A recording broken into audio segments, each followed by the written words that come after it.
Chapter 632. Sorry. Mingyao frowned and glared at Jiang Wen in disgust. She turned to Yushu. Shu, don't use those vulgar words. Oh, I'm just making sure. Yushu stuck her tongue out. Yao Yao, don't misunderstand, I. Jiang Wen found it hard to explain. If he denied it and said that he didn't want to do it with her, wouldn't that mean that he didn't like her? How was he supposed to confess then? But it wasn't right to say that he wanted to. Jiang Wen was about to go crazy from anger. This Yushu was a complete mess. Thank goodness he'd listed her as an unwelcome guest from the very beginning. Otherwise, wouldn't his life be shortened if he brought her home? He was pissed to death every day. I'm sorry, Jiang Wen bro, I don't want to do it with you. Yushu said regretfully. What does that have to do with you? Jiang Wen thought. It had nothing to do with her. Even if she wanted to do it with him, he wouldn't dare to do it. But since Yushu changed the topic, it was exactly what Jiang Wen wanted. He could use another topic to ease the awkwardness. Of course it has something to do with me. Yushu nodded seriously. Yao Yao is the main wife, and I'm the second wife. If you want to do it with her, you'll have to do it with the second wife, right? But I don't like you, I won't do it with you. Jiang Wen was speechless. He wanted to yell at her, but he didn't dare to. Yu Tian frowned as well. He didn't expect his sister to be so bold. It seemed like he had to find a chance to understand his sister's current life. Shu, don't talk nonsense. Meng Yao stopped her. You're a girl, don't keep saying that word, it's not good. Alright, Yao Yao, I won't say any more. Yushu closed her mouth after saying that. Jiang Wen didn't have any temper at all. He smiled dryly and gave Taizao a look, telling him to continue confessing to Meng Yao in the next round. Yushu ruined it this round, and it was impossible to continue. Brother Yutian, it's my turn to ask you. Jiang Wen wanted to end this round as soon as possible so that Taizao could continue asking him questions. That instructor you're talking about, who is he? I can't say. It's confidential. Yutian knew that he wasn't the star of the show today. He came here because Ling Shan rejected him, and he had nowhere else to go. He didn't expect to see Lin Yi here. This was his biggest reward tonight. Although Lin Yi didn't seem to want to talk about the past, it wasn't important. As long as he found Lin Yi's people, he would have more chances to interact with them in the future. Chen Yutian believed that Lin Yi, one of his best students, wouldn't leave him alone. So Yutian wasn't interested in any games. The only reason he stayed here was to sit face to face with Lin Yi. What a thrilling and exciting thing this was. The instructor who used to be unreachable could actually sit at the same table as him today. How glorious was this? If his former teammates knew about this, they'd probably die from jealousy. Jiang Wen and Taizao froze at Yutian's words. They thought that it was just a normal topic, and Yutian would just say a few words. They didn't expect him to keep it a secret. Was there something special about this instructor's identity? But, even if it was special, it had nothing to do with Jiang Wen and Taizao. They didn't dare to be interested. Jiang Wen was getting impatient, but he continued, then, Yutian bro, do you want to drink as a penalty or dare? I'll drink as a penalty. Yutian's alcohol tolerance was quite good, especially after being stationed at the border for the past few years. It was hard to get through the cold winter nights without alcohol, so his alcohol tolerance was much better than before. Yutian opened a bottle of red wine and drank it without blinking. He turned to Yushu and asked, Shu, do you have a boyfriend? Chen Yutian felt that his sister was getting more and more open-minded. He wanted to test her to see if she had a boyfriend. Oh, I want one too, but Yao Yao sis isn't good enough. She doesn't have a boyfriend, and I can't find one either. Yushu said angrily. No. Yutian froze. Still, this was good news. It was just that her sister's way of thinking was a little weird. Was she really that close with Meng Yao? Why did she have to be a mistress? No. Yushu shook her head. Alright, it's my turn to ask. Yao Yao sis, when are you going to find a boyfriend?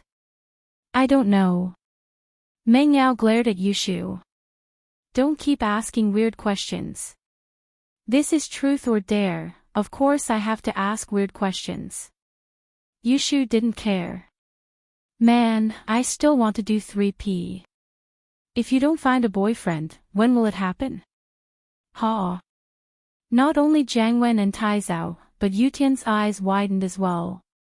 He didn't expect Yushu to say something like this. 3P. Jiang Wen's face twitched. It felt good to do 3P, but he didn't have the guts to do it with Yushu. He didn't want to die yet. Lin Yi, on the other hand, was used to it. He sat there expressionlessly. Shu, didn't I tell you not to say it? Why are you using such vulgar words? Meng Yao was getting angry. Yao Yao sis, I didn't say that. I said 3P, not asterisk asterisk.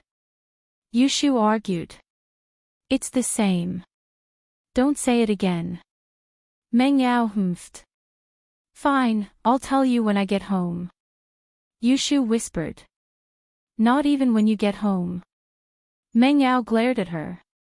She didn't want to continue this topic.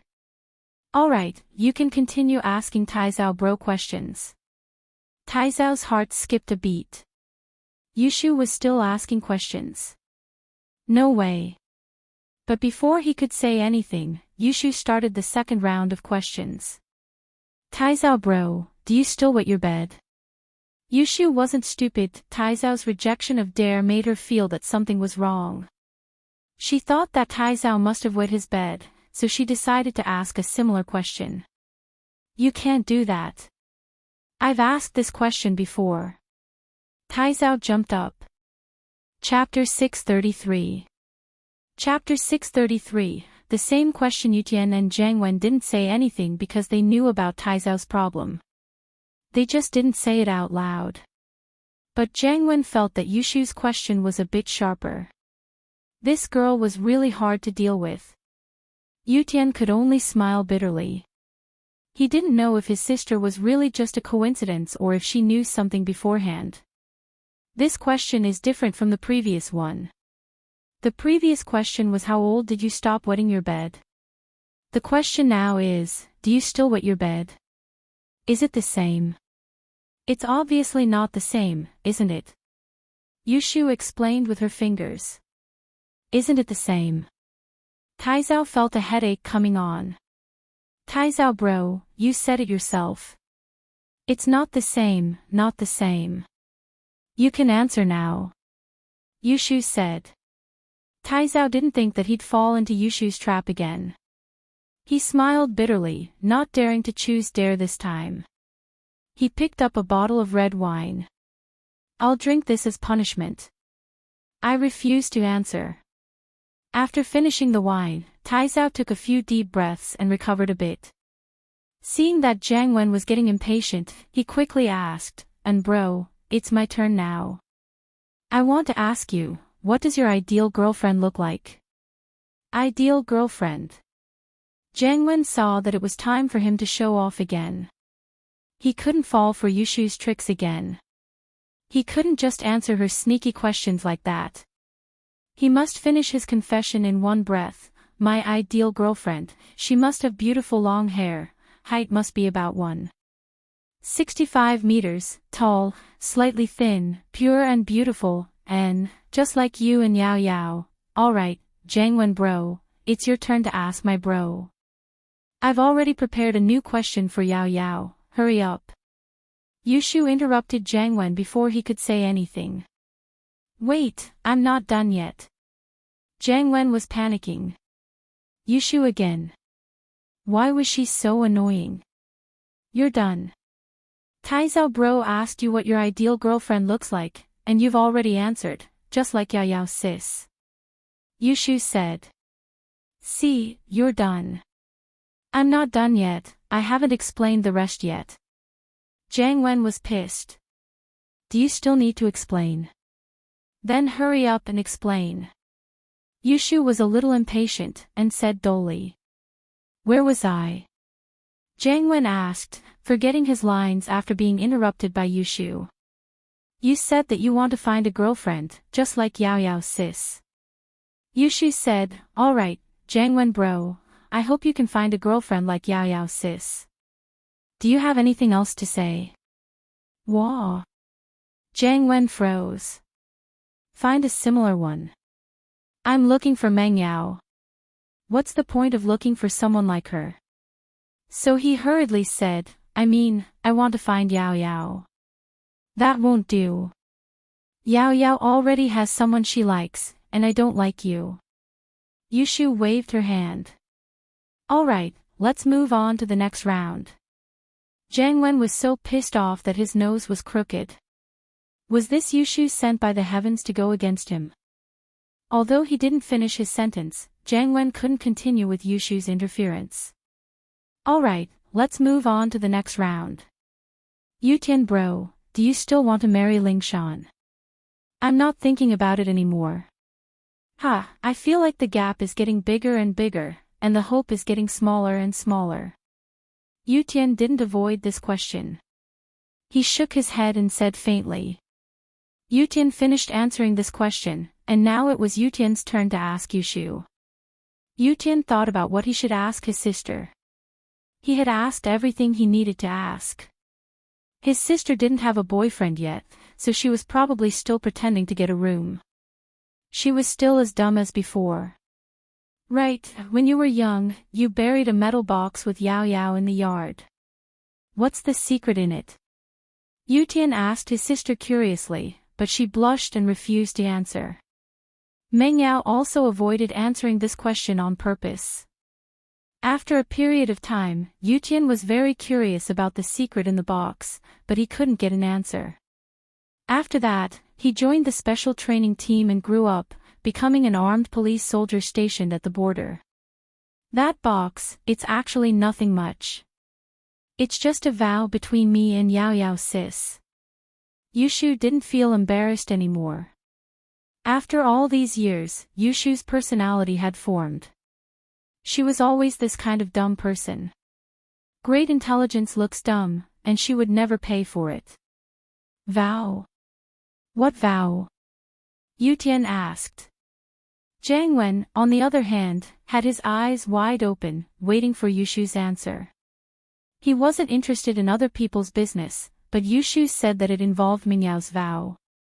He was very interested in anything related to Meng Yao. Our vow was that Yao Yao's sis and I will marry the same man. Yao Yao's sis will be the big wife, and I will be the small wife. Yushu said proudly. Shoo, don't talk nonsense. Meng Yao blushed. What kind of vow was this? She didn't know why she agreed to it in the first place. She thought that she didn't want to be separated from Shu in the future, and that they could be together forever. But now that she grew up, she realized how childish she was back then. Was such a thing really possible? Could Shu really marry the same man as her? Even if she agreed, wouldn't it scare her future boyfriend? Meng Yao didn't know what to ask, but an image appeared in her mind. Lin Yi. Why did she think of him? It'd be quite a good match if Shu married him. He was probably the only one who could handle Yushu's antics. They'd been living under the same roof for so long, and he didn't seem to be sick of Yushu at all. Yutian didn't expect his sister to make such a vow at such a young age. Could it be that what she said about the big wife and small wife was true? Was she really going to marry the same man as Meng Yao? Isn't this a little too inconceivable? This wasn't in line with House Chen's interests. How could the daughter of House Chen be someone's small wife? How could Grandpa agree? Of course, if that man was very powerful and was the target of competition from the noble houses, then it was possible. But this kind of person was too rare. Even if there was one, would he be able to stand his sister? If he didn't enjoy the tenderness of a small wife, he would be tricked to death by the small wife. Chapter 634. Chapter 634. Kiss Shield Bro. Yutian was confused about Lin Yi's sudden appearance as Meng Yao and Yushu's follower. He didn't know why. Was it someone else's arrangement? Someone purposely arranged for them to be together. Was it for Meng Yao or Yushu? From a personal point of view, Yutian naturally hoped that his instructor and his sister could be together. That way, not only could he get closer to Lin Yi, but it would also benefit House Chin. Lin Yi was already at the peak of the middle phase of the golden class, and he was about to break through to the late phase of the golden class. Now, he was probably at the late phase of the golden class. At least, Yutian couldn't see through Lin Yi's true strength.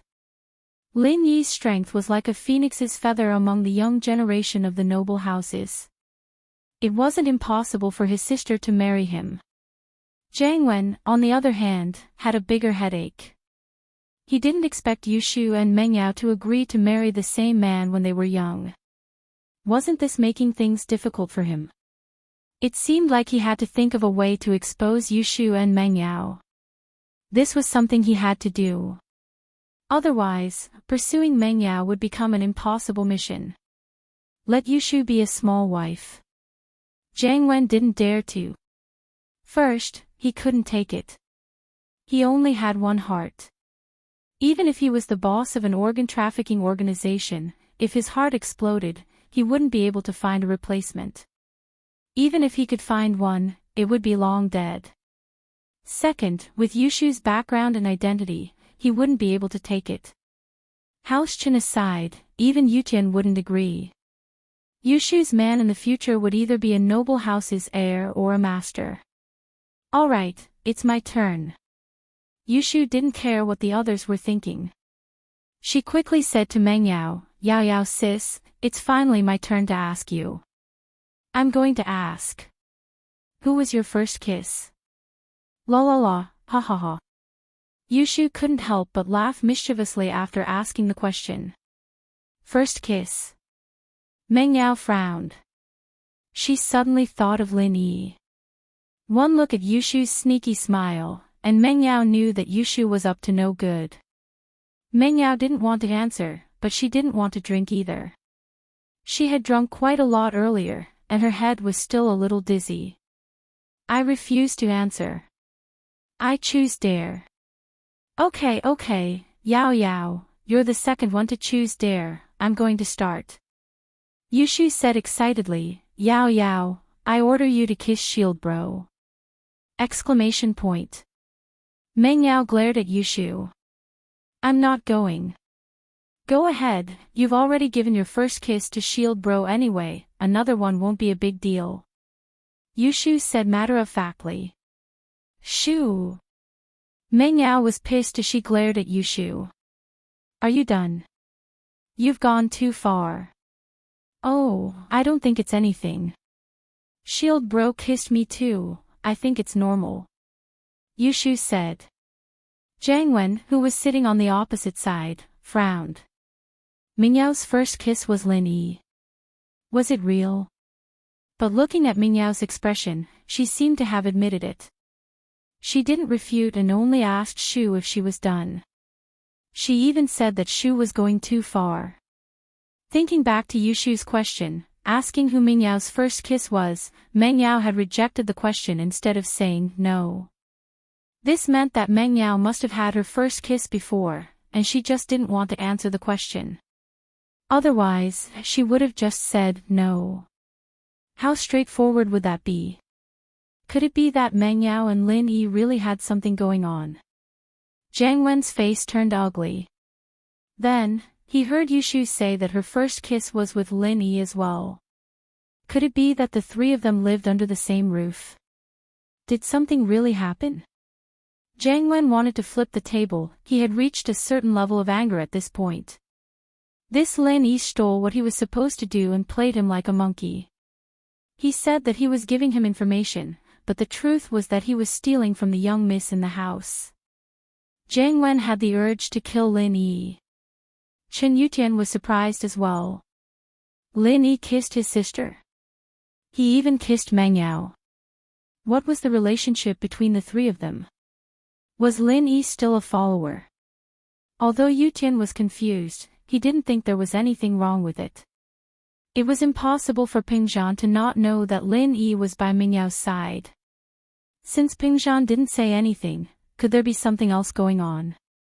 In fact, if his sister could marry Lin Yi, Chen Yutian wouldn't object. Instead, he would be happy. This was what he wanted.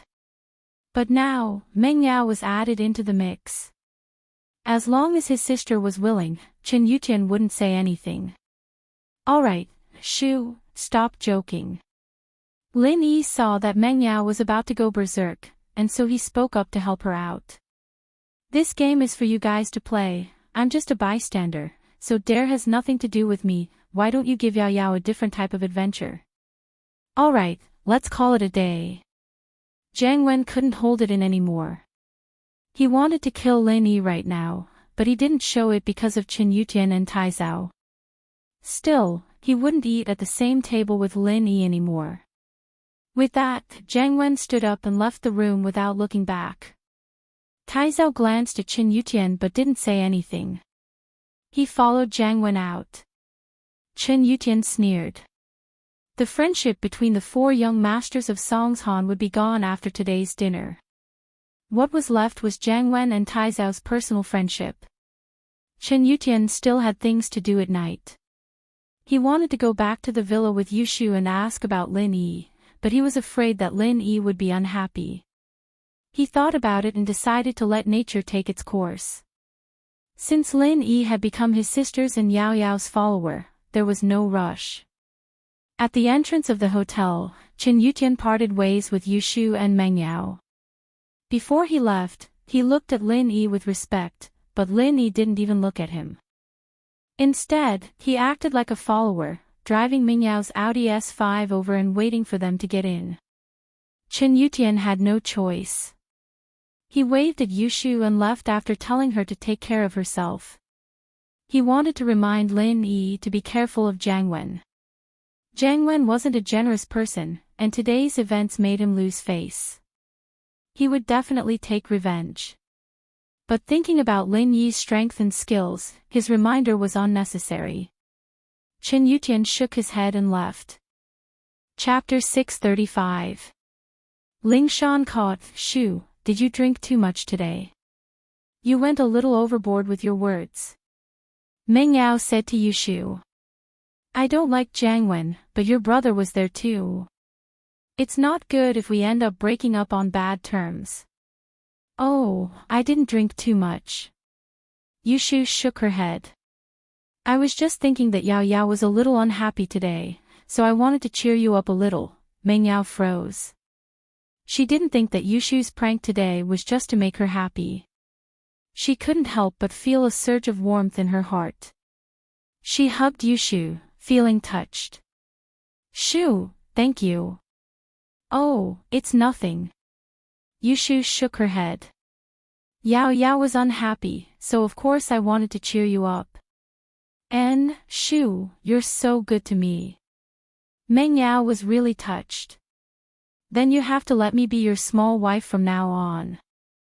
Yushu said. Ha, sure, we'll be together forever, good sisters forever. Meng Yao nodded. This was the first time she answered Yushu's retarded question. Lin Yi was driving in the front, as if he didn't hear the conversation between the sisters. In fact, Lin Yi did hear it, but he didn't know what to say. He didn't know how to persuade the sisters. When they got back to the villa, Meng Yao and Yushu held hands and went upstairs to talk, leaving Lin Yi alone at the bottom of the stairs. After a meeting, Ling Shan decided to go undercover and infiltrate the criminal organization, wiping them out in one fell swoop. Otherwise, it wouldn't help the case at all if they only captured some small fries. This method of capturing people was called a UFO. A UFO, as the name suggested, was an unidentified flying object. Even if they captured the person, they wouldn't know what was behind them, just like how humans didn't know about UFOs. Ling Shan, on the other hand, decided to take the risk herself. She was the captain, after all, and this case was her responsibility. If she didn't go, someone else would, and she, as the captain, wouldn't feel at ease if someone else went. After all, Ling Shan was the strongest person in the team, and she was the only one who could lessen the danger to the greatest extent and make this plan a success. Many of the captains didn't want Ling Shan to take the risk, but since Ling Shan had made her decision, there was nothing they could do. They could only cover for her.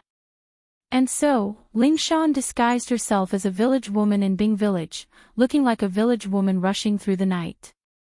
Biaozi, there's a village woman walking at night. Should we take action? Behind a haystack, two burly men were talking in a low voice. I think it's okay. The higher-ups have given us a task. We must bring someone back today. After waiting for so long, a person finally came. I think it's her. The macho man named Biaozi nodded. Brother Ma, wait for her to come, and then we'll take action. Brother Ma nodded. If we don't fight, how can we afford to drink and play with women? Damn, it's her.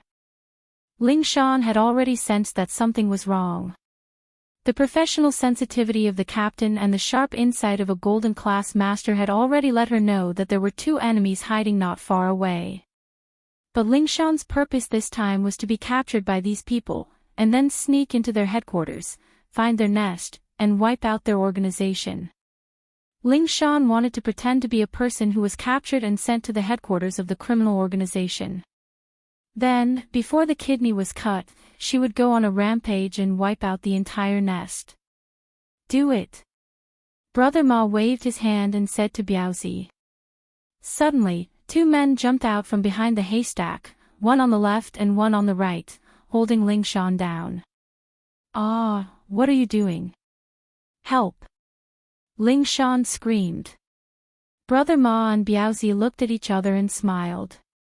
In this wilderness, even if they used a megaphone, no one would be able to hear them. Although they were operating in Bing Village, they didn't dare to capture people in a crowded place. If the villagers were alarmed, how could the two of them fight against a large group of people? So, for the sake of safety, they chose a less populated path in the field. Although it was quiet here, there was a disadvantage. There were almost no people at night, unless there were people rushing at night. The two of them just wanted to try their luck here in the first half of the night to see if they could wait for people to pass by. If it didn't work, they would wait for the second half of the night to break into the houses to capture people. Although it was more dangerous, at least it would be the second half of the night, and it wouldn't alarm most people. But they didn't expect that after waiting for a few hours, a village woman walking alone at night came. This was a rare opportunity. They didn't care whether Ling Shan would call for help or not. They directly punched Ling Shan's neck and knocked her out. In fact, Ling Shan didn't faint. She was just pretending to faint. If a golden class master could be knocked out so easily, then the golden class master would be too weak.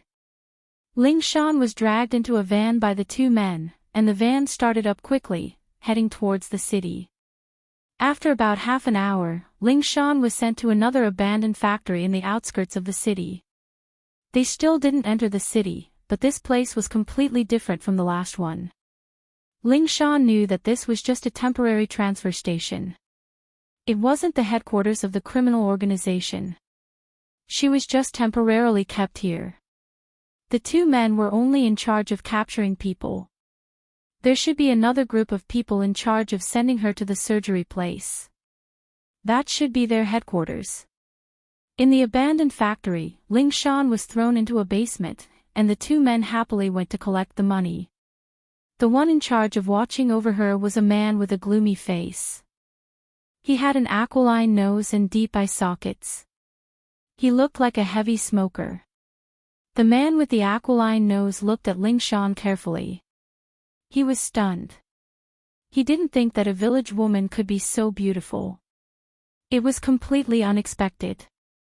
Plus, she didn't look old. She shouldn't be married yet. The man with the aquiline nose smacked his lips. He was a little envious, but he still dialed a number after some hesitation. Tattooed bro, we caught a fat sheep. The man with the aquiline nose said softly, afraid that he would wake Ling Shan up. But he didn't know that Ling Shan was awake the whole time. Chapter 636. You brought her here. Of course, tattooed bro, I've already sent them to look for a new target. The man with the aquiline nose said carefully. In fact, he knew very well that the two guys went to drink after taking the money. Finding one target in one night was already good enough, how could they go back to look for a second one? So he quickly said, right, tattooed bro, the fat sheep is a girl, very pretty, maybe she's even a virgin. You can enjoy her first. Oh. Really? I got it. The tattooed guy didn't show anything on his face, only saying faintly. The man with the aquiline nose didn't know that the tattooed guy had a boss above him. He thought that the tattooed guy was the boss, so he offered Ling Shan to him. After hanging up, the tattooed guy quickly walked to Jiang Wen's side. When bro, the people down there caught a girl, I heard she's not bad, maybe she's still a virgin, do you think you should, oh? Jiang Wen raised his eyebrows.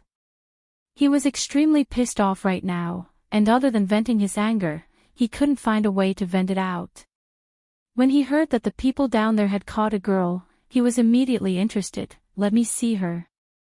Although the people down there weren't that high up in the hierarchy, they still received quite a lot of money after doing their jobs. They were allowed to go to high-class nightclubs, and it wasn't like they hadn't seen pretty girls before.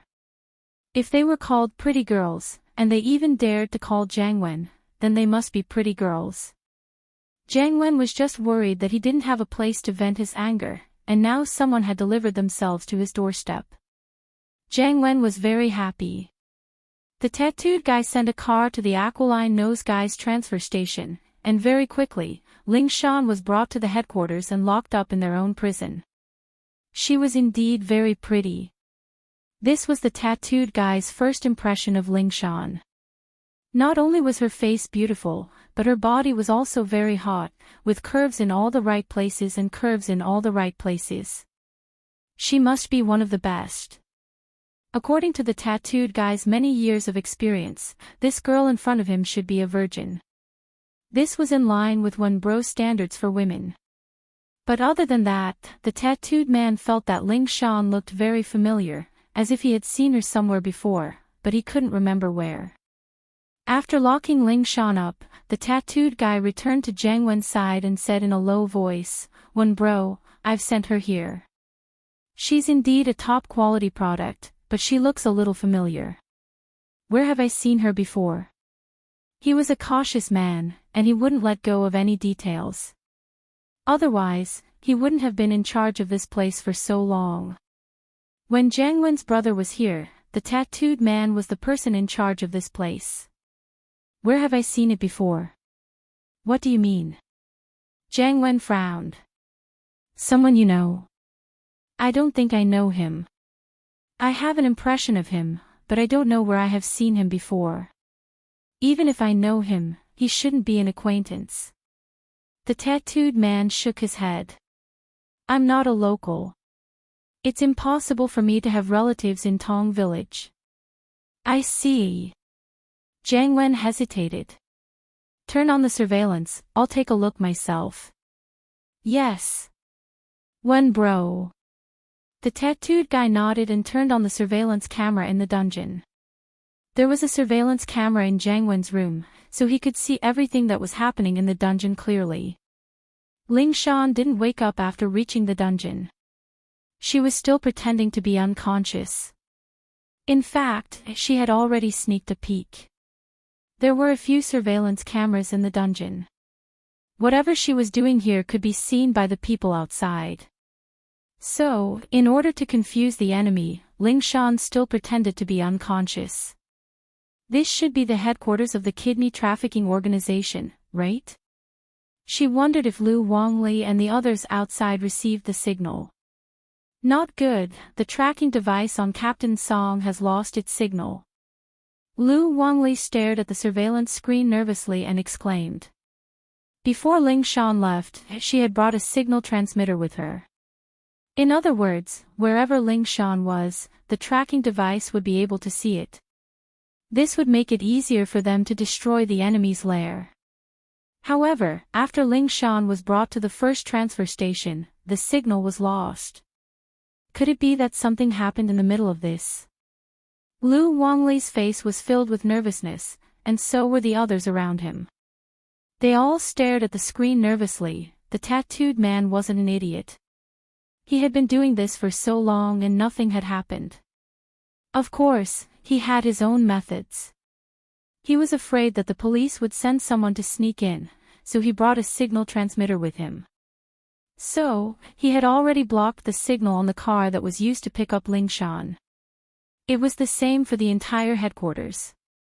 Other than the special wired network phone, there was no signal on the phone. Of course, Zhang Wen's own phone had been transferred through the call forwarding system, so he could still receive the signal. The surveillance screen was turned on, and the focus of the camera was getting closer and closer. Zhang Wen finally saw Ling Shan's face clearly. He couldn't help but curse, "Fuck. What's wrong, Wen bro?" The tattooed man was stunned by Zhang Wen's reaction. He didn't know why Zhang Wen had such a big reaction. "Wen bro, do you know her?" "Why not?" "Ling Shan.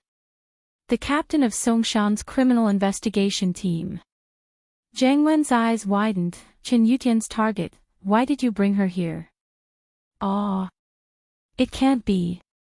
You brought the captain of the criminal investigation team here." The tattooed man was dumbfounded. He didn't know why this person looked so familiar. So she was the captain of the criminal investigation team. This was a character that often appeared on TV. He should have seen her before, but he didn't pay much attention to her since she took over Huaijuan's position not long ago. However, this matter was getting out of hand. It wasn't going to end well. He didn't know how Wen bro would treat him. He wouldn't kill him, would he? The tattooed man was shocked at the thought. He had experienced Zhang Wen's cruelty before. Although Zhang Wen looked gentle, the tattooed man knew that he was a ruthless person. Zhang Wen's brother used to buy a kidney, and Zhang Wen used to rob him. To deal with his love rival, he would cut off one of his kidneys. How could a normal person do something like this? The tattooed man was shocked. Zhang Wen wouldn't kill him to vent his anger, would he? Zhang Wen was in a bad mood today. He wanted to please him by getting a pretty girl for him to play with, but he didn't expect that he would end up in trouble. He brought the captain of the criminal investigation team here. Wasn't he looking for death? Chapter 637. Give them a warning. Zhang Wen waved his hand, a faint smile on his face. So what if they want to? Wen bro, are you saying that you want to have a taste of her? The tattooed guy thought that Wen bro was quite brave, daring to touch a police beauty. Of course not. Zhang Wen said, she knows me, I don't want to die yet. Plus, she's Chen Yutian's woman, why would I touch her? Then what about you, Wen bro? The tattooed guy was confused. Haven't the police been keeping an eye on us? That's good, since they're keeping an eye on us, we'll teach them a lesson and let them know that it's better to turn a blind eye to some things. Zhang Wen smiled coldly. What do you think the police will do if the captain of the criminal investigation department loses a kidney? Ha, that would be so embarrassing. The tattooed guy laughed. That's right, I want to teach the police a lesson, a warning at the same time. Let them know that they can't meddle in everything, that it's better for them to live in peace. Otherwise, the consequences will be dire. Zhang Wen said. Put some drugs in the prison and knock her out. Oh. The tattooed guy was surprised. Knock her out. From what I know, this Ling Shan is a golden class master, none of us are her match yet. Zhang Wen said, this girl must be trying to sneak into the headquarters, that's why she's been hiding her strength. Let's fulfill her wish and let her hide until she loses a kidney. Okay, I understand.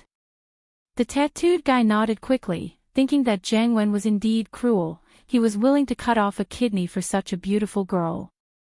Plus, this girl's identity wasn't simple at all. Wait, tell the people in the outskirts to evacuate.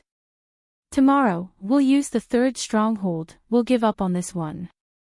Jiang Wen called out to the tattooed guy who was about to leave. Ling Shan should have a signal transmitter on her. That stronghold should be exposed already. Yes. The tattooed guy replied and left. Jiang Wen shook his head slightly as he watched the tattooed man leave.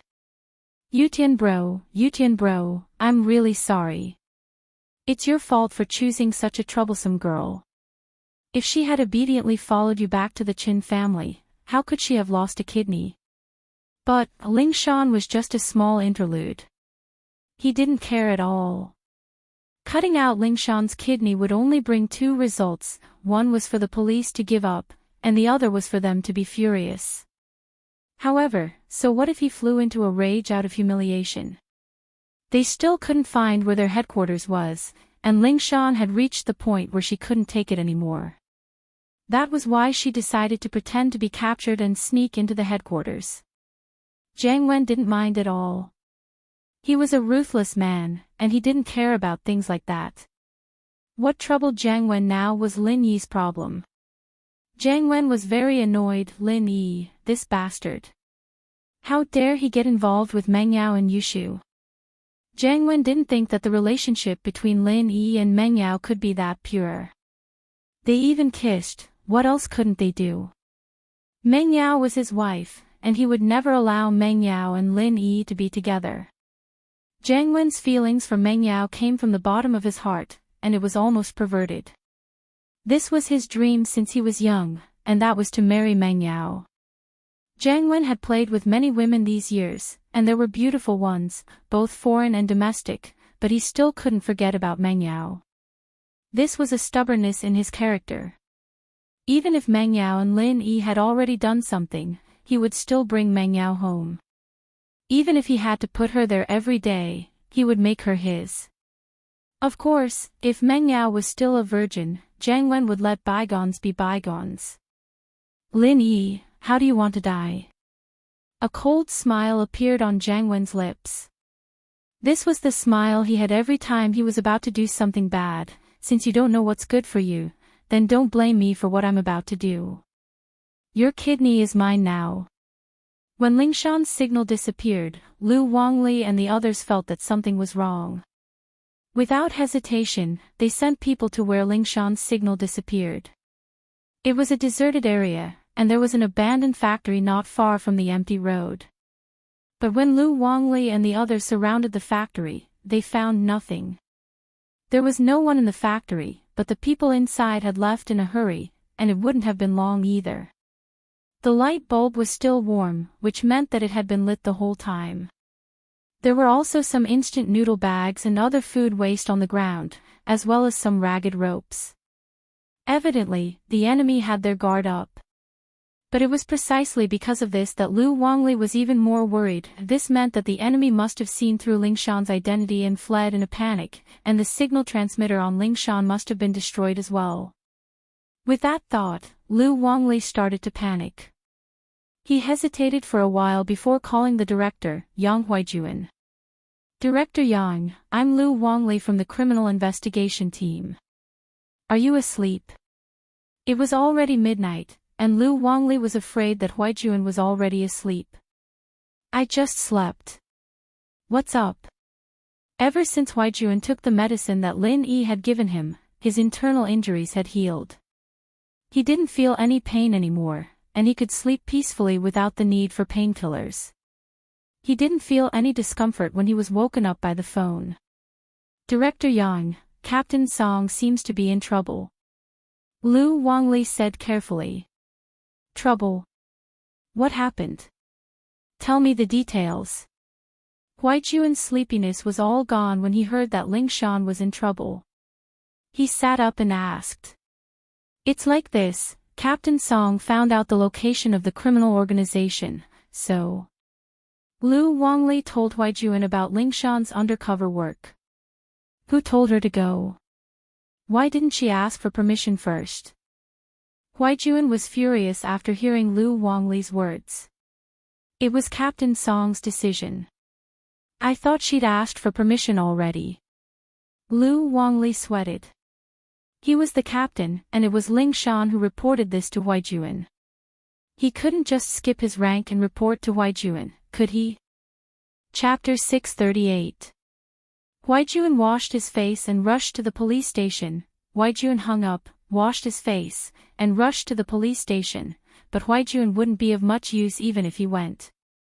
Even if he knew that Lingshan had lost contact with them at the transit station, it wouldn't change anything. The people at the transit station had already left, and there wouldn't be any valuable clues left. The criminals were cunning, and they didn't leave any openings. Lingshan was lost just like that. Huaijuan couldn't do anything even if he was worried. All they could do now was wait for the criminals to talk to the police.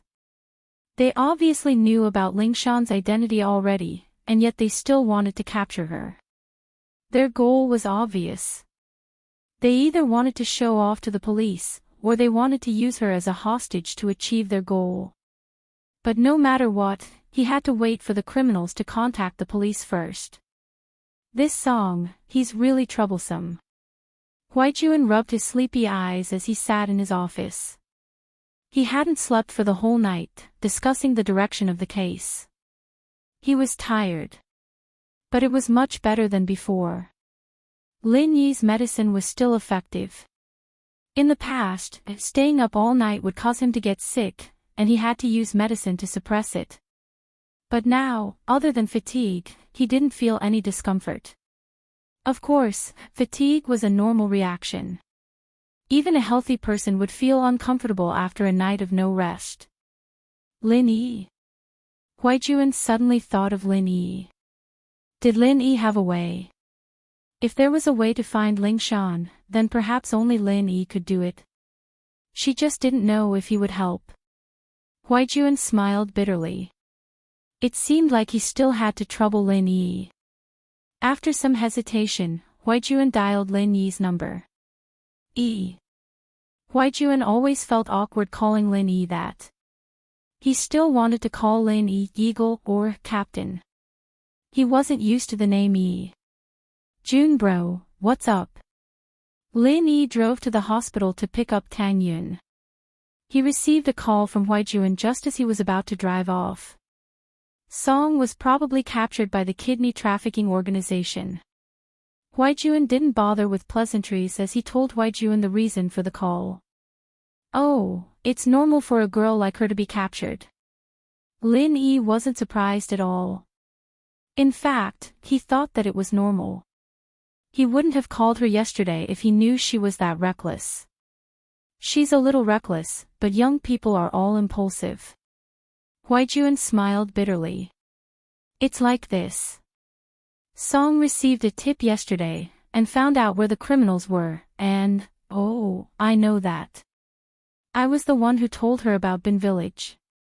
Lin Yi interrupted Huaijuan's words. Did she go there herself, and was caught trying to infiltrate the enemy lines, and couldn't get out after that? Huaijuan was surprised. He didn't know that.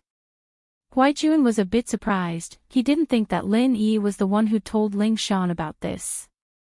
It seemed like they were still in contact, and pretty close, too.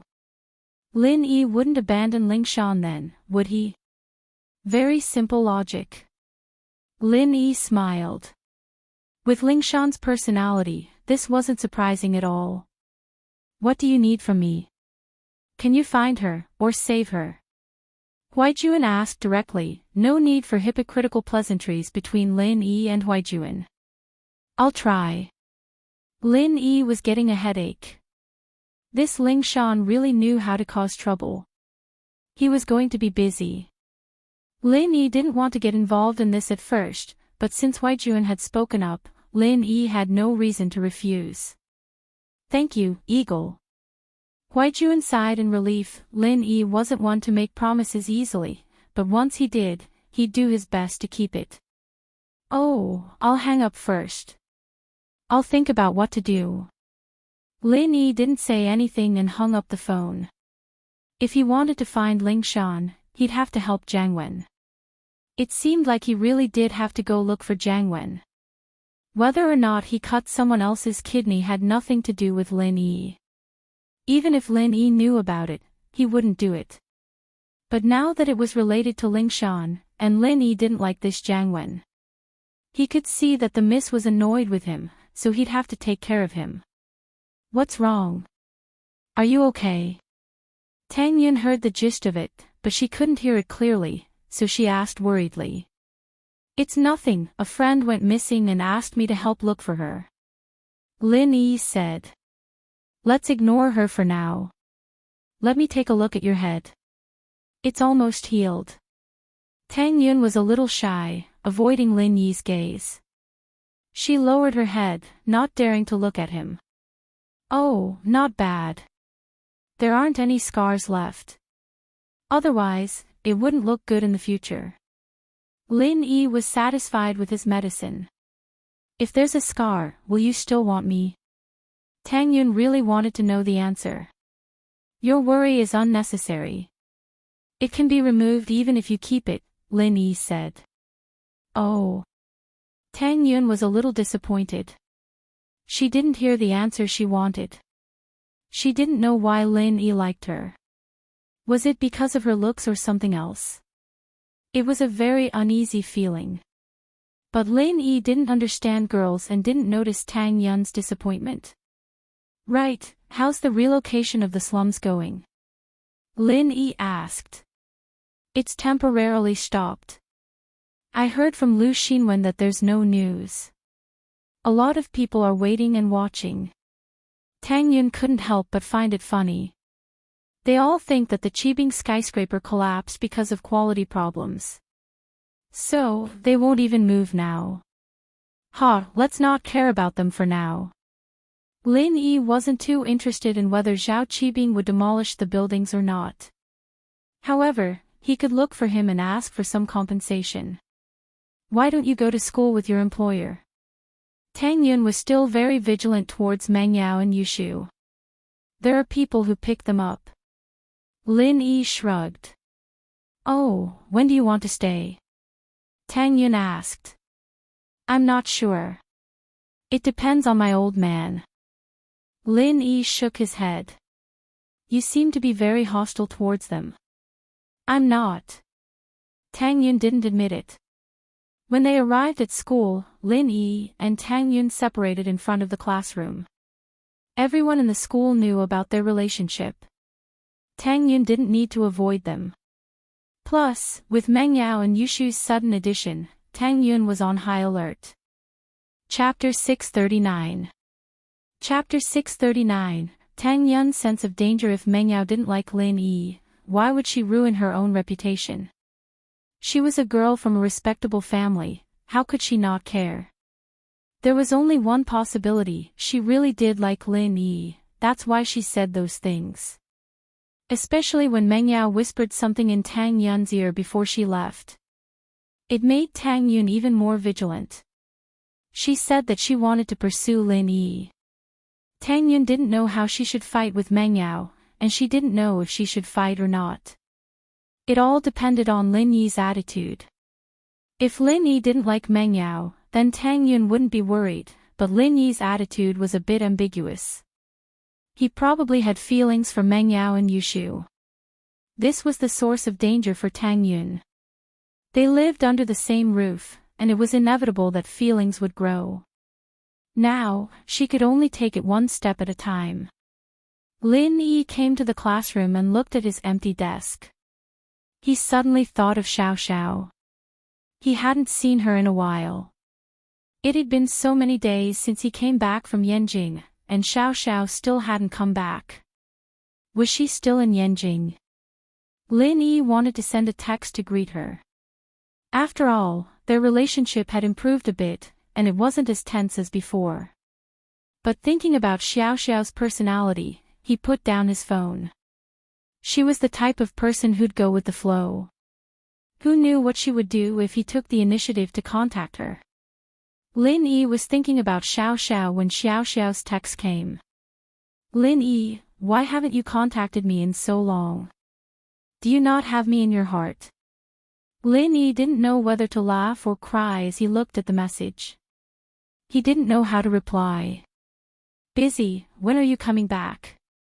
Xiao Xiao was sitting on the hospital bed, bored out of her mind. Tianlong had returned and was by her side. Xiao Xiao, you're texting a friend. Tianlong was surprised to see his daughter's message. Because Feng Tianlong knew that his daughter didn't have many friends, almost none of whom she could contact through text messages. That was because other than her friends who raced with her, she had no real friends. Oh, it's Lin Yi. You've met him before. Xiao Xiao didn't hide it. Lin Yi. Tianlong's eyes lit up, are you close with him? It's all right. Xiao Xiao was a little annoyed at how Lin Yi was changing the topic. Busy? Busy with what? Was he busy dating Tang Yin or being Meng Yao and Yushu's follower? He's really not your boyfriend? Tianlong suddenly asked. Ah. Xiao Xiao's heart skipped a beat as her face heated up. Had her father noticed something? Her father had asked a similar question before, but Xiao Xiao had denied it. Why was he bringing it up again today? But Xiao Xiao remembered her body's condition and decided to go all out. Not yet, for now. Not yet. Tianlong's heart skipped a beat, trying to date. I'm going after him. Xiao Xiao never had a good relationship with her father, and she never had the image of a good girl. She'd never had a boyfriend before, but when it came to this topic, she was a little shy at first, but after a while, she was more open about it. Ha, I wish you success. Tianlong wanted his daughter to find a boyfriend, even if they didn't get married, they should at least have a child first. He didn't want to lose his daughter and die alone. Having a grandson or granddaughter would be something to rely on. And Lin Yi was someone he liked, so he approved of Xiao Xiao going out with him. It's not success yet, it's not even set in stone yet. Maybe I'll die before I even catch up. Xiao Xiao wasn't worried about life and death anymore. We've wasted so many days of our time again. We could have used that time to come to the hospital every day. The final result isn't out yet, is it? Maybe there's a way. Feng Tianlong didn't have much confidence when he said this. In fact, he already predicted that the result this time would be the same as every other time, but he didn't want to give up until there was a final conclusion. So boring. Xiao Xiao fell back on the bed and continued texting Lin Yi. Lin Yi replied a couple of messages to Xiao Xiao, and it was time for class. He closed his phone and put it in his desk. Xiao Xiao's messages, on the other hand, were like a stone thrown into the ocean. Xiao Xiao was very pissed off. Lin Yi, you're too lazy to even text me, huh? Yao Yao sis, according to my observation, Shield Bro came with Tang Yun today. Yushu used her spy skills again. Oh, Meng Yao replied faintly, what does that have to do with us? Don't mind him. But, aren't you going after Shield Bro? You've already challenged Tang Yun. If we don't do anything, Tang Yun might think we're scared and give up. Yushu provoked. Let her think what she wants. Meng Yao wouldn't fall for it. She knew that only Pin Liang and Jiang Wen would fall for Yushu's tricks. Oh. Yushu was a little dejected. Yao Yao wouldn't budge no matter what she said, so she could only give up. Meng Yao had been paying attention in class, but Yushu's words messed up her mind. She rejected Yushu's suggestion, but her heart couldn't calm down at all. Meng Yao didn't even realize it until the end of class, still staring at the textbook in front of her. Yao Yao. Yushu waved her hand in front of Meng Yao. What? Meng Yao said, startled. She snapped back to reality and glared at Yushu. Are you trying to scare me to death? Yao Yao, are you in love? Yushu looked at Meng Yao curiously. What love? What are you talking about? Mingyao's heart tightened as she looked at Yushu fiercely. The TV says that when women are in a daze, it means that they're in love. Just like you, Yao Yao, Yushu said. You believe whatever the TV says. Why don't you believe in TV shopping? Meng Yao, naturally, wouldn't admit that she was in love. She didn't think she'd die from it. At most, she'd be angry at Lin Yi for flirting with girls while working. It would be forgivable if it was Shu, but it was Tang Yun. Meng Yao was pissed just thinking about it. Oh. Then what were you doing just now, Yao Yao? Yushu asked with a nod. Chapter 640. Pinliang's mission. Pinliang had a heavy responsibility today, and that was to poison Yushu. Although it was against the law, Pinliang didn't feel any guilt at all. To him, the more damaging something was, the better it was. He was more than happy to cause some trouble in the school. Now that his uncle was no longer a shareholder of the school, it would be best if something bad happened to the school. His love for Meng Yao had turned into hatred, and it was the same for Lin Yi. With Zhang Wen as his love rival, Pinliang didn't dare to have any thoughts about Meng Yao anymore. However, not pursuing Meng Yao didn't mean that he didn't hate Meng Yao. This time, he was going to make Peng Zhan pay for this, and let Meng Yao experience the feeling of turning from a high and mighty princess to a poor Cinderella. Only after experiencing a huge change could a person be enlightened. At this moment, Pinliang finally understood that Meng Yao was just messing with him. She never liked him. Even if Meng Yao didn't do it herself, she allowed Yushu to do it. These two girls, as well as Lin Yi, he would never let them go. And Zhang Wen, the day Zhang Naipeo leaves the mountain will be the day of your death. The wounds on Pinliang's body had recovered. Through Yao Wang, Fabai had asked for some Dr. Kang's medicine. Other than losing a kidney, Pinliang was fine. However, when he returned to school, Zhong Pinliang noticed that his classmates were looking at him weirdly. He didn't know if it was because he was too sensitive or because everyone was laughing at him for losing a kidney. Either way, Zhong Pinliang was extremely unhappy. This humiliation would be washed away sooner or later. The Pinliang now was different from before. After this incident, he had matured and become more stable. He understood that if he wanted to take revenge, he needed absolute strength. Without absolute strength, he couldn't fight Lin Yi and the others head-on. Of course, this wasn't to let Lin Yi go, but to play dirty. He didn't believe that Lin Yi and Peng Zhan would have a mental breakdown if he didn't play along. Before the last class of the morning, Pinliang and Xiaofu skipped class together. Pinliang didn't hide this from Xiaofu. As his other confidant, Xiaofu had done a lot of bad things with him, so there was no way he'd betray him. Brother Liang, when the time comes, we'll split up and scatter these things in the cafeteria, right? Gao Xiaofu asked as he looked at the small bottles in his hand. Yeah, I'll take 4 and you take 3. We'll split up so we won't attract attention. Pinliang nodded. But does this thing really work? Brother Liang. Gao Xiaofu didn't believe that the originally harmless vials in his hands had turned into a highly toxic poison after being mixed together. Of course. You don't know this, but this poison was created by a legendary hermit master. It's called Deadly 7 Herbs Poison, and it's made from 7 different herbs. It's colorless and odorless, and one herb alone won't have any poison. Only when all 7 of them are eaten together will it turn into a deadly poison. It's extremely secretive, and it's a must-have for murder. Pinliang said proudly. Holy sh*T, that's so awesome. If the students who ate all 7 dishes at the same time were to die, wouldn't they? Gao Xiaofu exclaimed. That's true. Even if the forensic doctor comes, they won't be able to find anything. If they take out a single dish and test it, there's no poison in it. Even if they send the students to the hospital, there's no antidote. They can only wait for death in the hospital. Pinliang nodded. But we wouldn't be able to harm Pingjan if the forensics team couldn't find anything. Even the hospital would be able to confirm that the food wasn't poisoned. Wouldn't the school have nothing to do with the poisoning? Xiaofu asked, feeling that something wasn't quite right with the situation. Idiot.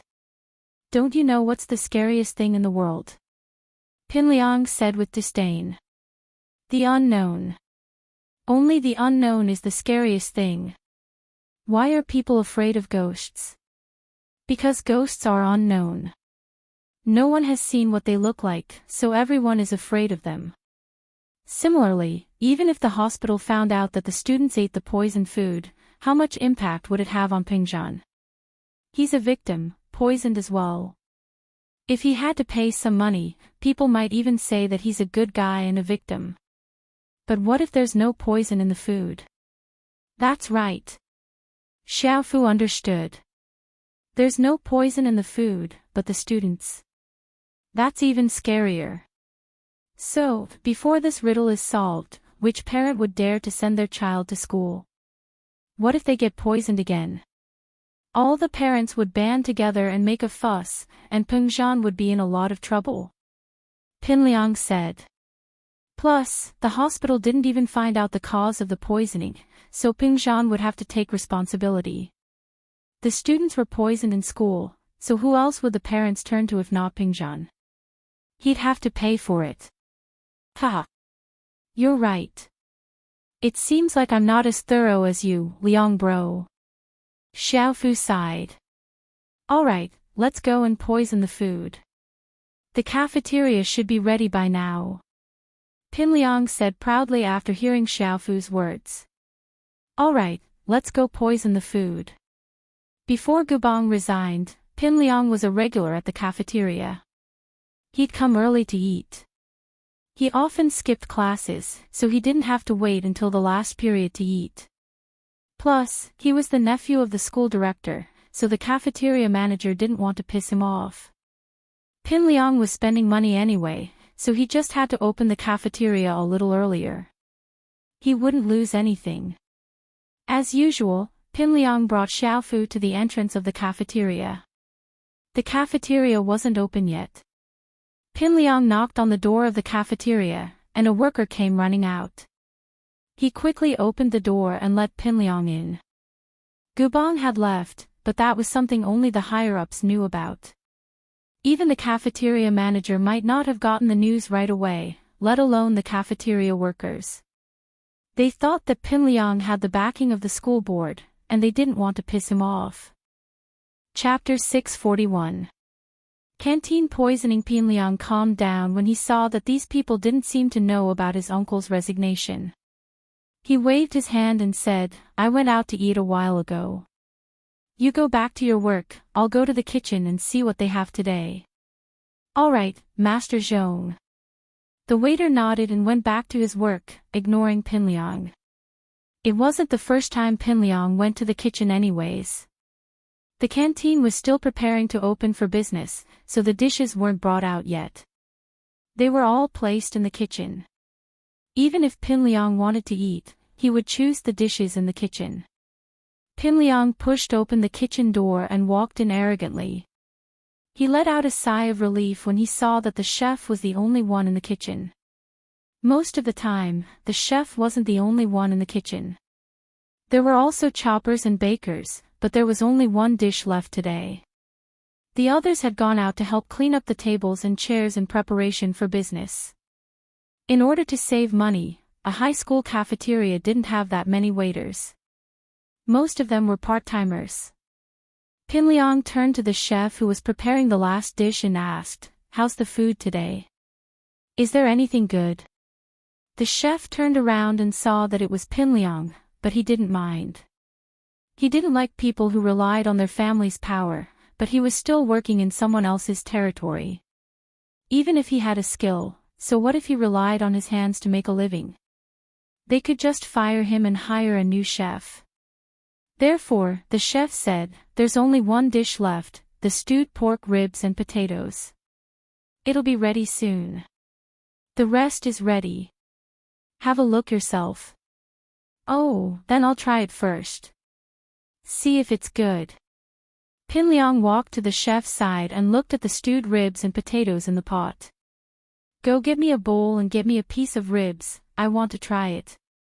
Alright, wait. The chef had no choice but to leave the kitchen to get a bowl for Pinliang. The utensils weren't in the kitchen, but in the disinfection room. Pinliang waited for the chef to leave before quickly taking out a small bottle from his pocket. He opened the lid and poured the powdered poison into the pot of stewed pork ribs and potatoes. Xiaofu, on the other hand, wasn't idle either. He started pouring poison into the other dishes. The utensils were still being sterilized, and the chef had to close the cabinet before he could take them out. This was enough time for Pinliang and Xiaofu to work. The two poured all the poison into the pot, but the chef wasn't back yet. The school's daily menu consisted of 6 dishes and 1 soup, just right. 7 bottles of poison were just right. If there was one less dish, it would be difficult to operate. In fact, there were very few people who would order 6 dishes and 1 soup for a meal. Apart from those rich people, almost no one would do so. However, many students who were close to each other would gather at a table in groups of 3 to 5. Each person would buy 1 or 2 different dishes, and they would be able to gather 6 dishes and 1 soup. This kind of situation was very common among students, and it greatly increased the chances of being poisoned. When the chef came back with the utensils, Pinliang was already standing next to the pot of stewed pork ribs and potatoes. He said impatiently when he saw the chef, "Why are you so slow? Hurry up, I can't wait. The utensils are in the disinfection cabinet, it's not convenient to take them out." The chef explained with a bitter smile. "Master Zhong, why don't you try it now?" "Yes, hurry up." Pinliang nodded and pointed at the pot. "This rib, this one. It's fatty." The chef quickly scooped out the rib Pinliang wanted and handed it over. Pinliang impatiently put the rib into his mouth, yelling, "Delicious! Give us 2 portions of this stewed pork ribs and that egg soup. Give us 2 bowls too. 1 dish and 1 soup." The chef looked at Pinliang, uncertain. Why did Pinliang order these 2 dishes this time? With Pinliang's personality, he wouldn't order everything, but at least 3 or 4. "I don't really like the others. Hurry up, get me more meat," Pinliang said impatiently. Okay. The chef realized that Pinliang didn't like the others. No wonder. He quickly got them 2 portions of stewed pork ribs and 2 bowls of egg soup. Pinliang and Xiaofu took 2 steamed buns each and sat down. "Liang bro, there's poison in the food, can we still eat it?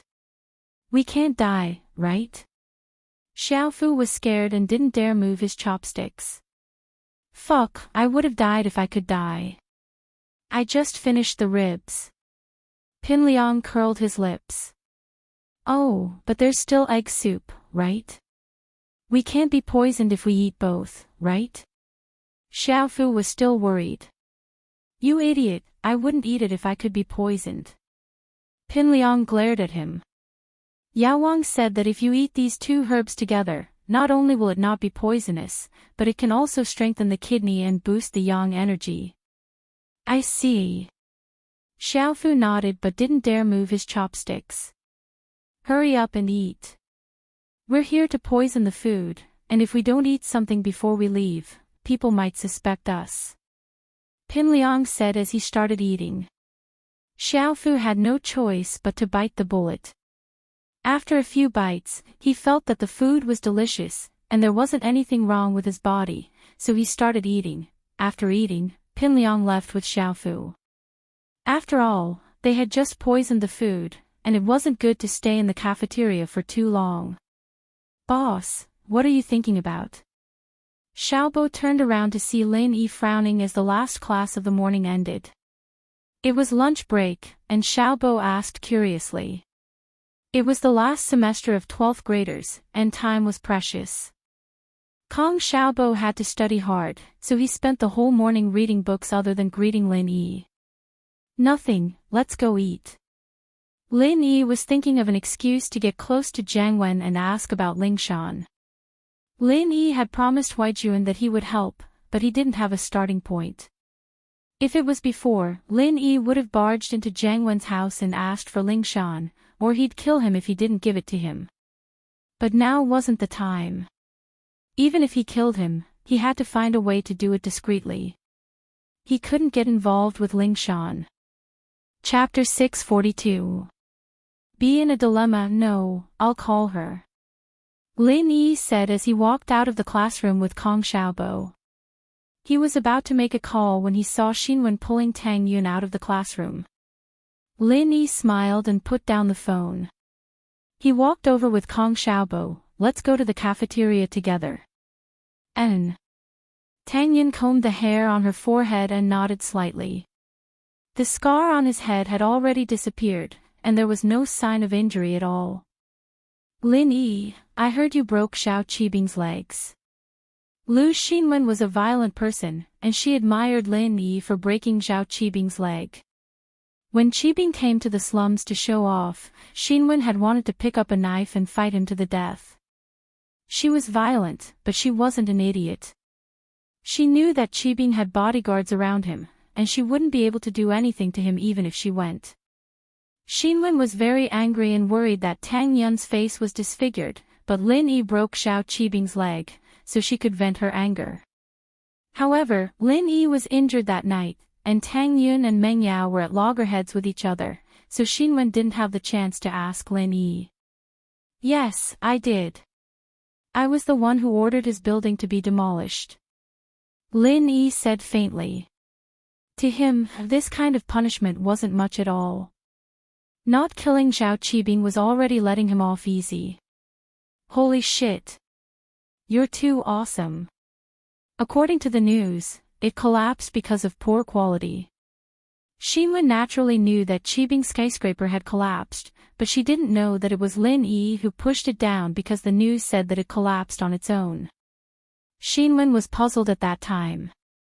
Even if Xiao Qibing was a developer that was devoid of conscience, he shouldn't have turned his own skyscraper into a tofu dregs project. How retarded was he? Now Lu Xinwen knew that the truth was not like that. But it's better this way. None of his houses will be sold. Xiaobo, on the other hand, didn't know about this, and kept asking questions. He wasn't too surprised when he found out what had happened. Lin Yi's personality had always been like that, it was just that he'd caused a huge commotion this time. As the four of them talked, they walked towards the cafeteria. Suddenly, Lu Xinwen slowed down and whispered, Lin Yi, your miss is in front. Lin Yi had actually noticed Meng Yao and Yushu not too far away from them. He only shrugged when he heard Xinwen's words. Xinwen, stop. Tang Yun pulled the corner of Xinwen's shirt, stopping her from continuing. Tang Yun didn't want to talk about Meng Yao all the time. Otherwise, people would think that she was scared of Meng Yao.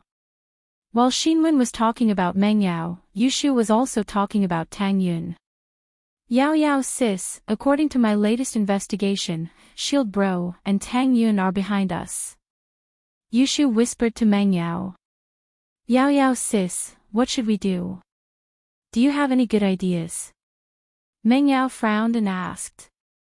He is our follower. We will ask him to come and eat with us later. He will be our bodyguard. Yushu thought about it and said. Meng Yao hesitated. She didn't agree or disagree. She walked into the cafeteria and said, go and order more dishes. Oh, Yao Yao sis, are you asking Shield Bro to come and eat with us? Yushu asked. Don't talk so much nonsense. Go. Meng Yao said. Yushu went and bought a plate of each dish. She also bought 3 bowls of egg drop soup. It was just enough for Lin Yi's portion. The students in the school all knew Yushu. No one fought with her when she went to buy the food.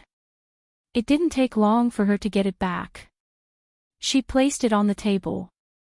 At the same time, Lin Yi and Tang Yun walked into the cafeteria. Lin Yi. Meng Yao waited for Lin Yi to come in and shouted. Come here. Originally, Meng Yao wanted Yushu to call Lin Yi.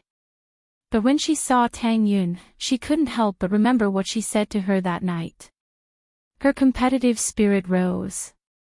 Lin Yi didn't expect the miss to call him at this time. He paused and looked at Tang Yun apologetically. At this moment, Tang Yun's face didn't look good. She didn't expect Meng Yao to call Lin Yi in the school. Also, this kind of arrogant tone made Tang Yun uncomfortable. Even if Lin Yi was working for you, you didn't have to shout at him like this, right? Although Lin Yi was helpless, he still walked over. Tang Yun followed behind Lin Yi. She nervously held Lu Xinwen's hand. She was afraid that Meng Yao would see through it. Tang Yun raised her head and refused to show weakness. Sit down and eat with us. Meng Yao pointed at the seat next to Yushu and said to Lin Yi. Lin Yi smiled bitterly. If he sat here, what about Tang Yun? Tang Yun felt wronged and angry. She glared at Meng Yao. She didn't understand why Meng Yao was so domineering. Why did she have to go against her? She could tell that Meng Yao was targeting her. Even if Lin Yi is your bodyguard, it's lunch break now. You should have your own space, right? Lu Xinwen was also a little angry. She knew Lin Yi's identity. Tang Yun didn't refute, but she had a fiery temper. He wants to protect us while we eat. Meng Yao said word by word. Yeah. What if someone tries to assassinate us while we are eating? What if someone tries to poison us? Yushu was always on Meng Yao's side. As soon as Meng Yao opened her mouth, Yushu immediately rushed forward. Tang Yun and Lu Xinwen were speechless. They were eating in the school's cafeteria.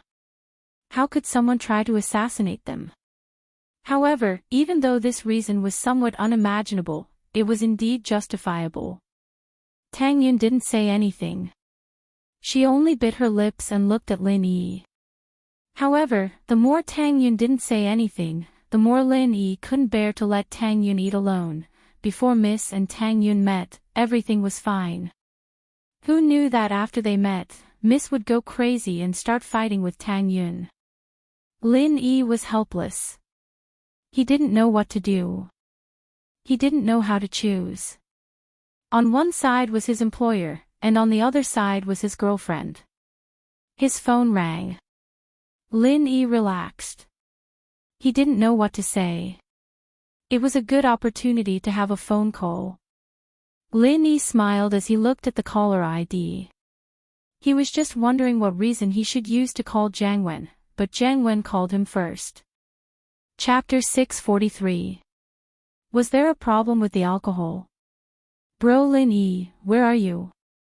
Jiang Wen's voice sounded normal, not at all unhappy, but that was exactly why Lin Yi was alarmed.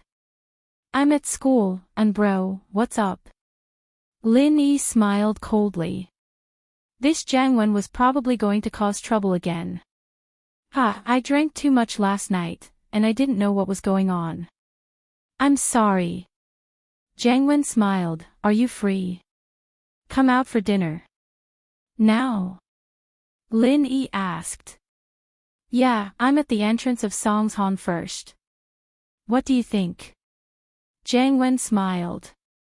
Sure, wait for me, I'll go out now. If Lin Yi didn't have a grudge against Jiang Wen, he'd probably be thanking him right now. Jiang Wen's phone call helped Lin Yi out of his predicament, giving Lin Yi an excuse to leave. After hanging up, Lin Yi turned to Tang Yun and Meng Yao. I have something to do, you guys eat first. Oh, shield bro, you didn't set your phone as an alarm, did you? You didn't want to eat with us, did you? Yushu asked. It's Jiang Wen. Lin Yi was already used to Yushu. Meng Yao didn't say anything. Since Lin Yi had something to do, it wouldn't be good for her to stop Lin Yi from leaving. She said faintly, then be careful. Tang Yun let out a sigh of relief. Lin Yi had something to do, so he didn't have to make a choice. In fact, Tang Yun was very nervous as well. After all, Meng Yao was Lin Yi's employer. If she insisted on eating with them, Tang Yun would be angry, but she knew the bigger picture. She wouldn't force Lin Yi to let go. But that would make Tang Yun feel uncomfortable, as if she had lost to Meng Yao. But now that Lin Yi had something to do, this situation could be avoided. Go if you have something to do, I'll eat by myself, Tang Yun smiled, trying to make her smile happier and prouder. And, I'll contact you by phone.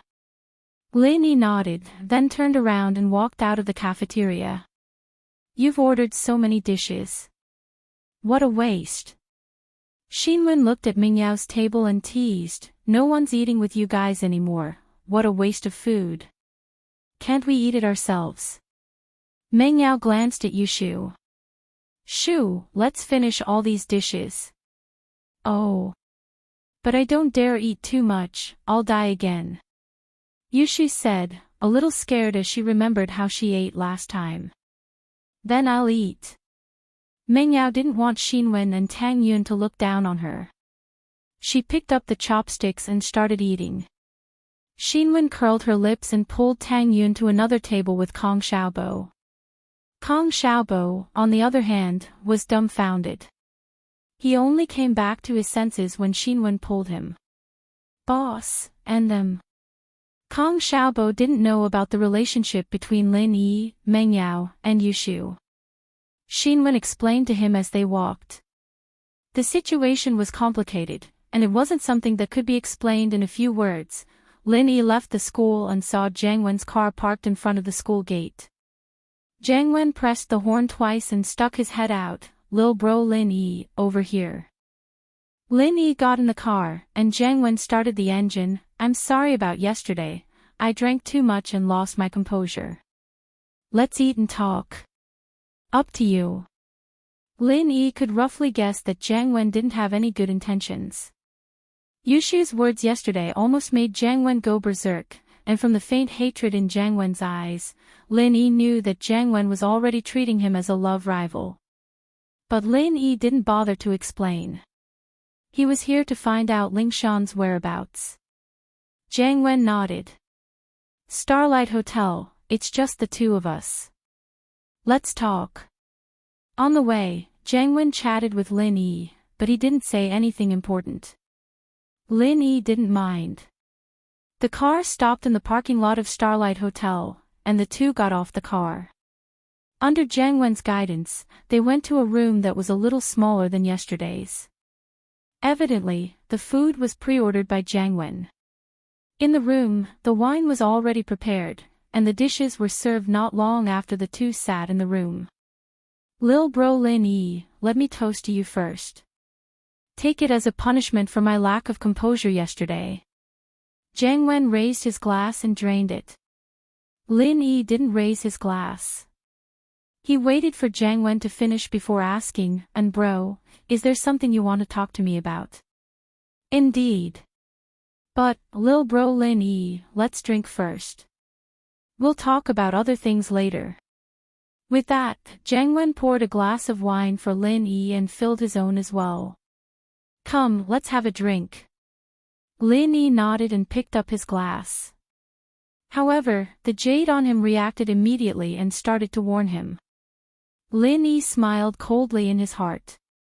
Jiang Wen really wasn't willing to give up. He was trying to do something to him again. However, Lin Yi didn't expose him. He still raised his glass and took a sip of the wine. Then, he put the glass down and started to think of a plan. What Jiang Wen put in the glass was a very common knockout drug. After drinking it, the person would feel drowsy and pass out soon after. Mystic Class wasn't strong enough to force the poison out of his body. Without the help of needles, Lin Yi wouldn't be able to expel the poison out of his body. As a result, Lin Yi wasn't stupid enough to drink the drug directly. This drug was very common. Lin Yi's antidote could neutralize it. When he was on a mission in the forest in Africa, there were a lot of hallucinogenic plants and poisonous insects. If he didn't have this kind of drug with him, it would be very dangerous. However, after returning to the city, this situation didn't exist anymore. Lin Yi didn't bring the antidote with him. He was regretting it now. What's wrong, lil bro Lin Yi? Are you not going to give me face? Jiang Wen saw that Lin Yi didn't finish the wine in one gulp and put it down instead. And bro, I don't feel safe. Is there a problem with the wine this time? Lin Yi pretended to be worried and asked. Chapter 644. Chapter 644, Lin Yi fainted really. Lin Yi didn't seem to believe it. There's nothing wrong with the cup, right? I say, Lin Yi bro, you sure are cautious. Jiang Wen shook his head with a smile. But it's fine, if you think there's something wrong with the cup, we can swap. You use my cup and I use yours. I'm not swapping, I'll drink your cup, how's that? Sure. With that, Lin Yi stood up with his cup in hand and walked to Jiang Wen. He crouched down and placed his free hand on Jiang Wen's shoulder, as if he was afraid that he'd fall. He looked at Jiang Wen's cup for a while before swapping his cup with Jiang Wen's and returning to his seat. Lin Yi bro, you're hurting my pride by doing this. I don't mean to hurt you, but you're thinking of me like this. Alright, let's drink. Jiang Wen raised the cup Lin Yi had just swapped and drank it all in one gulp. In actuality, Jiang Wen had drugged the wine, but he'd taken the antidote beforehand, so the drug had no effect on him. Seems like I'm being too careful. Lin Yi laughed at himself before raising his cup. Between Lin Yi's fingers, however, was a pill-like object. It was from a small bottle he'd gotten from Jiang Wen's pocket. Lin Yi first licked the pill between his fingers, confirming that it was the antidote. He then swallowed the antidote while drinking. This saved Lin Yi a lot of energy. With the antidote in his hand, Lin Yi didn't have to think of anything else. Otherwise, Lin Yi might have to sneak a few needles into his body while drinking. He didn't have the antidote, but Lin Yi had his needles with him.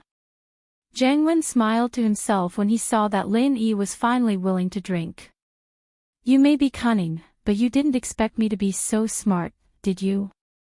I didn't drug you only in your wine glass, but all of it. I just took the antidote first. Lil bro Lin Yi, your big brother, like Meng Yao. You know that, so I won't say much. I invited you here today because I want you to tell me one thing, what's your relationship with Meng Yao? Jiang Wen had made up his mind to deal with Lin Yi, but he still wanted to confirm the relationship between Lin Yi and Meng Yao. Didn't I say it before? She's my employer, Lin Yi said indifferently. But why did you say that Yao Yao and you? Jiang Wen wasn't happy that Lin Yi wouldn't admit to it. Meng Yao didn't confirm Yushu's words yesterday, but she didn't deny it either. From Jiang Wen's point of view, Lin Yi and Meng Yao's relationship was very close. She's always been like that, don't you know? Lin Yi shrugged. Is that so? It seems that lil bro Lin Yi still thinks of me as an outsider. You don't want to tell me the truth. Jiang Wen was even more annoyed that Lin Yi wouldn't admit to it. I'm not an unreasonable person. If there's really something going on between you and Meng Yao, I'll give you my blessings as long as Meng Yao is willing. Thank you, at least for now. I don't know if there'll be anything in the future, Lin Yi didn't need to lie to Jiang Wen. Forget it. Let's drink. Jiang Wen raised his glass again. Lin Yi clinked his glass with Jiang Wen's and drank it all in one gulp. It was about time. The drug should be taking effect soon. Lin Yi held his forehead. And bro, isn't the alcohol going to my head? Why do I feel dizzy? No way, isn't this the fight we drank yesterday? Why would it go to my head? Jiang Wen knew that the drug was working just by looking at Lin Yi's face. He was overjoyed, but put on a weird look on his face. What's going on? Although, Jiang Wen really wanted to point at Lin Yi right now and yell, "Who told you to steal Meng Yao from me? I'll cut off your kidney and see how you're going to fight me then." But Jiang Wen didn't dare to do that. He knew how strong Lin Yi was. He was at least a golden class master. He was afraid that Lin Yi would attack him the moment he fainted. "But, I'm really dizzy." Lin Yi fainted on the table. Lin Yi was an expert in medicine.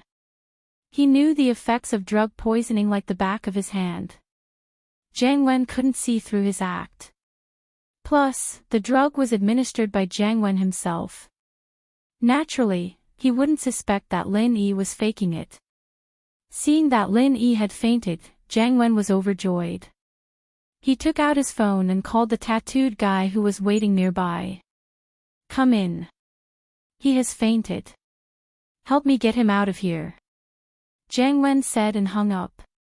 After a while, the tattooed guy pushed the door open. "Wen bro, it's done." "Yes, it's done. Help me get him out." Jiang Wen stood up and pointed at Lin Yi. The tattooed guy nodded and carried Lin Yi out of the room with Jiang Wen. There were a lot of customers and waiters in the hotel, but no one paid attention to Jiang Wen and the tattooed guy. After all, there were a lot of drunk people here. Some were being helped out by their friends, some were being dragged out, and some were being carried out. No one cared if Lin Yi had fainted or was drunk. "Lin Yi, you didn't expect this, did you? Going against me? I'll let you have a taste of losing a kidney," Jiang Wen said as he glared at Lin Yi in the back seat after getting in the car. "Wen bro, will there be any problem if we cut off his kidney? Will he call the police after he finds out about us?" The tattooed guy asked worriedly. After all, Lin Yi knew Jiang Wen. If he lost a kidney, Jiang Wen would be the first suspect. He won't. This kid is not a good person. He has killed many people before. He won't call the police. Jiang Wen didn't believe that Lin Yi would call the police. Sihua said that 2 of his golden class masters died in Lin Yi's hands. Plus, if he asks, we'll just say that he was drunk and left him at the hotel. As for who cut off his kidney, he doesn't have any evidence. The tattooed guy nodded. Since Jiang Wen said that everything was fine, he wouldn't ask anymore. He started the car and drove to the HQ. Chapter 645. What a coincidence! If he didn't bring Lin Yi to his base, he would have to think of a way to follow Jiang Wen. But now, he didn't even need to follow Lin Yi anymore.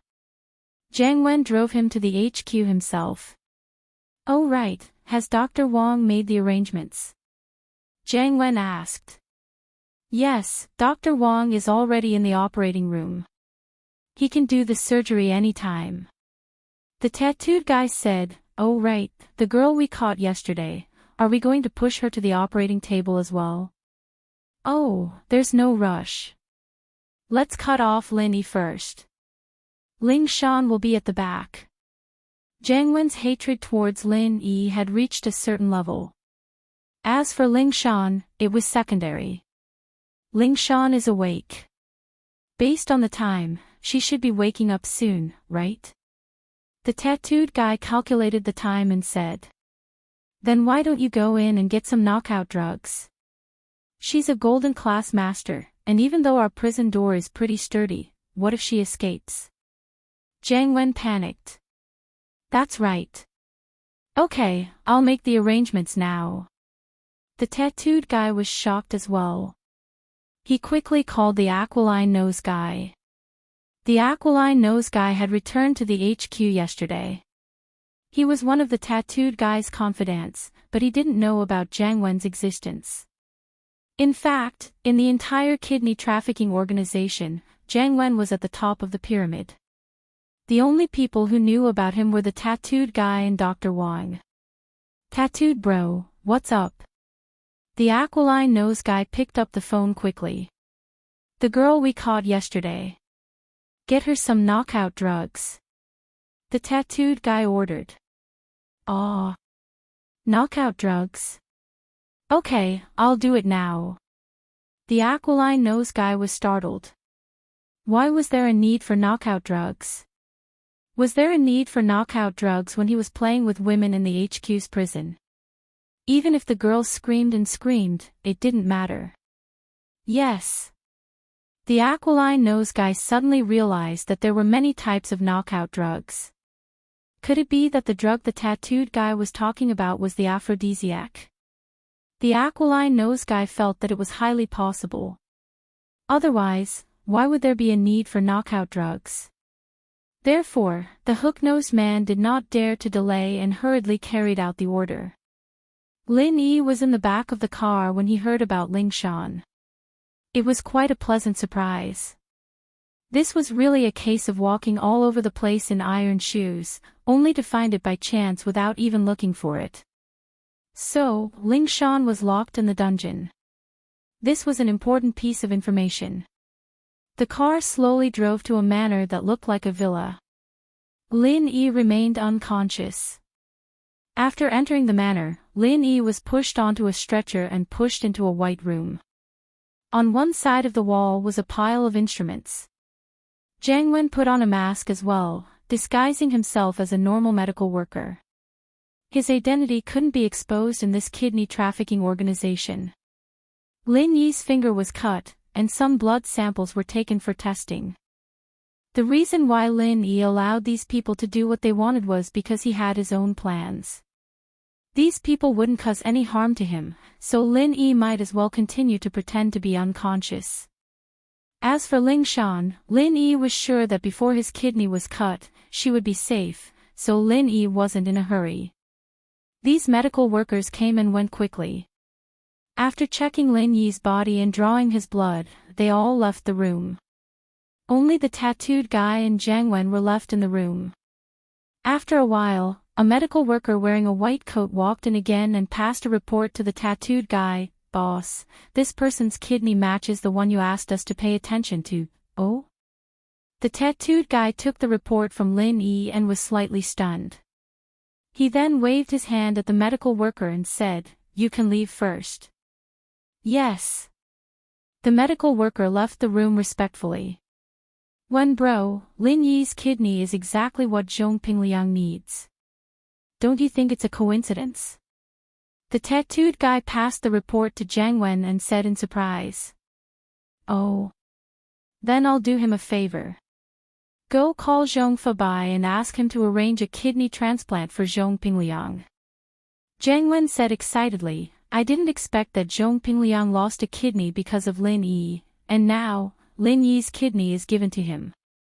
Ha ha ha, what do you call this? This is karma. Okay, Wen bro, I'll go arrange it now. The tattooed guy nodded, I'll get someone to change Lin Yi's clothes and push him to the operating table. Yes, you change his clothes first. I'll push him to the operating table myself later. Jiang Wen looked at Lin Yi and smiled coldly. The tattooed guy went out to inform Zhong Fabai to come over and do the kidney transplant for Zhong Pingliang. On Lin Yi's side, a few people came over and helped Lin Yi change into a surgical gown.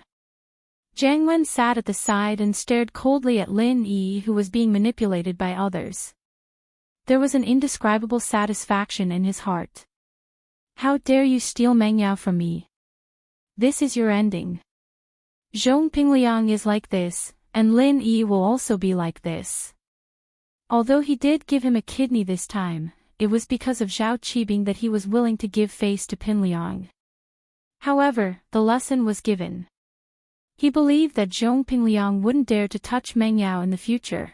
Zhong Pingliang looked at the students entering the cafeteria one after another, and he felt a surge of satisfaction in his heart. Some of these students would probably be sent to the hospital later, right? Zhong Pingliang was about to report this good news to his father, but he didn't expect his father to call him first. Pingliang, where are you? Zhong Fabai's voice was a little nervous. After all, his son was doing a very dangerous crime. Did you complete it smoothly? Dad, I'm at the school field. Don't worry, Fu and I have completed the mission. Zhong Pingliang said proudly. That's good. Zhong Fabai breathed out in relief. Since it's done, I can report to Master Bing now. You have to be careful in school, don't let anyone see through you. That's easy, Fu and I are normal. Zhong Pingliang said casually. He didn't care about the safety of other students at all. Fabai nodded and ended the call. He made an okay gesture to Zihua. Pinliang has already put the poison into the food, we just need to wait and see what happens next. Zihua nodded. Pinliang has already put the poison into the food, we just need to wait and see. Chapter 646. Two good news, okay, thanks for the trouble, Master Bing. Fabai nodded happily. In fact, if it wasn't for Zihua's promise, Fabai wouldn't have let his son take the risk. After all, he only had one son, and he didn't want him to go to jail. As soon as Fabai finished his sentence, Zihua's phone rang. Zihua took out his phone and looked at it.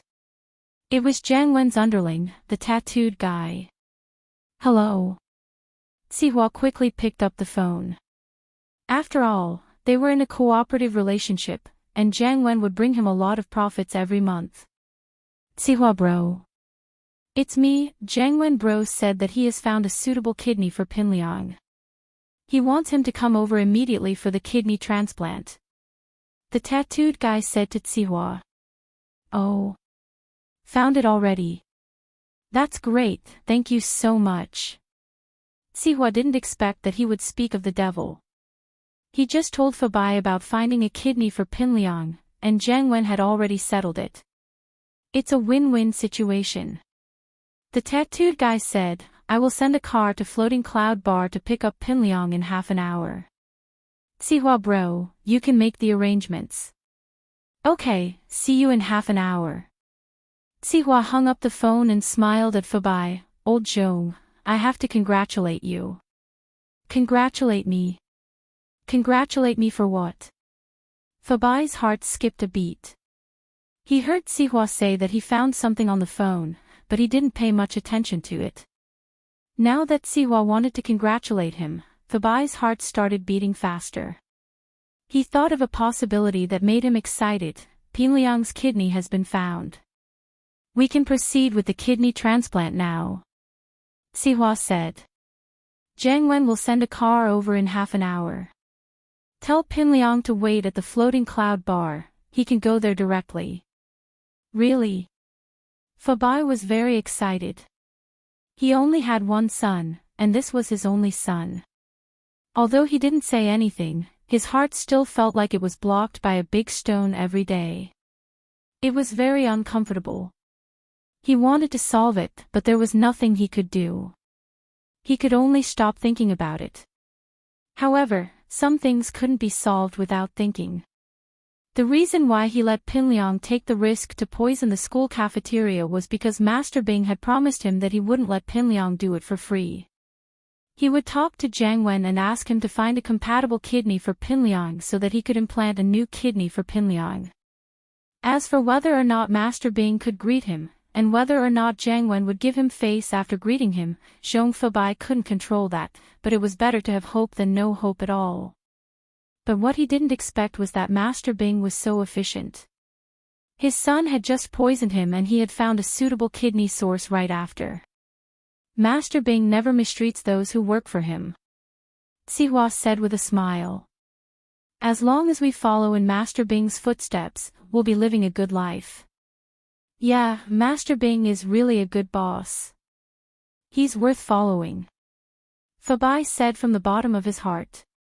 He was afraid that Master Bing was just using him and didn't take him seriously. But now, it seemed like Master Bing always remembered his difficulties. Even when he was lying on the sickbed with a broken leg, he didn't forget to help Pinliang find a kidney. I'll go thank Master Bing personally and show my loyalty. Fabai nodded. No need, Master Bing should be resting. Zihua waved his hand and said, you should call Pinliang first and ask him to come over. Jiang Wen will send a car here soon, don't delay the business. Of course, of course. Fabai agreed and said, I'll drive to pick up Pinliang now. However, before Fabai left, Tsihua's phone rang again. Tsihua took it out and saw that it was still a call from the tattooed guy. So he made a gesture to Fabai, signaling him to wait for a while before leaving. Hello. Tattooed bro, is there anything else? Tsihua picked up the phone. I almost forgot, I have a good news for Tsihua bro. The tattooed guy said with a smile. Oh. There's another good news. What news? Tsihua asked. When bro, I told Master Bing that the kidney for Pinliang was taken from Lin Yi's body. The tattooed guy said faintly. What? Lin Yi? Tsihua was shocked at first, but then he became excited. I say, tattooed bro, is it true? You guys caught Lin Yi. You guys are going to take his kidney. When bro has a grudge against him too, but his kidney just happened to be compatible with Pinliang's. The tattooed guy laughed. I heard that he has a grudge against Master Bing and Tsihua bro. It's not just a grudge. It's a huge grudge. Tsihua said with hatred, I have to thank Masterin for this. No problem, I'll hang up first, I'll send a car over later. The tattooed guy suddenly remembered that Lin Yi had a grudge against Tsihua and Master Bing too, so he made another call to do them a favor. Tsihua hung up the phone and was so happy that he almost jumped up. Lin Yi, you have this day. Is it over? His kidney is going to be taken, right? Fabai was at the side, and this time he heard it clearly. When he heard that Lin Yi's kidney was going to be given to his son, he was so happy that his face was blooming. Tsihua bro? From what I heard, they are going to give Lin Yi's kidney to Pinliang. Yeah, I didn't think that there would be such a coincidence, but it's great. I'll have to tell Master Bing about this as soon as possible and make him happy. Tsihua said as he walked into the inner room of the bar to look for Master Bing. Zhao Qibing was sleeping, and he was pissed that Tsihua woke him up. But when he heard the news that Lin Yi's kidney was going to be removed, he didn't feel sleepy anymore. If it weren't for the fact that his leg was broken, he would have jumped up from his bed and cheered. The person he hated the most was Lin Yi. No matter how Jiang Wen caught Lin Yi and how Lin Yi's kidney was going to be taken, he was still very happy. As long as Lin Yi was unlucky, he would be happy. It would be best if Lin Yi died in a car accident. Fabai also took the opportunity to express his gratitude and loyalty to Zhao Qibing. Chapter 647. Pinliang's family, Dad. Why are you calling me again? Pinliang didn't know why Fabai was calling him again after hanging up not long ago. Son, I have 2 great news for you. Fabai said excitedly.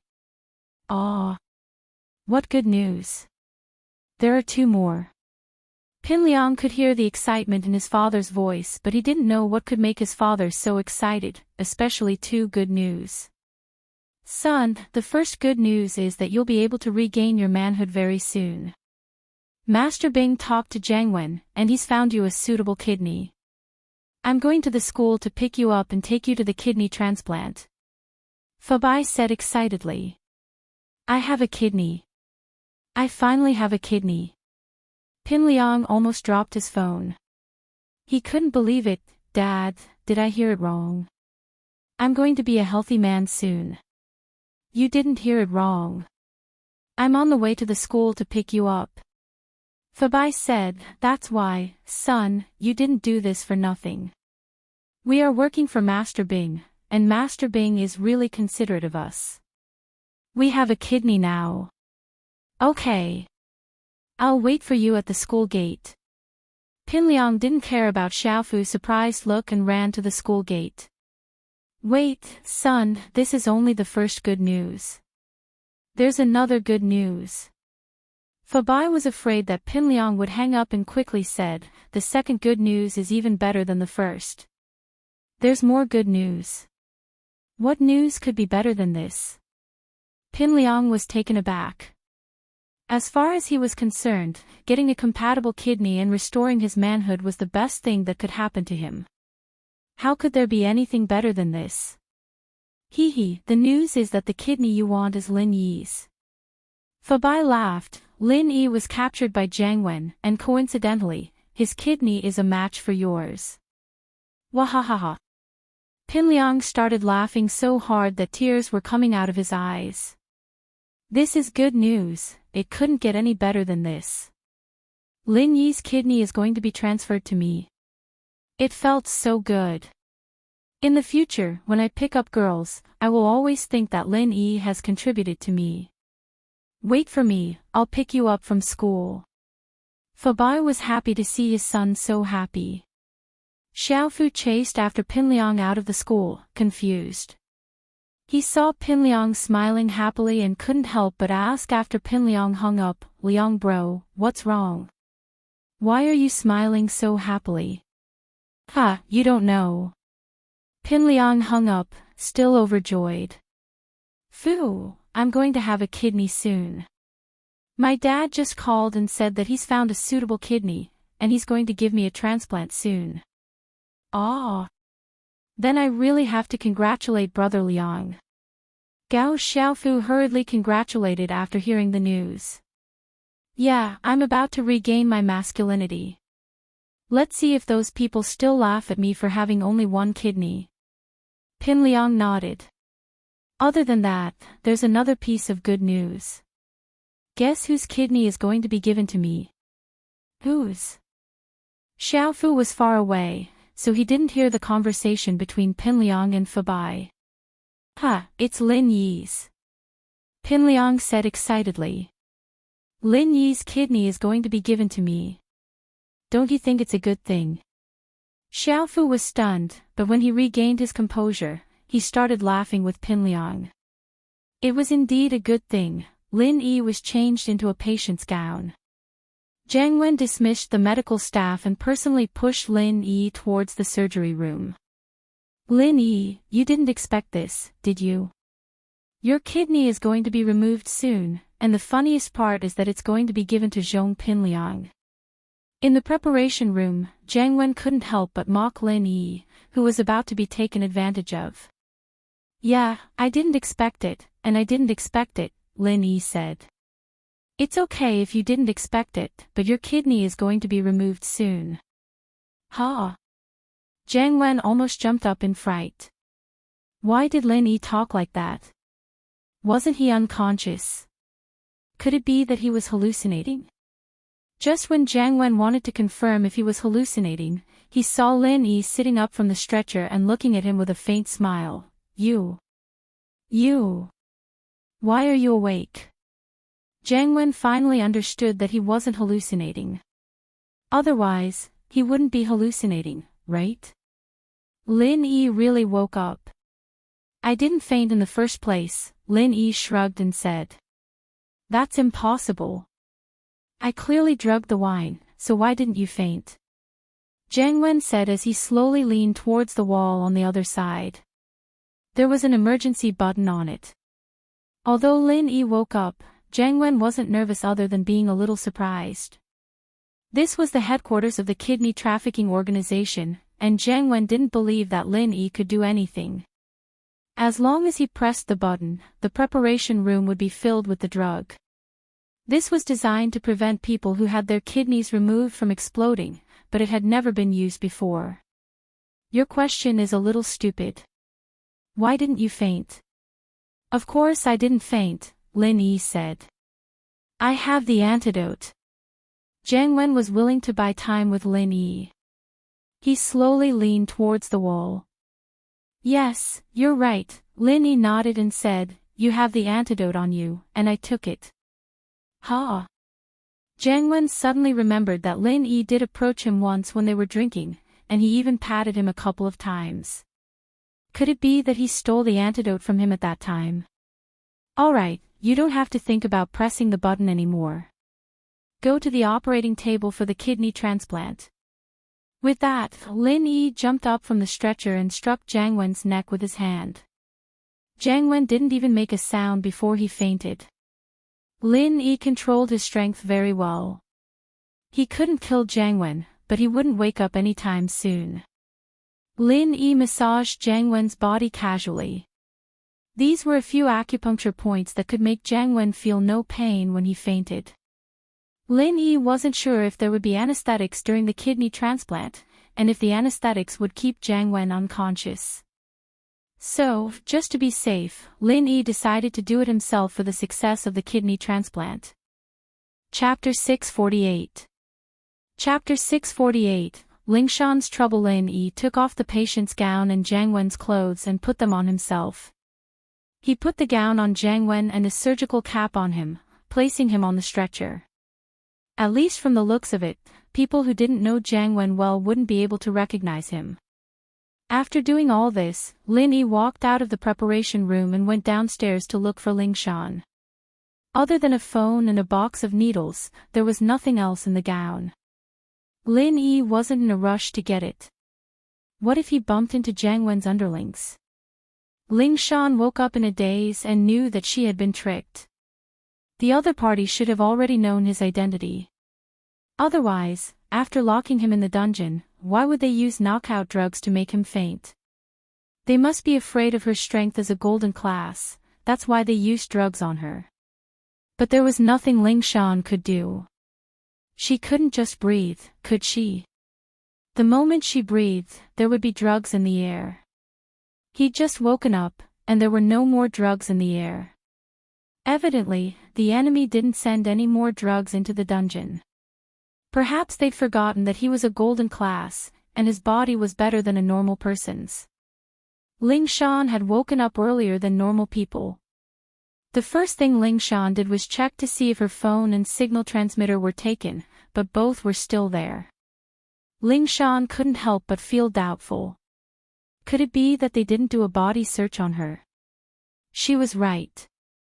Jiang Wen really didn't search her body. There was no need. The entire kidney trafficking organization's HQ blocked all signals. Even if Lingshan had a communication device, she wouldn't be able to contact the outside world. Another reason was Lingshan's strength. Jiang Wen didn't have a golden class with him. Naturally, he wasn't a match for Lingshan. He didn't dare to touch her. Lingshan couldn't help but smile bitterly as she looked at the phone with no signal. As expected. Otherwise, with Lu Wangli's efficiency, there was no way he couldn't find her. He wouldn't let her stay unconscious for more than a night. The time on the phone showed that it was noon of the next day. He had been asleep for more than 10 hours. Lingshan got up and checked the situation in the dungeon. At least she wouldn't be able to break through this kind of defense. The thickness of the door was something that only a golden class late phase peak could break through, and she was only golden class mid phase peak. She was still very far away from the next level. And so, Lingshan didn't bother with that pointless. She continued searching for other exits. All of a sudden, a strange aroma filled the air of the dungeon. Lingshan frowned. Could it be that the guy had sensed that she was awake and was trying to drug the dungeon again? As expected, after some searching, Lingshan found 2 cameras in 2 places that weren't easily detected. They were probably monitoring her through these 2 cameras. With that thought, Lingshan didn't hold her breath. Even if she did, she'd only be able to hold her breath for a little while. She couldn't hold her breath forever, could she? And so, Lingshan went with the flow and didn't resist, breathing in the fragrance in the air normally. But, after a while, Lingshan didn't feel like sleeping at all. Instead, she felt a sense of excitement, as if her blood was boiling, as if she had an endless amount of energy. Could it be that the guy made a mistake and sent the stimulant into the dungeon? But, very quickly, Lingshan realized that the gas the enemy let in wasn't a stimulant. Lingshan could only feel her body heating up. Her body was burning up, and she had a strong sexual impulse.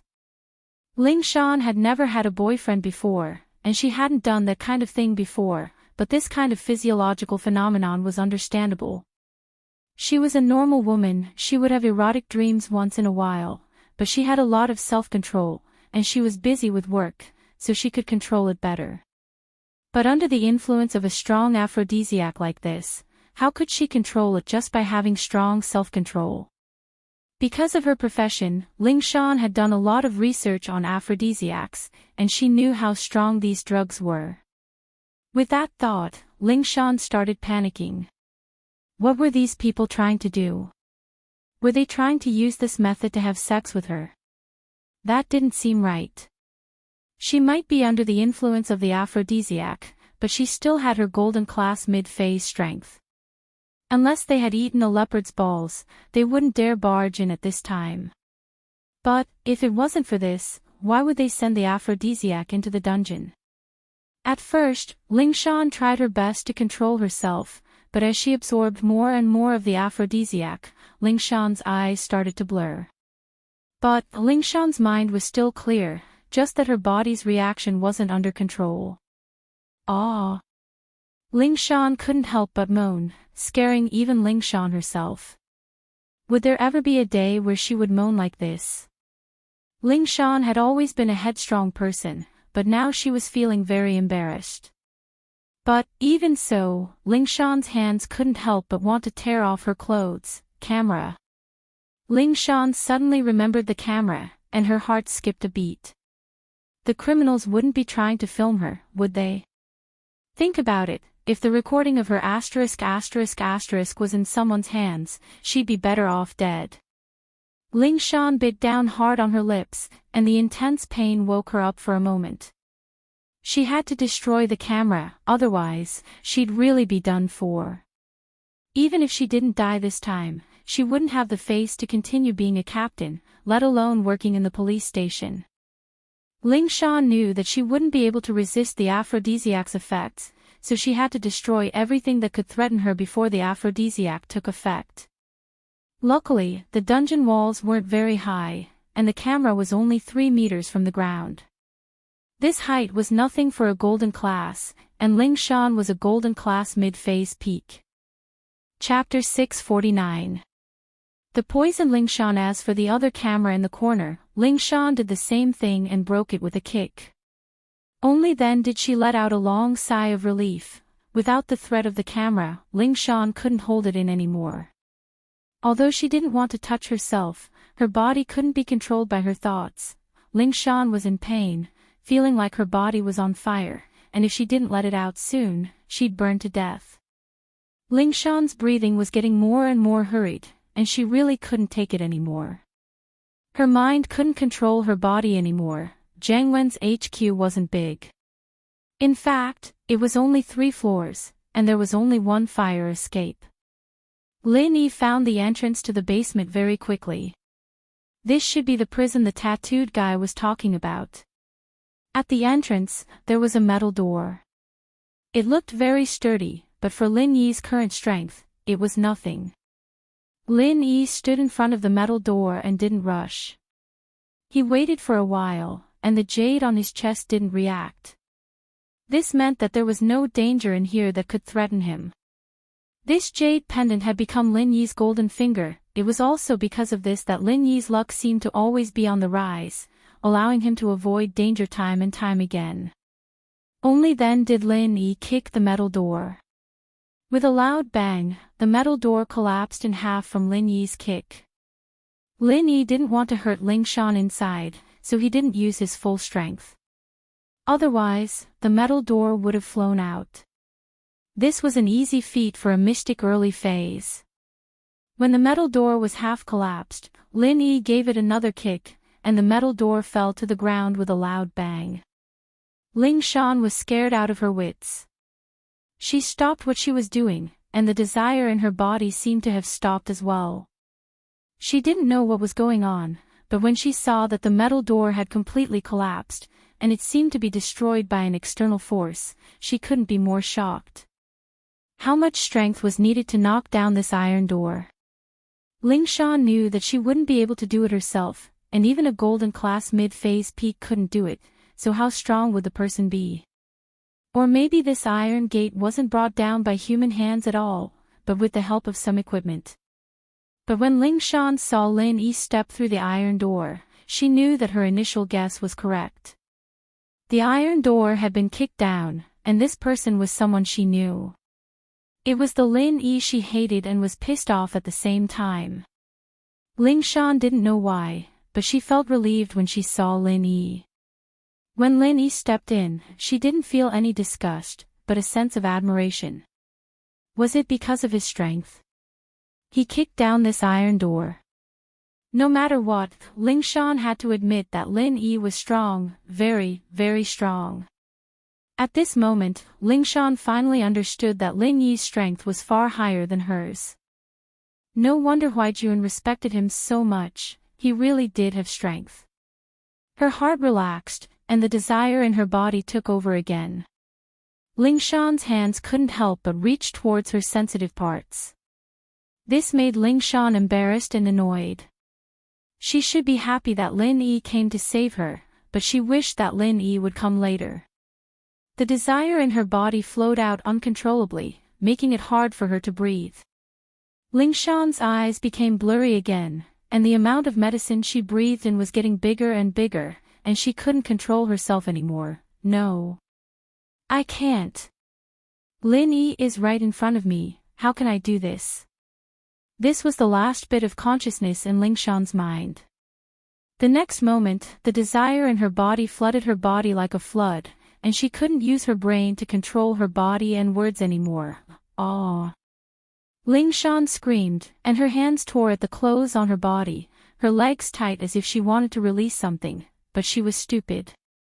This was the first time she wanted to release the desire in her body, but she couldn't find a way. She couldn't do it, and so she tore at the clothes on her body even more crazily. She was going crazy. When Lin Yi walked in, he saw Ling Shan on the floor, but she was acting strangely, as if she was having epilepsy, twisting around on the floor. What was she doing? Lin Yi sniffed the air in the dungeon, and found something unusual. Aphrodisiac, a very common aphrodisiac that permeated the air in the dungeon. Tang Yun was poisoned by this aphrodisiac back then. Smelling it, Lin Yi subconsciously held his breath, he didn't want to end up like Ling Shan. Mystic class was stronger than Golden class, not only because of the increase in strength, but also because the Mystic class had learned how to use the turtle breathing technique. The turtle breathing technique meant that one could breathe like a turtle, and live forever without food or drink. When a turtle slept, it breathed very slowly. Of course, Lin Yi couldn't really be like a turtle, but he could slow down his breathing speed. Lin Yi breathed like this, and he could avoid taking in too much of the aphrodisiac. Even if he did take in a small amount, it was completely negligible. But Lin Yi could use the turtle breathing technique, and Ling Shan couldn't. You've been poisoned with an aphrodisiac. Lin Yi walked in front of Ling Shan, and before he could even finish, Ling Shan hugged him and climbed onto Lin Yi's body, wrapping her arms around his neck. At this moment, Ling Shan's golden class mid-phase strength was being used to its fullest, and her entire body was very light. Normal people wouldn't be able to do such a high difficulty movement. Help me. I can't take it anymore, it's so uncomfortable. Ling Shan's eyes were closed, and her mouth was messy as she moved closer to kiss Lin Yi. Lin Yi frowned, he didn't expect Ling Shan to have such an intense reaction.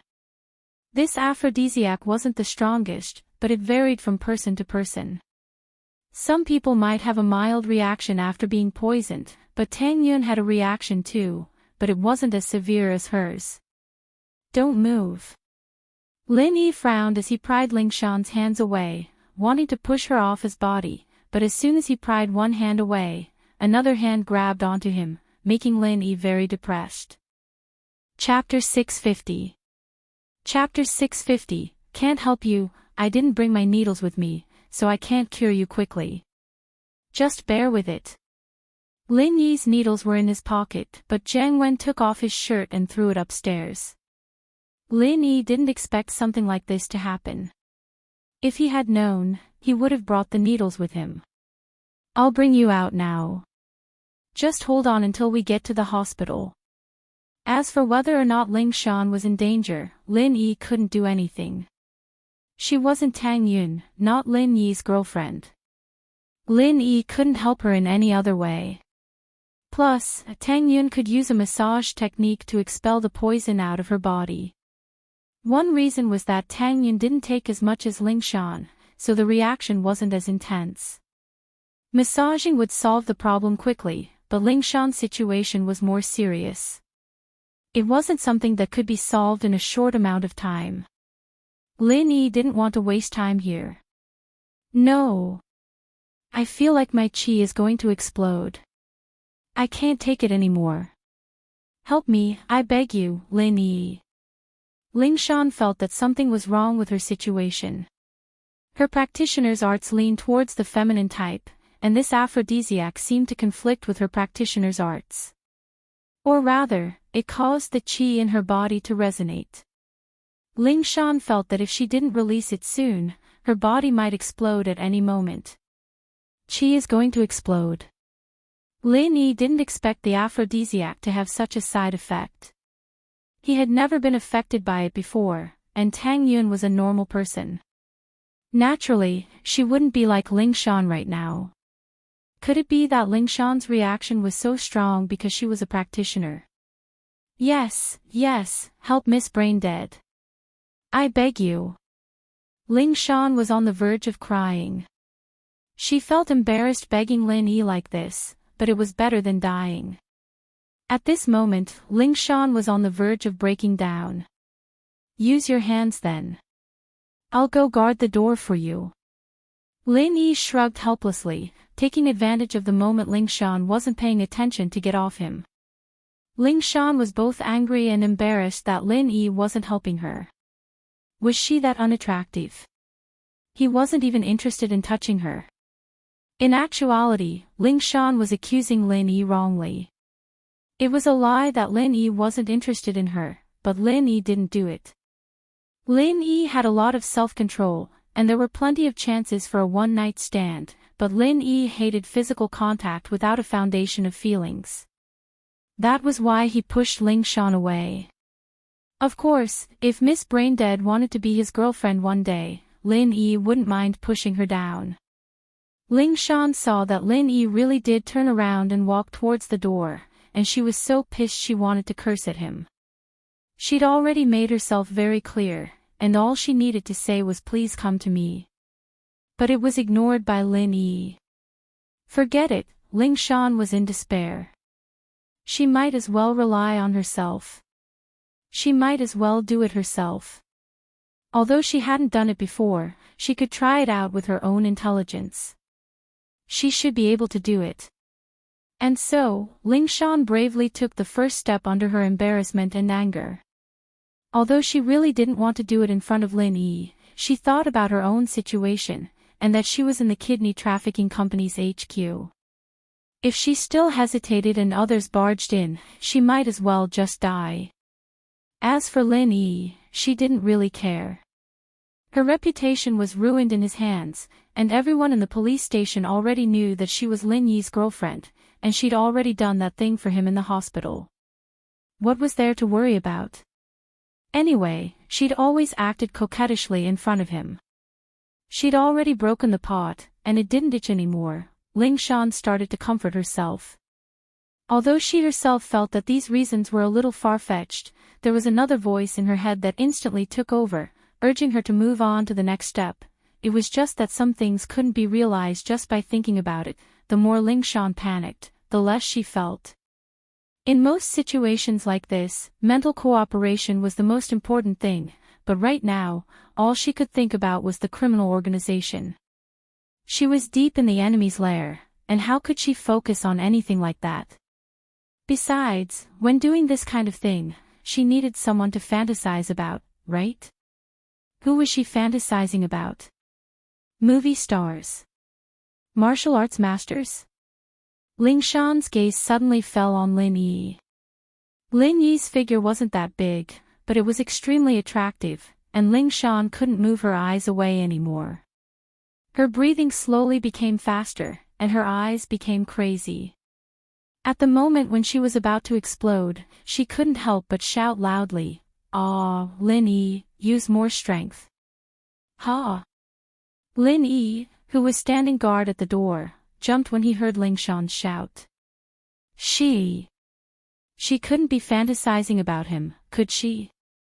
After going crazy, Ling Shan's eyes were a little blurry as she laid on the ground, panting heavily. She didn't think that her first time would be completed in a situation like this. Ling Shan didn't dare look at Lin Yi. She really didn't have the face to face anyone this time, calling out Lin Yi's name at the last moment. How was she supposed to live like this? You done? Lin Yi turned around to see that Ling Shan still hadn't pulled up her pants, and her bra wasn't buttoned up either. She was just lying on the ground, looking like she was waiting to be trampled on. Lin Yi was a little moved. Lin Yi moved his eyes away unnaturally, trying not to think about these things. But he had to admit that Ling Shan's body was really good, very hot. The places that should be big were big, and the places that should be perky were perky. Women who practiced martial arts were really different.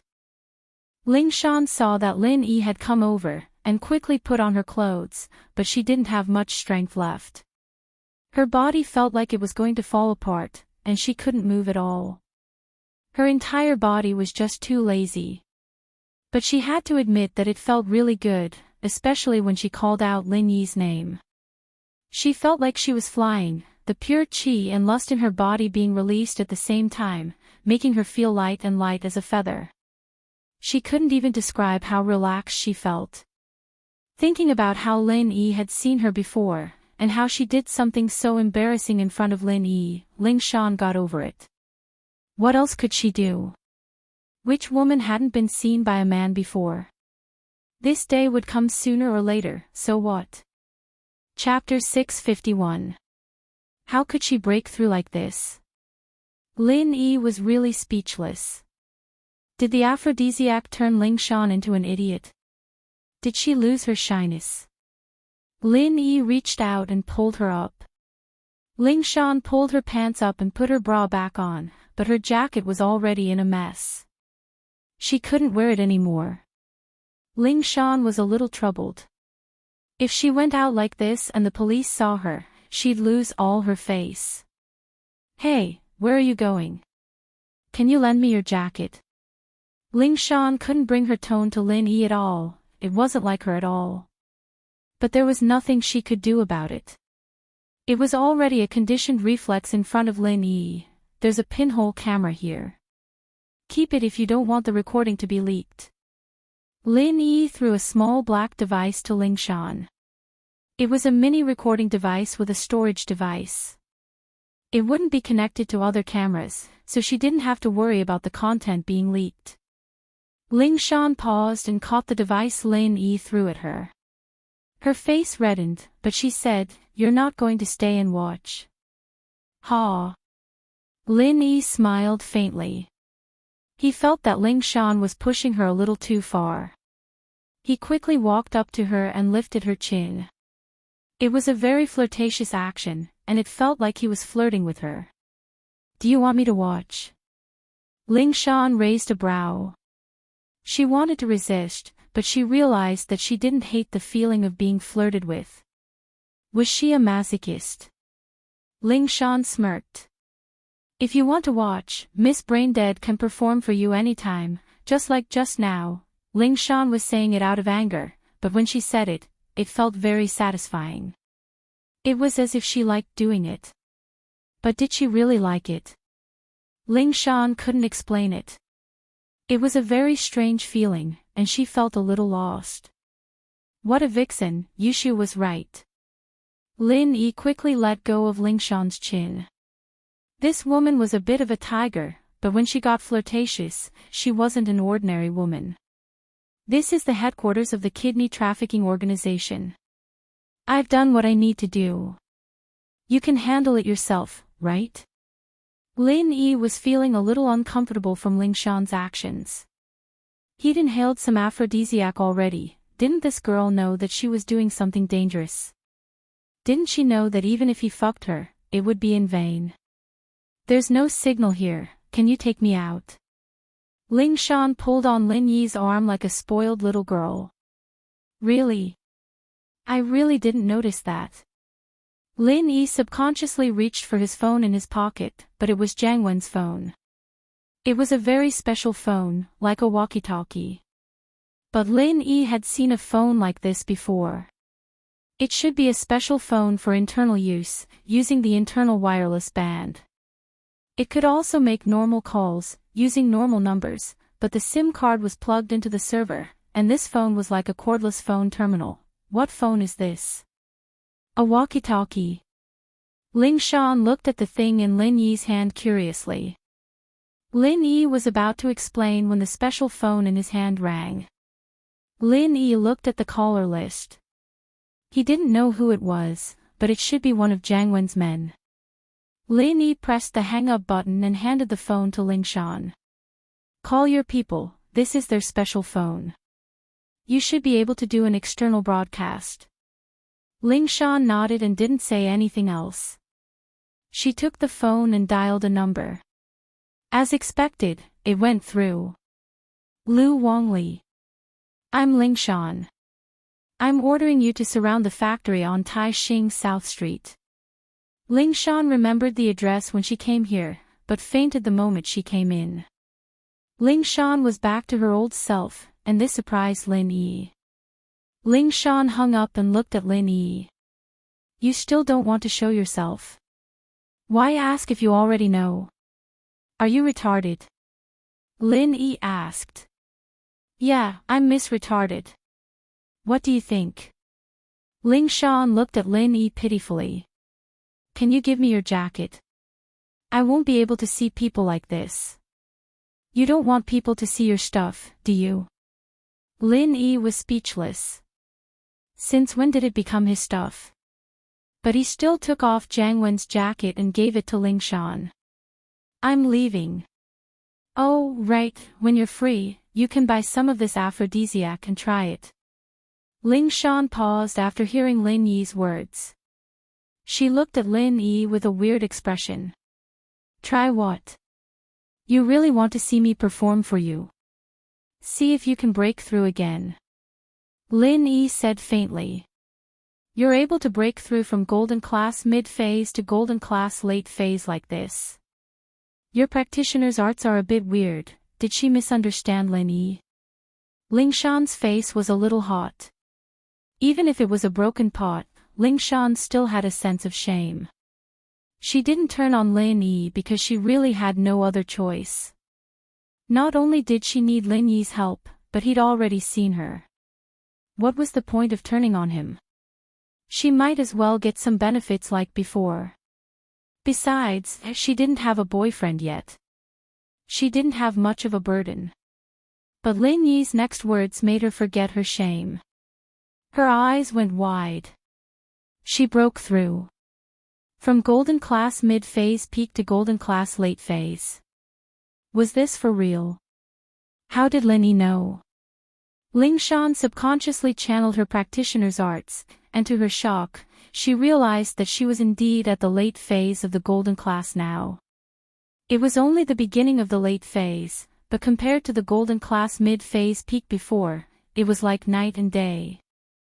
Ling Shan didn't think that she could break through like this. Wasn't this too dramatic? No one would believe her if she told others. No wonder Lin Yi had such a weird expression on his face. He even told her to buy more aphrodisiac. But how did Lin Yi know her strength? She didn't even notice the change in her strength, so how did Lin Yi notice it? Could it be that Lin Yi was stronger than her now? He was golden class late phase peak already. Or even. Ling Shan didn't dare to think further. She couldn't believe her eyes. Lin Yi was only 18, wasn't he? Golden class late phase peak or even mystic class at that age. Was that even possible?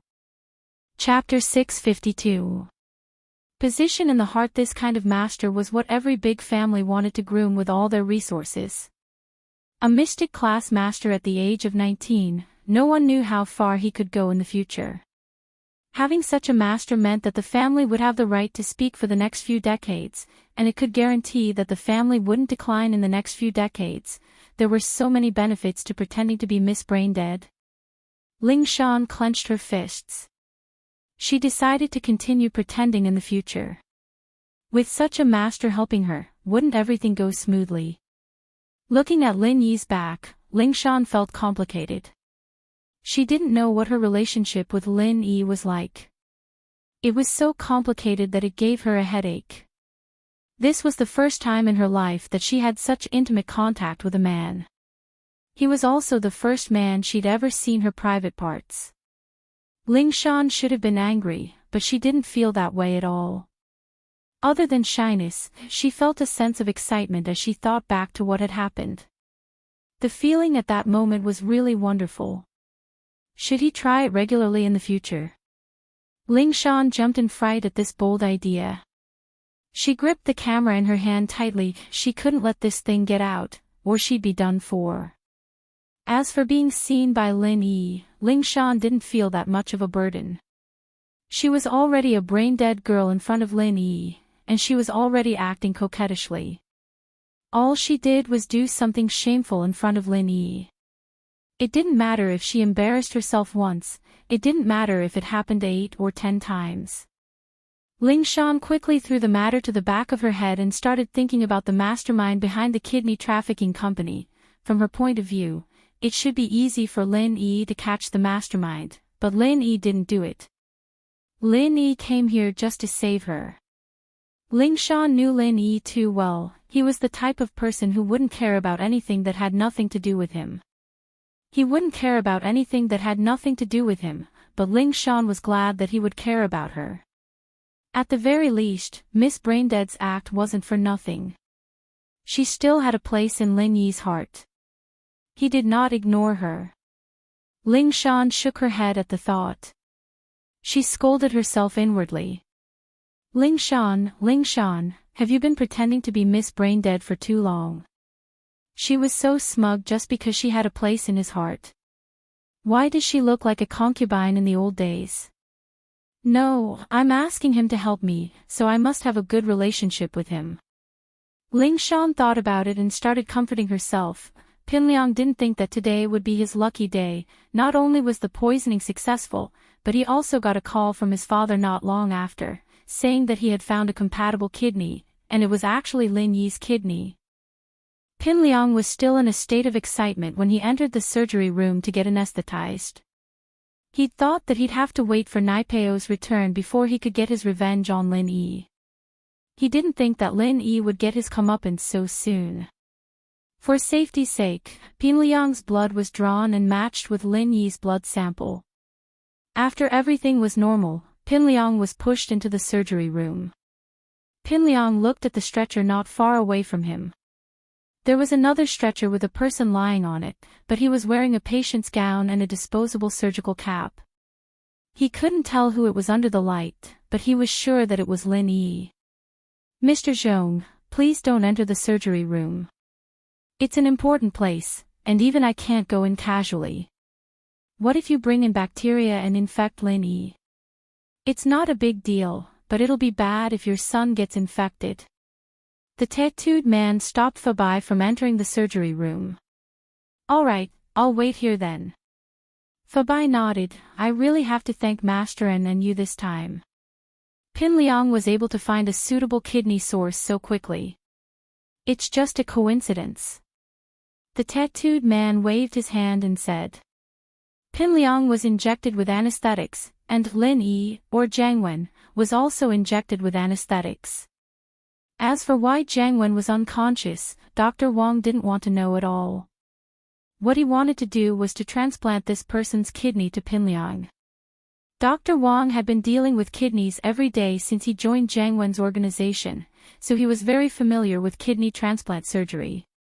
He could even do it with his eyes closed. Swoosh, the sharp scalpel flashed, and Jiangwen's stomach was cut open. Dr. Wang skillfully cut out his kidney. This is a good kidney. Dr. Wang looked at Jiangwen's kidney and said, if we sell this kidney, it should be able to fetch a good price. Although there was a partition between the surgery room and the preparation room, the sound could still be heard. Dr. Wang was obviously talking to the tattooed man. But Master Wen specifically told us to transplant the kidney to Pinliang for free. No matter how good the kidney is, we can't sell it. The tattooed man laughed. He said that to sell Zhong Fabai a favor, so that Fabai would remember his kindness. Tattooed bro, don't worry. I, Zhong Fabai, am not someone who doesn't know what's good for him. After this, I will definitely pay Master Wen a visit to thank him. How could Fabai not understand the tattooed man's meaning? However, if his son's kidney transplant was successful, then he wouldn't have a problem spending hundreds of thousands. There's no need for that. Dr. Wang, you have to perform this surgery well. The tattooed man laughed and ordered Dr. Wang. Don't worry. Dr. Wang was the core of this organization, but he didn't have the chance to talk to Jiang Wen directly. Most of the time, it was the tattooed man who conveyed Jiang Wen's message to him. So, he only saw Jiang Wen's face a few times. He didn't realize that the Lin Yi lying on the operating table was actually his boss, Jiang Wen. The surgery was a success. Dr. Wang quickly stitched up Pinliang's wound and said to the tattooed man, "Tattooed bro, the surgery was a success. Master Zhong is fine. But, what should we do with this kidney?" Dr. Wang was naturally referring to Lin Yi. Chapter 653. Directly the tattooed guy dialed Jiang Wen's number with his phone, but the call was hung up after a few rings. The tattooed guy was startled. Did something happen on Jiang Wen's side? He wanted to call again, but he was afraid that Jiang Wen would scold him, so he said to Dr. Wang, "Let's do it like before, get someone to throw him in front of the hospital." One of Lin Yi's kidneys had been removed. If he didn't stay in the hospital for some time, he would most likely die. The tattooed guy knew that Jiang Wen wanted to teach Lin Yi a lesson, but he couldn't kill Lin Yi here. If he really wanted to kill Lin Yi, he wouldn't need to remove one of his kidneys. It was even possible to remove both of them. So, the tattooed guy hesitated for a while and decided to use the old method, throwing Lin Yi in front of the hospital. Naturally, there would be someone who would go and save Lin Yi. Zhong Fabai thanked him profusely and brought Pinliang back to rest. The tattooed guy naturally had to drive the father and son back. This was because he was afraid that the father and son would know the location of the headquarters, so he purposely drove a commercial car with the back compartment completely sealed. As for the poor Jiang Wen, Dr. Wang waved his hand arrogantly, and a few strong men came in and dragged him out of the surgery room like a dead body. They threw him into an old van without a license plate and drove towards the hospital. When they passed by the Songshan First Hospital, Jiang Wen was thrown in front of the hospital like a dead dog. Then, the van drove away. After sending the father and son to the hospital, the tattooed guy drove back to the headquarters of the kidney trafficking organization. However, he didn't expect that he would get a call from the man with the aquiline nose not long after he returned to the headquarters. "Tattooed bro, bad news. The girl in the dungeon ran away." The man with the aquiline nose was sweating profusely. He had poured the aphrodisiac into the dungeon and wanted to check on Lingshan's situation through the surveillance footage. However, he suddenly remembered that this girl was the tattooed guy's pleasure. If he saw some bad scenes beforehand, would the tattooed guy hate him? Thinking of this, the aquiline-nosed man did not dare to watch the video. But after thinking about it, he felt that it wasn't safe.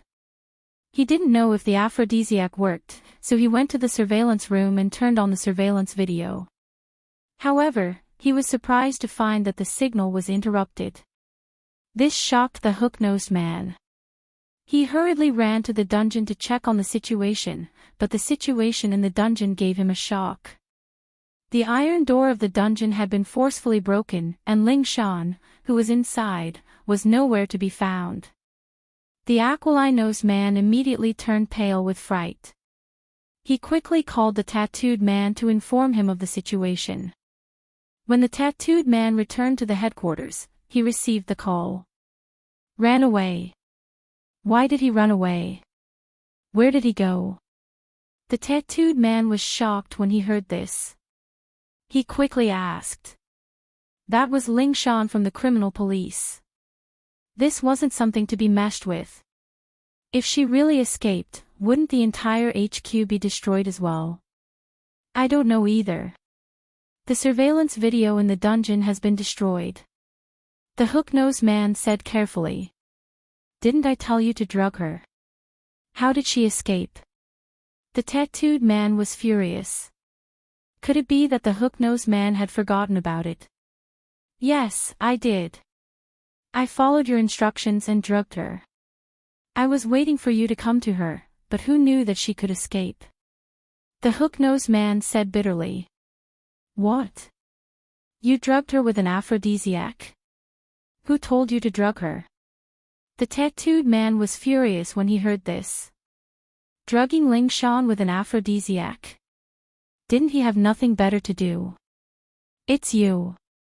The hook-nosed man didn't understand what he had done wrong. Didn't you tell me to drug her? I did tell you to drug her, but not an aphrodisiac.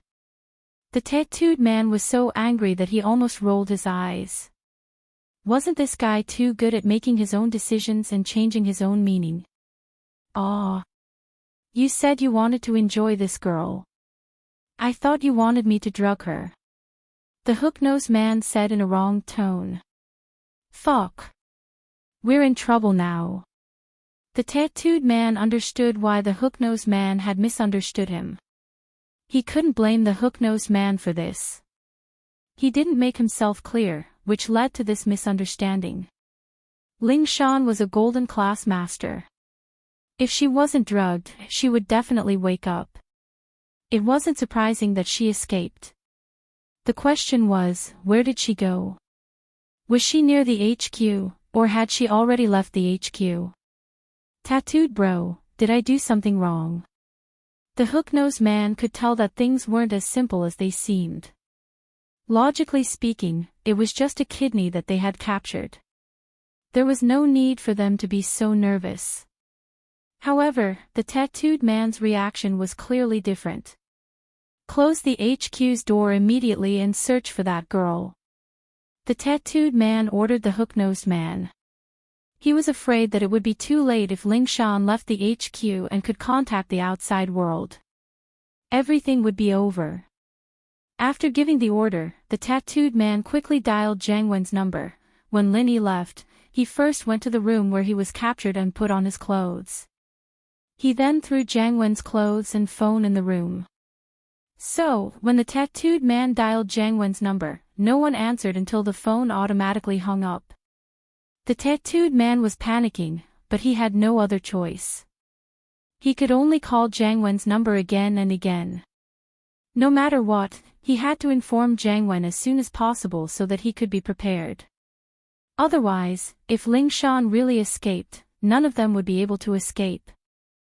Suddenly, the sound of police sirens came from outside the window. The tattooed man was shocked. He raised his head and saw that the HQ was surrounded by dozens of police cars. There were quite a few SWAT cars among them. Red and blue police lights intertwined. It was a spectacular scene. The tattooed man smiled bitterly. It was over, it was really over. His remedy was obviously too late. Ling Shan had already escaped and gathered people to surround his HQ. At this moment, the tattooed man didn't even think about resisting or escaping. Under the encirclement of so many police forces, unless he knew Stealth or Ultraman, there was no way he could escape. Chapter 654. Accepting the responsibility from the first day the tattooed man took this step, joined the In family, and helped the Fire Wolf gang to sell their kidneys, he already knew that this day would come sooner or later. However, the In family treated him well. His younger brothers and sisters all went to college, and the original thatched cottage at home had now been built into a villa. His parents' savings had already reached tens of millions, and all this money was sent back by the tattooed man. His family had already become one of the richest families in the village, and even the whole town. His family knew that he was working outside, but they didn't know what he was doing. The tattooed guy didn't spend much money here. He basically didn't need any money. So, all his bonuses were given to his family. The tattooed man felt that his life was worth it. His brother, sister, and parents could live a good life, and he had nothing else to ask for. He was a person who had been in prison, and he didn't have a promising future. If it weren't for the family's appreciation of him, he might be living on the streets now. So, the tattooed guy only hoped that Jiang Wen, the young master of Haosen, could escape safely. He just needed to take care of his family. As for the crime of the kidney trafficking organization, he was prepared to take responsibility for it. It could be said that other than Dr. Wang, no one knew that the tattooed guy had a boss behind him. Of course, Zihua and Master Bing knew about it too. But they were all gangsters. No one would break the rules and report it to the police. The tattooed guy quickly walked to the surgery room before the police arrived. He saw Dr. Wang's expressionless face. Maybe Dr. Wang had the same thought. He knew that this day would come. Tattooed bro, has this day arrived? Dr. Wang's expression was dull, but his tone was calm. Yes, the tattooed guy nodded. If we get arrested, what will we be charged with? Dr. Wang asked. Even if we don't die, we'll be sentenced to life imprisonment, right? The tattooed guy smiled. You came here to kill me, right? Dr. Wang raised his head and looked at the tattooed guy. The tattooed guy nodded honestly. I'm afraid that you won't be able to handle it and hand over Master Wen. Ha, I can handle it, but I don't want to. I don't want my son to know that his father is a criminal, an unscrupulous doctor who cuts people's kidneys for profit. Dr. Wang said faintly, my son's dream is to be a doctor. He was proud of his father. I don't want him to be disappointed. After I die, can you tell the police that I was forced to die? Is that okay? This is my last request. Of course.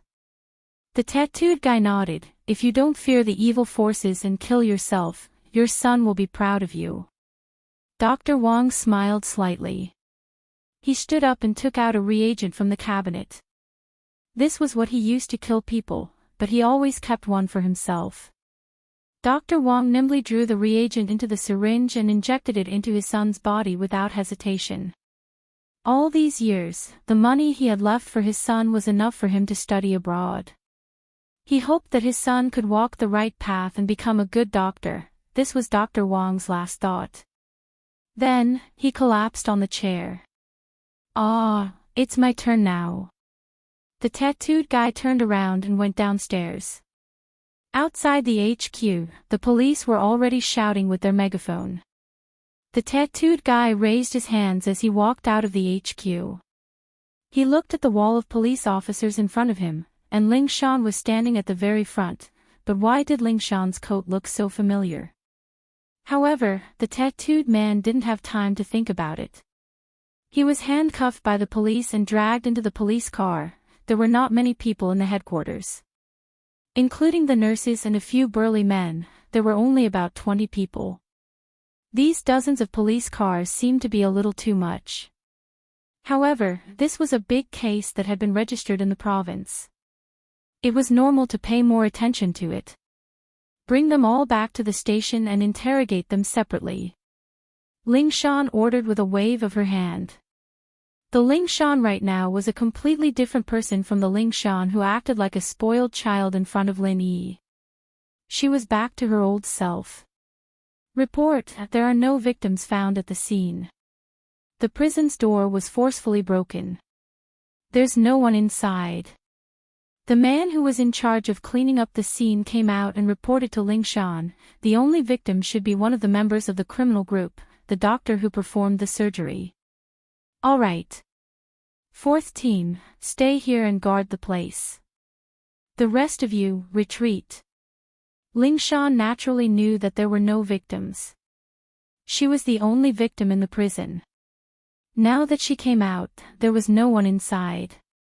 Sitting in the police car, listening to the praises and words of admiration from her men, Ling Shan felt like she was in a dream. The case was solved just like that. Wasn't it too fast? Yesterday, she was still troubled by the case, but today, she got a complete victory. Lin Yi. What kind of person are you? Ling Shan suddenly couldn't understand Lin Yi anymore. She just asked for his help yesterday, and today, the case was solved. Although it was a coincidence, Lin Yi's strength was undeniable. Unknowingly, Ling Shan's attitude towards Lin Yi had changed. Before, she thought that Lin Yi was just lucky, but now it seemed like that wasn't the case. Her thoughts before were really laughable. She wanted to compete with Lin Yi. Thinking back to the scene where Lin Yi kicked down the prison door with one foot, Ling Shan couldn't help but sigh. Although she was a late-phase golden class now, and that door shouldn't be a problem for her anymore, it wasn't something that could be kicked down with just 1 or 2 kicks. Before, Ling Shan wasn't used to acting like a spoiled brat in front of Lin Yi, but now, she seemed to have gotten used to it. At least she wasn't angry anymore. Instead, she felt an indescribable satisfaction. Was there really something wrong with her? Why did it seem like she was a masochist? Captain Song, I'm afraid you're going to be promoted this time, right? Lu Wangli and Ling Shan were quite familiar with each other. When Ling Shan first came to the police station, she was the captain of first team. She was also Lu Wangli's direct superior. I just got promoted, why would I get promoted again? Although Ling Shan said that, she was secretly looking forward to it. Even if she didn't get promoted, she would at least get promoted, right? Chapter 655. Yao Yao fainted from anger. Let's wait for the interrogation results to come out first. We don't know if these people are all the criminals. Are there any that escaped? Ling Shan felt that this case was solved too quickly, and the criminals didn't even put up a fight before surrendering. Ling Shan felt that it was a little strange. Although they didn't have any hostages, and it was impossible for them to escape from the police, Ling Shan still felt that there was more to it than meets the eye. Especially the main surgeon. Why did he commit suicide? Did he have no choice, or did he commit suicide? She had to investigate all of these, and it was too early to say that the case was solved. Meng Yao didn't have a big appetite. Although she was eating as much as she could, 6 dishes and 1 soup wasn't something she could finish alone. She ate a few mouthfuls of each dish and was almost full. Meng Yao could only comfort herself. Although she didn't eat much, she ate every dish. This way, the nutrition was balanced, and her body was healthy. Who cared if Tang Yin thought that she was wasteful? As long as she was happy. With that thought, Meng Yao didn't force herself to eat anymore. After a few mouthfuls, she put down her chopsticks. Shoo, I'm full. Let's go back to class. Oh, but Yao Yao sis, you haven't finished yet. Yushu pointed at the food on the table. Nope, I can't eat anymore. You don't want me to become like you last time, do you? Meng Yao really couldn't eat anymore. Oh, never mind then. Yao Yao sis, you always want to assassinate me, but I don't want to assassinate you. Yushu said. Meng Yao was speechless. When did I assassinate you? The two walked out of the cafeteria hand in hand. When they passed by Tang Yun's table, the miss raised her head proudly. She didn't even look at Tang Yun. Xinwen curled her lips. What are you so proud of? You can't finish it, right? What a waste of food. Meng Yao was angry, but she didn't care. This kind of thing wouldn't be solved in a short period of time. There were more people in the cafeteria now, and Meng Yao didn't want people to laugh at her. Back in the classroom, Meng Yao and Yushu took out their MP4s and started watching cartoons. They'd watch cartoons whenever they had free time in the afternoon.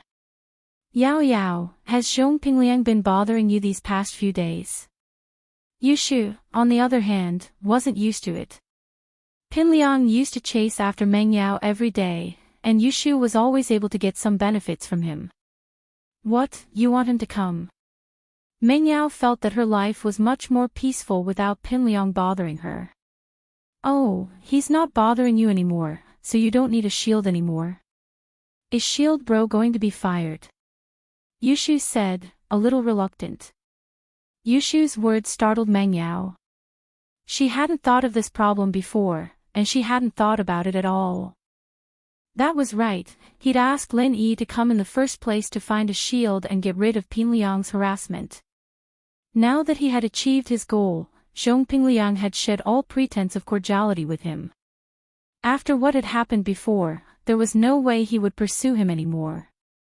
So Lin Yi's work is really over. The miss felt a little sour in her heart. She hadn't spent a long time with Lin Yi, but it wasn't short either. She seemed to have gotten used to his existence. Meng Yao was a little annoyed that Yushu suddenly brought this up. If Yushu didn't say it, she could pretend that nothing had happened. She wouldn't have deliberately thought about it, and Lin Yi would still be the old Lin Yi, her follower. But now that Yushu said it, did she have to fire Lin Yi? He was so despicable, flirting around, he deserved to be fired. But, he seemed quite pitiful, didn't he? An orphan came to work in a foreign city, and if she fired him, what would he do? And, out of sympathy, she couldn't fire him for now. She couldn't burn the bridge after she'd outlived her usefulness, could she? That wasn't what a good kid should do. Meng Yao found a suitable excuse for herself. Besides, it seemed like she was still in danger. Shoo, Pinliang can already do such crazy things, it's hard to say that he won't be even crazier in the future. We're still in a dangerous situation, and we need someone to protect us. Meng Yao said, from the looks of it, Lin Yi is still qualified, so let's use him for now. Besides, he's quite pitiful, he's an orphan, otherwise he wouldn't be homeless. Oh, he can stay at Tang Yun's house. Yushu interrupted. Meng Yao raged and glared at Yushu. Was this girl doing it on purpose? Yao Yao sis, why are you glaring at me? Did I say something wrong? Oh, I know, if you want to pursue Shield Bro, you can't let him stay at Tang Yun's house. Yushu said with a smile, I finally found out Yao Yao sis' secret, I'm the spy, Shu 007.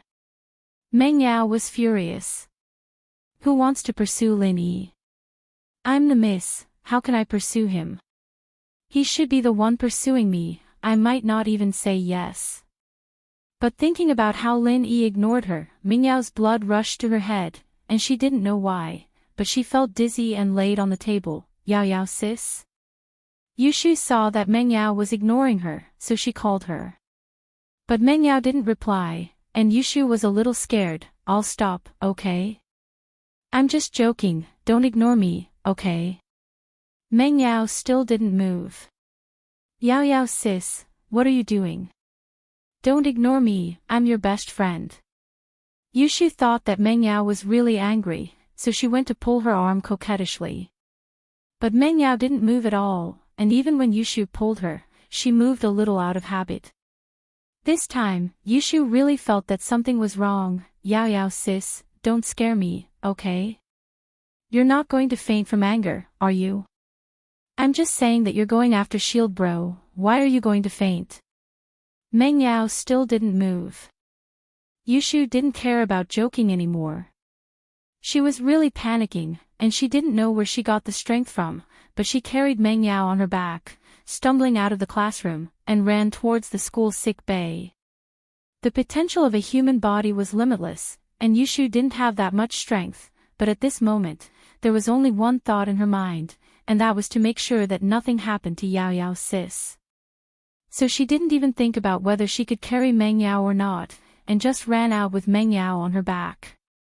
Chapter 656. She doesn't love Shield Bro anymore. School doctor, school doctor.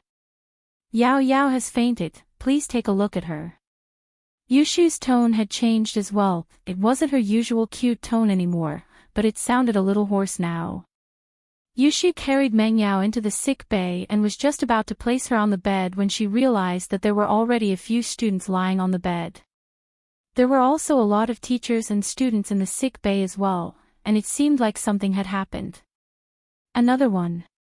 The school doctor frowned when he saw Yushu carrying Meng Yao in, cold sweat forming on his forehead. Why are there so many people? Why isn't the ambulance here yet? The school doctor didn't know what to do with the students fainting one after another. He couldn't tell what caused the fainting at all, and all the students had the same symptoms. Their faces were pale, and their breathing was rapid. Dr. Li, how's the situation? The dean, Wang Jifeng, rushed over as soon as he heard the news. He frowned when he saw the sick bay full of teachers and students. Teachers and students who are not involved, please leave. Don't squeeze in here, the air is bad. Wang Jifeng's words were very effective. Be it the teachers or the students, they all left the sick bay obediently. But since the people inside were their classmates or good friends, the teachers and students didn't want to go too far. They lingered in the corridors, not willing to leave. But there was one person who didn't leave. Yushu was still hugging Meng Yao tightly, sitting at the corner of the bed. Wang Jifeng knew her, and naturally, he wouldn't chase her away. But when he saw Meng Yao in her arms, he was shocked. Wasn't this the chairman's daughter? She fainted as well. Wang Jifeng was sweating profusely. He didn't have time to ask and quickly called the principal, Ding Binggong, to report the situation. Principal Ding, where are you? More than 10 students from the school are unconscious, including Chairman Chu's daughter, Meng Yao. Jifeng couldn't handle the situation, so he called Binggong. Ding Binggong went to the education bureau for a meeting, so he didn't rush back to school for lunch at noon. Instead, he went out to eat with the other principals.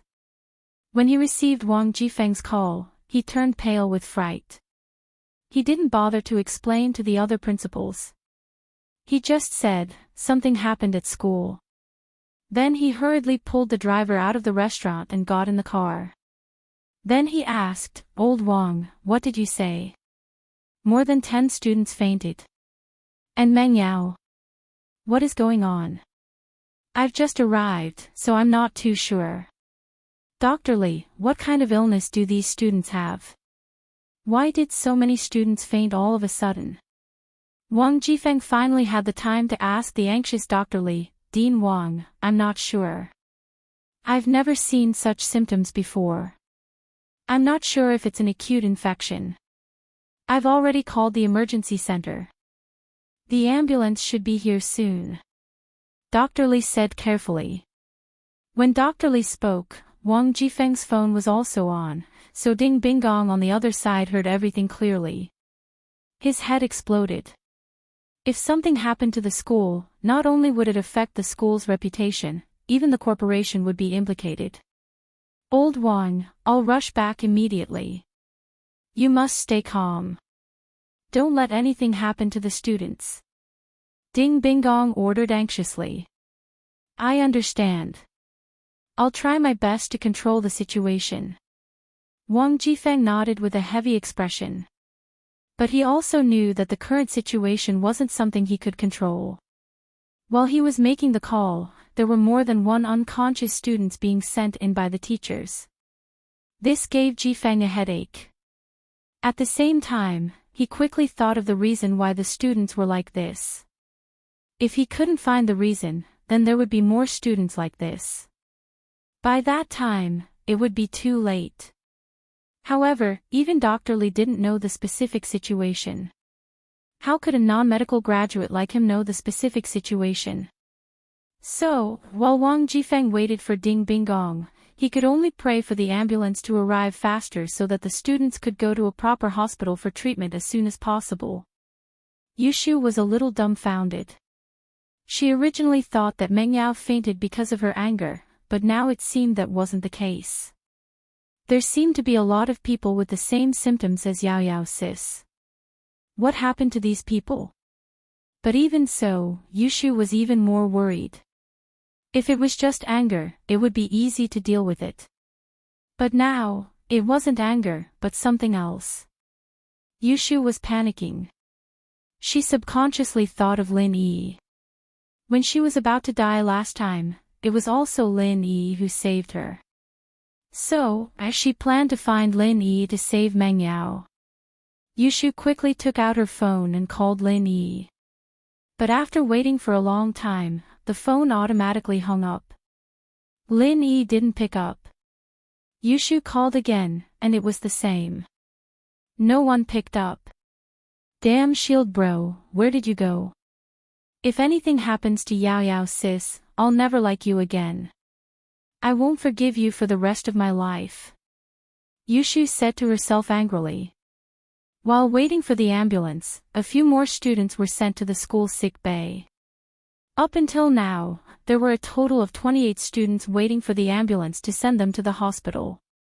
During this time, Dr. Lee made a few more calls, urging the emergency center to send more ambulances. At the same time, he also asked them to send more ambulances. At least 7 to 8 ambulances were needed to transport these students. However, in the following time, until the first class in the afternoon, no more students were sent to the school sick bay. It seemed that this round of fainting had stopped temporarily. This made Jifeng and Dr. Lee let out a sigh of relief. Ding Binggong arrived at the school almost at the same time as the ambulance. The students were carried into the ambulance one by one. Naturally, Yushu didn't want to leave Meng Yao alone.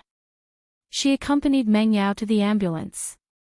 Ding Binggong and Jifeng knew Yushu, so naturally, they didn't stop her. They got into the ambulance with Meng Yao. Dr. Lee and the other ambulance stayed at the school. If there were any fainted students, they would be sent to the hospital immediately. Chapter 657. Cause of coma. Shu, what's wrong with Yao Yao? Can you tell us what happened? Ding Binggong wanted to know the truth of the matter, but he didn't get any useful information from Jifeng and Dr. Lee, so he turned his attention to Yushu. Yushu was with Meng Yao, so she should know more about the process of Meng Yao fainting. But Yushu's words were no different from what the other students had said. All of them fainted not long after they returned to the classroom after lunch. At first, Dr. Lee had suspected that the students fainted because of food poisoning, since the students only started fainting after lunch. But this theory didn't hold up to scrutiny, since the fainted students were only a small percentage of the students who ate in the cafeteria. There were only 28 of them.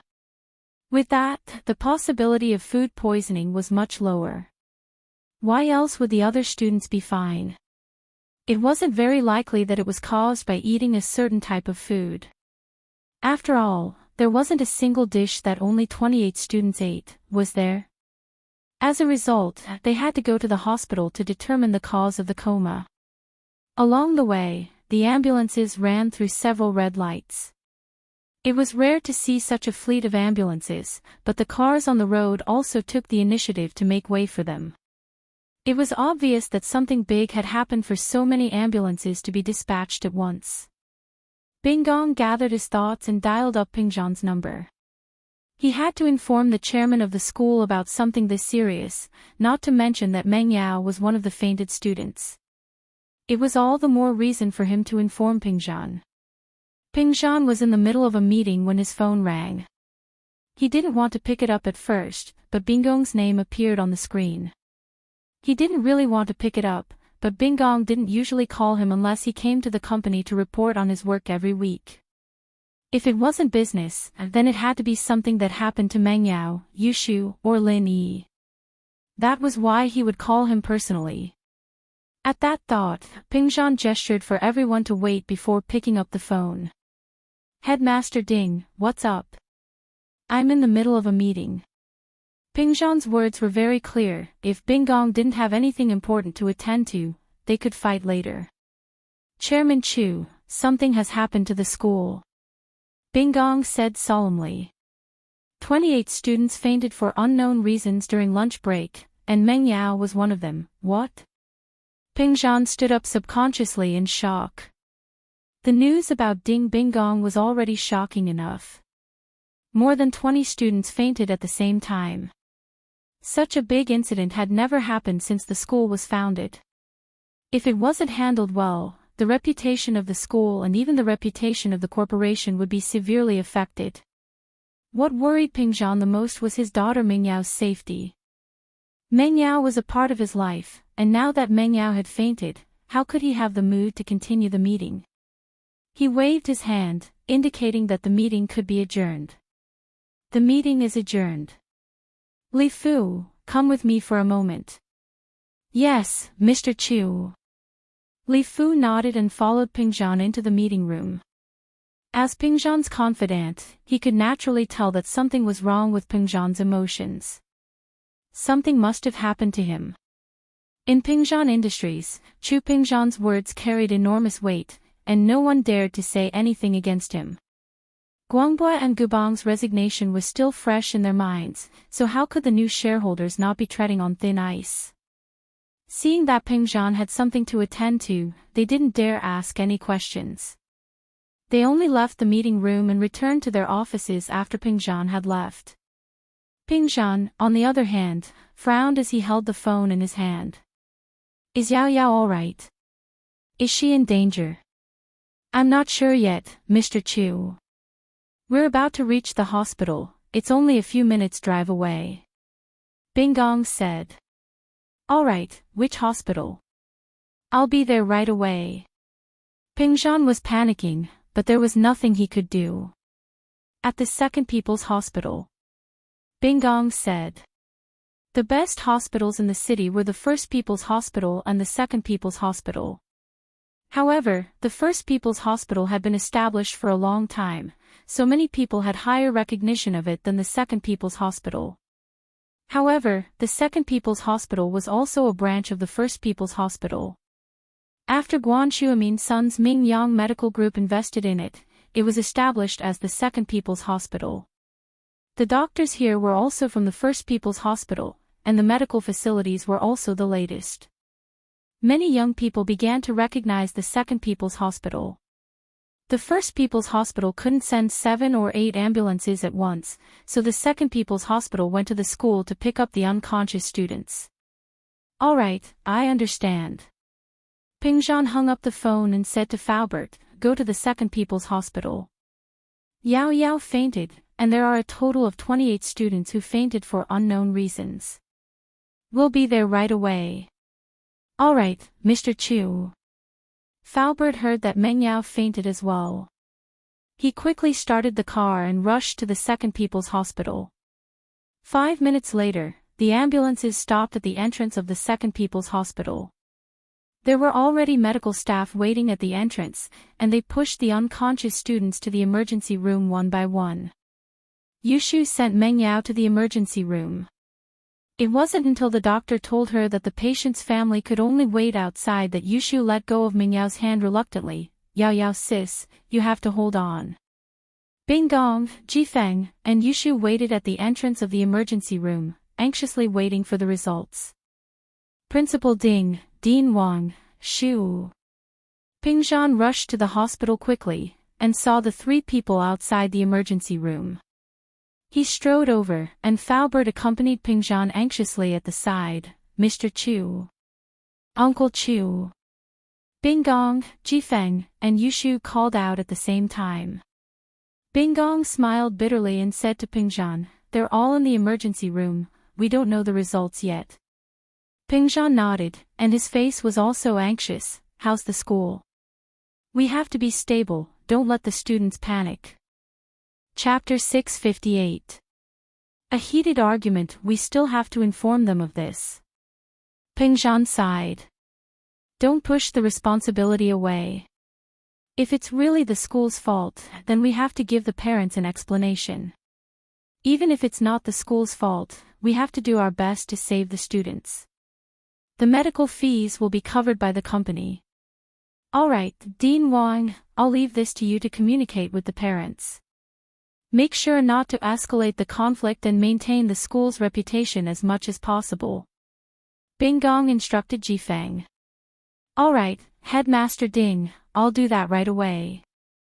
Jifeng nodded and started calling the school staff to compile the files of the fainted students. Soon, the parents of the students who got the news rushed to the hospital. It was a mess at the entrance of the emergency room. Some parents were still able to ask about their children's situation normally, but some parents directly shouted, "What's wrong with my child? He was fine when he was sent to your school, why did he faint? What did you do? If anything happens to my child, I'll tear down your school. Who's the headmaster? How is your school run? Why did my child faint when he was there? Everyone, stop arguing. This is a hospital, and your children are in the emergency room. What if you interrupt the doctors?" Binggong and Jifeng looked at the parents helplessly. "You even know that our children are in the emergency room. What kind of headmaster are you? A student fainted in the school, what are you guys thinking? What the hell are you guys doing?" A middle-aged woman pointed at Binggong and scolded. "That's right. Have our students been treated unfairly? Did they faint because of corporal punishment? We want to know the truth." Another parent shouted. "The truth. The truth. The truth. We want the truth." The other parents also shouted. Since they were going to make a scene, they were going to make a scene together. For the sake of their children, these parents were not afraid to fight to the death with the school. Pingzhan frowned, the situation was getting heated up, so he walked over himself and gestured for the parents to calm down. "Everyone, quiet, I'm the chairman of Pingzhan Industries. Pingzhan, you're the chairman. You want us to calm down. Can you calm down? It's not your child inside, of course you're not worried." The middle-aged woman interrupted Pingzhan before he could finish. "That's right. You're the chairman of the board. How precious are you? Your children are all princesses and young masters. Our children can't do it. They can't even faint in school." Another parent also teased. "Although I'm the chairman of Pingzhan Industries and the director of the school, I feel the same as all of you. I'm also worried and praying for the kids inside." Pingzhan said, "As parents, what we should be doing now is waiting for the results from the doctor, not making a scene. It's not good for the children at all. It's easy for you to say that. So it's not your child. Aren't you worried?" The middle-aged woman was obviously a prick. Her words were the sharpest. "You're still worried? Are you worried that your school's reputation will be tarnished? Yeah, you're worried about the school's reputation, right?" The other parents also said. "Everyone, you've misunderstood. I've already said that I'm the same as all of you. I'm standing here as a parent." Pingzhan shook his head and said, "Because my daughter, Chu Mengyao, is also one of the unconscious students. I'm also worried about my daughter. As for the corporal punishment you're talking about, it's all nonsense.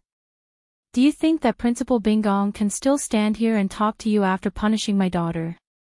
He would have been expelled by me a long time ago." Pingzhan's words stunned all the parents. They never would have thought that Pingzhan's daughter was also one of the unconscious students. Then all their previous guesses were really wrong. Unless the teachers and the principal had the guts to not continue working in the school, they wouldn't punish the director's daughter. The middle-aged woman who was the loudest just now also stopped moving. She was a little ashamed. It seemed like she had wronged Pingzhan.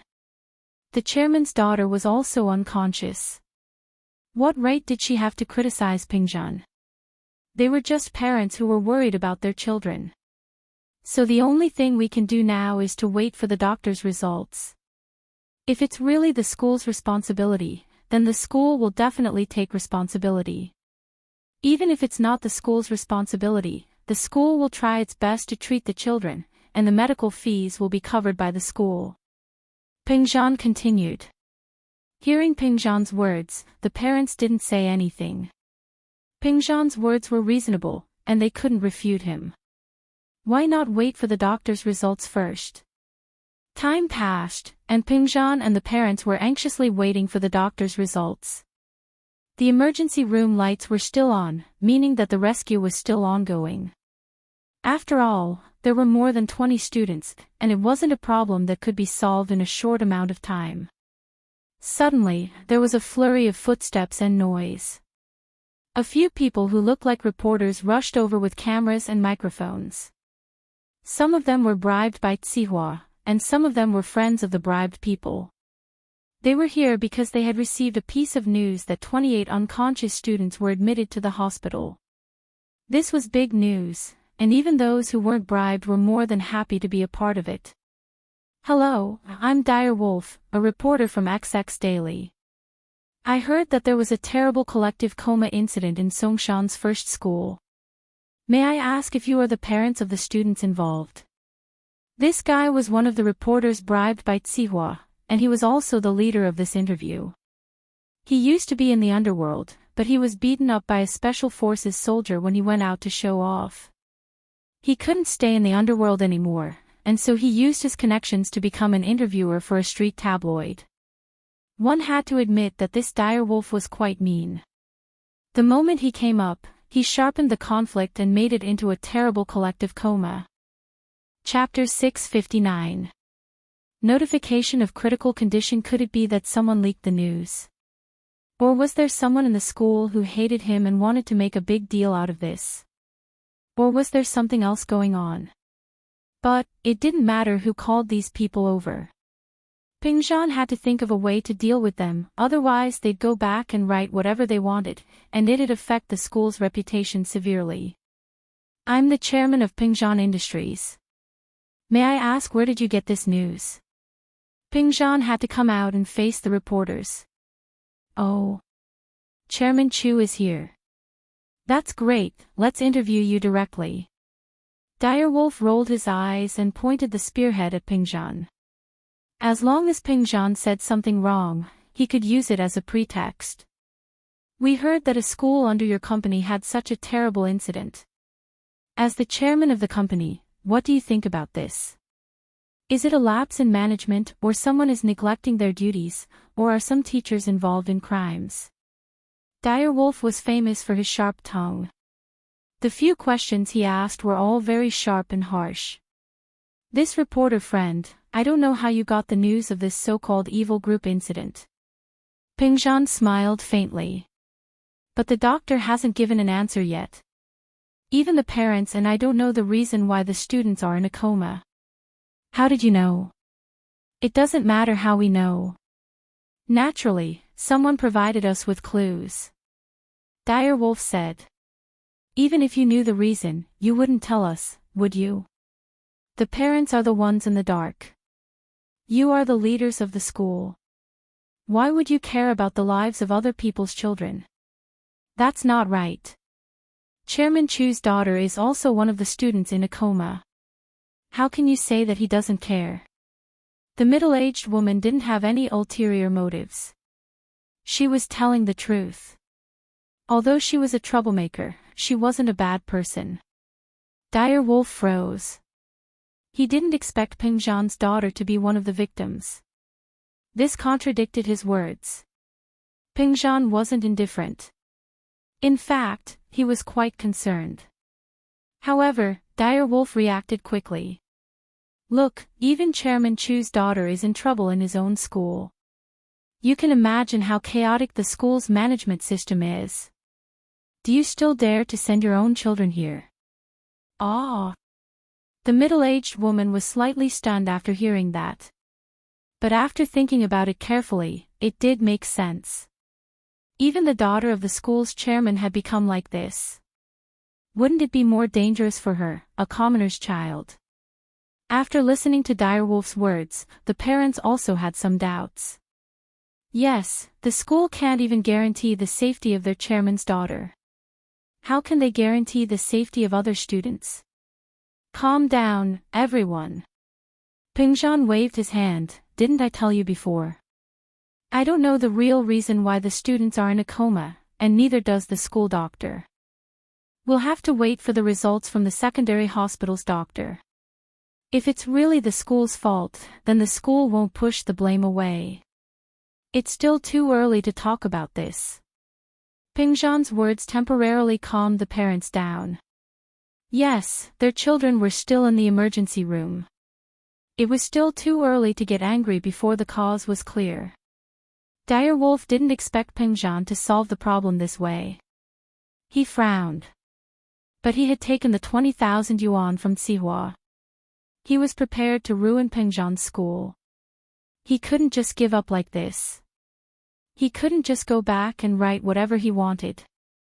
If he did, Pingzhan would definitely sue them for defamation. If he made these parents angry, then it wouldn't be defamation anymore. What he wrote represented the wishes of these parents. Pingzhan could only vent his anger on these parents. But in the current situation, Direwolf couldn't say much.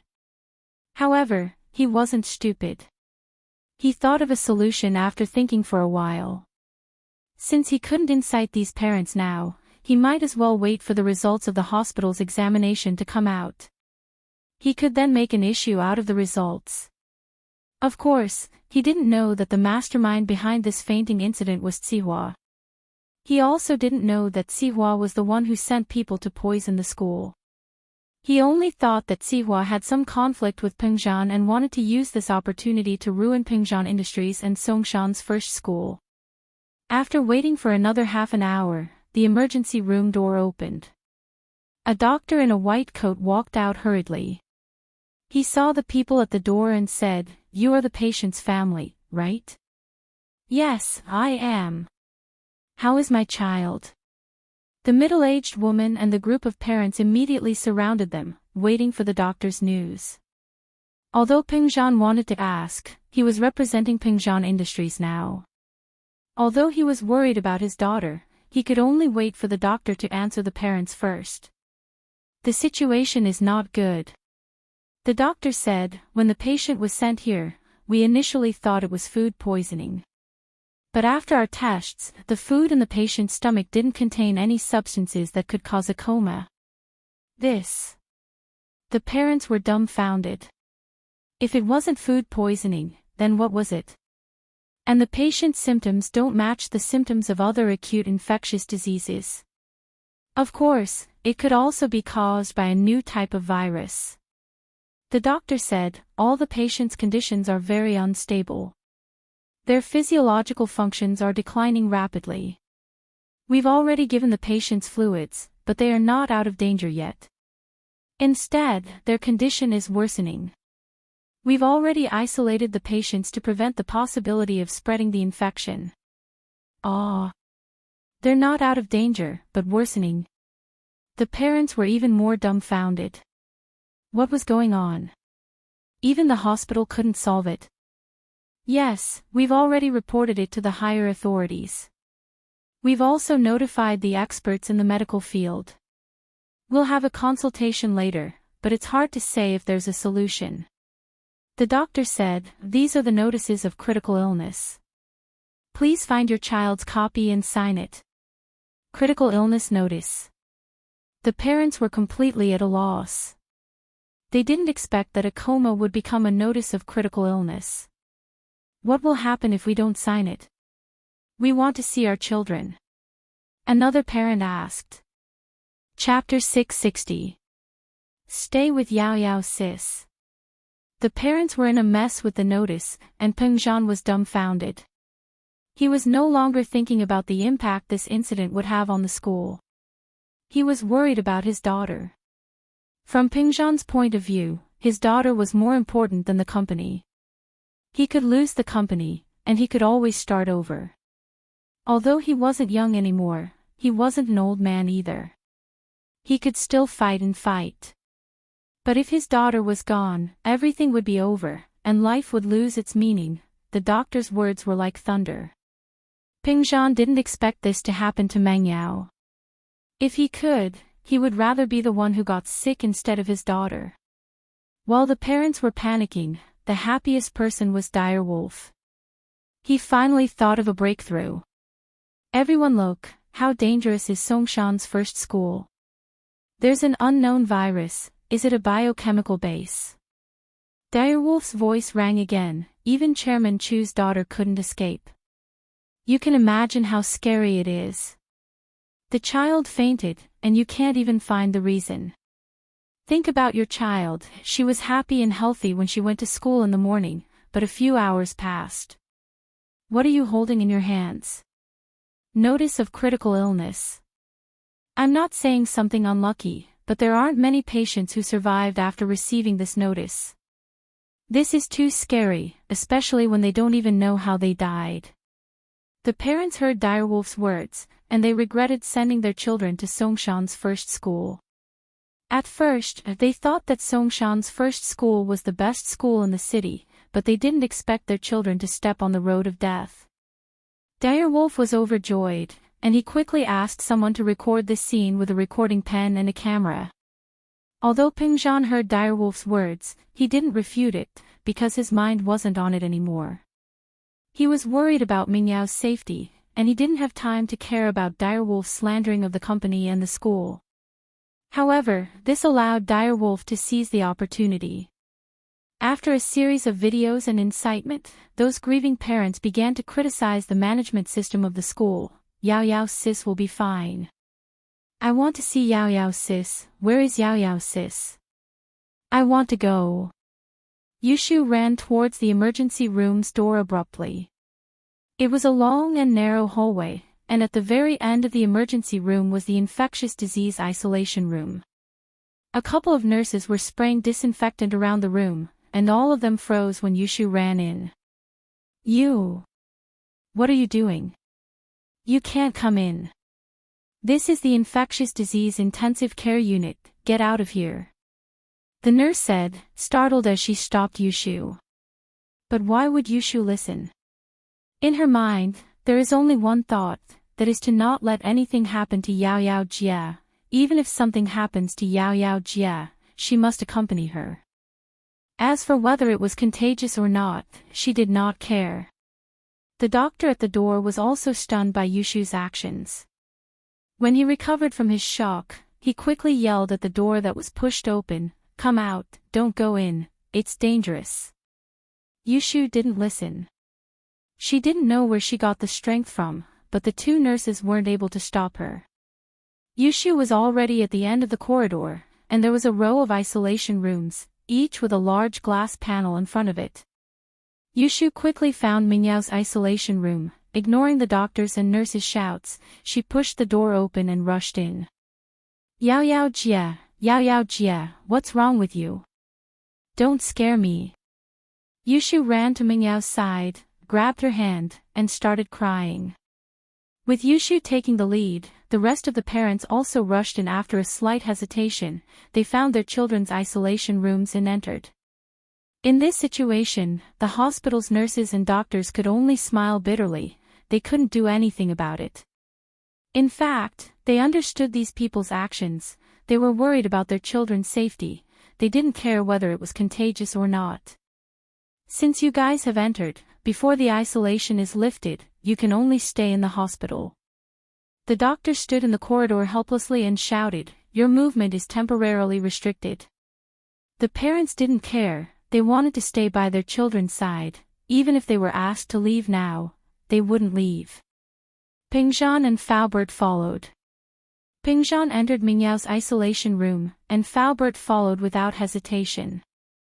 This also showed how loyal Faubert was to Pingzhan. He was actually willing to risk his own life. Yao Yao. Miss Chu. Pingzhan and Faubert rushed to Mingyao's bedside, seeing Yushu holding Mingyao's hand and crying. Pingzhan sighed. Yao Yao and Shu grew up together. They were very close. They weren't biological sisters, but they were closer than biological sisters. If anything happened to Yao Yao, Shu wouldn't feel better than him. She might not even be able to take it. Mingyao's face was very pale, without a trace of blood. There were a lot of wires connected to her body. Although Pingzhan couldn't understand the numbers on the screen, it couldn't be good. Shu, you should stay away from Yao Yao, don't let her get infected. As a senior, Pingzhan naturally had to remind Yushu. Otherwise, if Yushu really got infected, he would be sorry to Yushu's parents. No, I don't want to leave, I want to stay with Yao Yao sis. Yushu shook her head, I want to wait for Yao Yao sis to wake up. Pingzhan saw Yushu's determination, he didn't insist. Direwolf and the reporters saw that the parents entered the emergency room, they looked at each other. Those parents dared to go in, but they didn't. This infectious disease was not a joke. If he was not careful and got infected, wouldn't that be the end of him? But Direwolf was the leader, and more or less gave them some benefits, so it wasn't good to leave immediately. So he suggested, Wolf bro, why don't you go in and interview them, we'll wait here. Forget it, let's go. Direwolf was also a person who was afraid of death, how could he risk his life for 20,000 yuan? Shaking his head, he brought these people back, the current material was enough, even if they didn't continue the interview, it was enough to write Pingzhan Industries into pieces. Chapter 661. Guan Shuamin's opponent. Because of the huge impact of this incident, the health department took it very seriously after the hospital reported it. They immediately gathered some famous doctors in the medical world to form a team of experts and rushed to Songshan's Second People's Hospital for a consultation. Guan Shuamin was one of the people in charge of this team of experts. He didn't usually make house calls, but this was a serious matter, and it was an unknown situation. Guan Shuamin was highly respected and experienced, so of course he had to participate. Soon, the entire team of experts entered the emergency room to analyze the patient's condition. I think this is an unknown new virus. Zhang Weikong, one of the people in charge of this team of experts and the president of the Medical Association, said, we need to report this to the International Health Organization immediately and have them send foreign experts here for research. Dr. Zhang, isn't it too early to say that it's an unknown virus? Guan Shuamin had a different opinion. According to the school, all the students got sick at the same time, and the students who got sick only made up a small percentage of the entire school. If it's an acute infection caused by an unknown virus, then isn't the timing a little too coincidental? Could it be that the virus was arranged to infect all the students at the same time? Guan Shuamin's words were sharp, but he pointed out the crux of the matter, which was that this incident wasn't an unknown virus infection. But Guan Shuamin's last sentence was hilarious, and it made the experts burst into laughter. Zhang Weikong's expression changed. He and Guan Shuamin weren't on good terms. Although he was the president of Songshan's Medical Association, everyone in Songshan's medical field knew that Guan Shuamin was the best in the medical field. Then with Miracle Dr. Guan's wisdom, what's going on?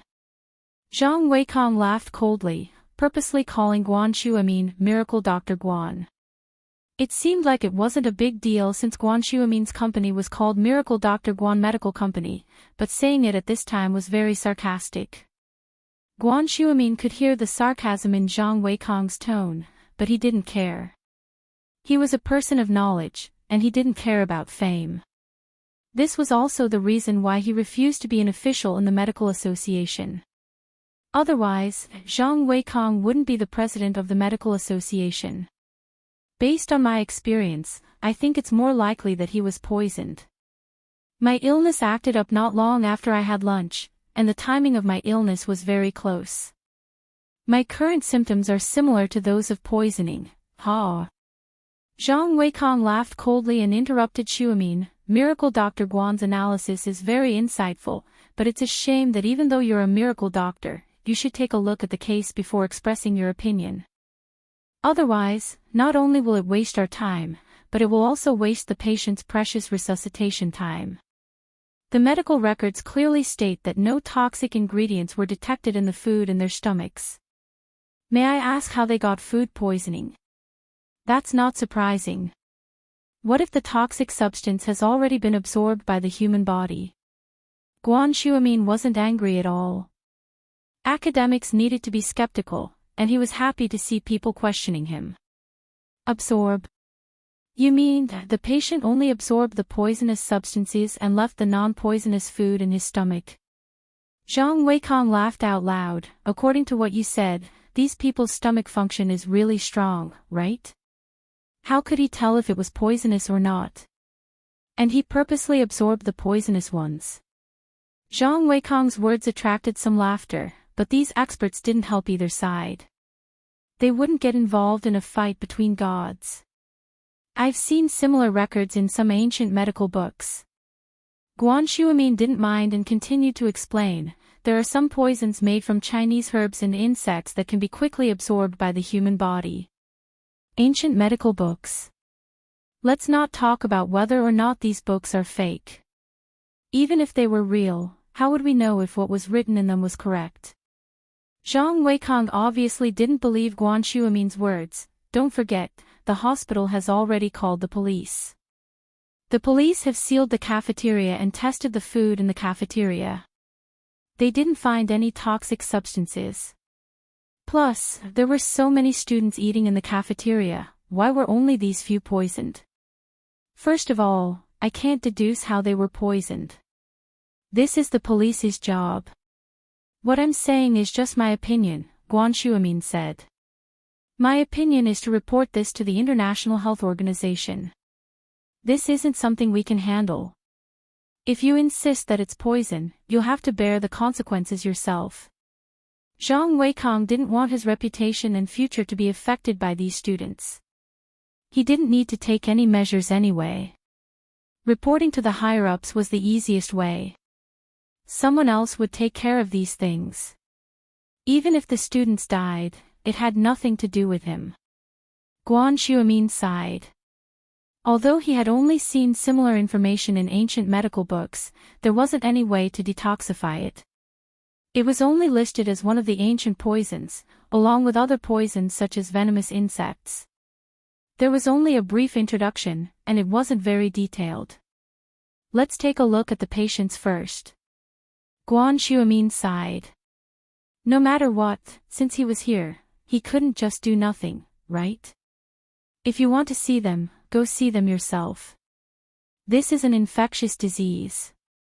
Before we take preventive measures, it's better not to come into contact with the patients. Zhang Weikang didn't want to be infected by the virus. He was a person who was afraid of death. He had a bright future ahead of him. There was no need to lose his life for a few students, of course, whoever wants to go can go. Among these experts, there were many responsible medical workers. At this moment, after hearing Zhang Weikang's words, they all showed an angry expression. If you're afraid of death, why are you a doctor? A doctor's job is to save lives, to fight on the front line of danger. In every profession, there were some black sheep. There were also some who had the same idea as Zhang Weikang. They hid their bodies and pretended not to care about their own affairs. Professor Guan, we'll go with you to see the patients. Many experts stood up and said to Guan Xuemin. Chapter 662. Ancient Strange Poison. Xuemin walked out of the meeting room and walked quickly to the emergency room. He was recognized by the doctors as soon as he reached the emergency room. Xuemin had a high reputation in Songshan's medical field, and some of these doctors were his students. Naturally, they were more respectful when they saw Xuemin. Professor Guan, you're here. Dr. Sun, who was in charge of the emergency room, was also Xuemin's student. He quickly welcomed Xuemin. Are you going to do a house visit? Yeah, I'll take a look. Xuemin nodded. Bring me there. Dr. Sun hesitated. If it was an acute infection, it would be very dangerous for Xuemin to go there. But he knew Xuemin's personality. He didn't care about life and death, so he only hesitated for a moment before bringing Xuemin to the isolation room. Among the parents, someone recognized Xuemin and shouted, "Miracle Dr. Guan is here. My child can be saved." What? Miracle Dr. Guan? Which Miracle Dr. Guan? Of course it's Guan Xuemin, Miracle Dr. Guan. Miracle Dr. Guan's medical company has been very famous recently. I heard that there are 2 special medicines that are going to hit the market soon. The parents were overjoyed when they heard that it was Xuemin. Xuemin's reputation was well known, and he had the title of Miracle Doctor. If he was here, then their children would definitely have hope. So all the parents rushed out and pulled Xuemin. "Miracle Dr. Guan, please take a look at my child. Let my child take a look first, I beg you. Let my child take a look first. My family only has one son in 3 generations. Let my child take a look, I beg you, I'm begging you. I only have one daughter, and her mother died giving birth to her. I can't lose her."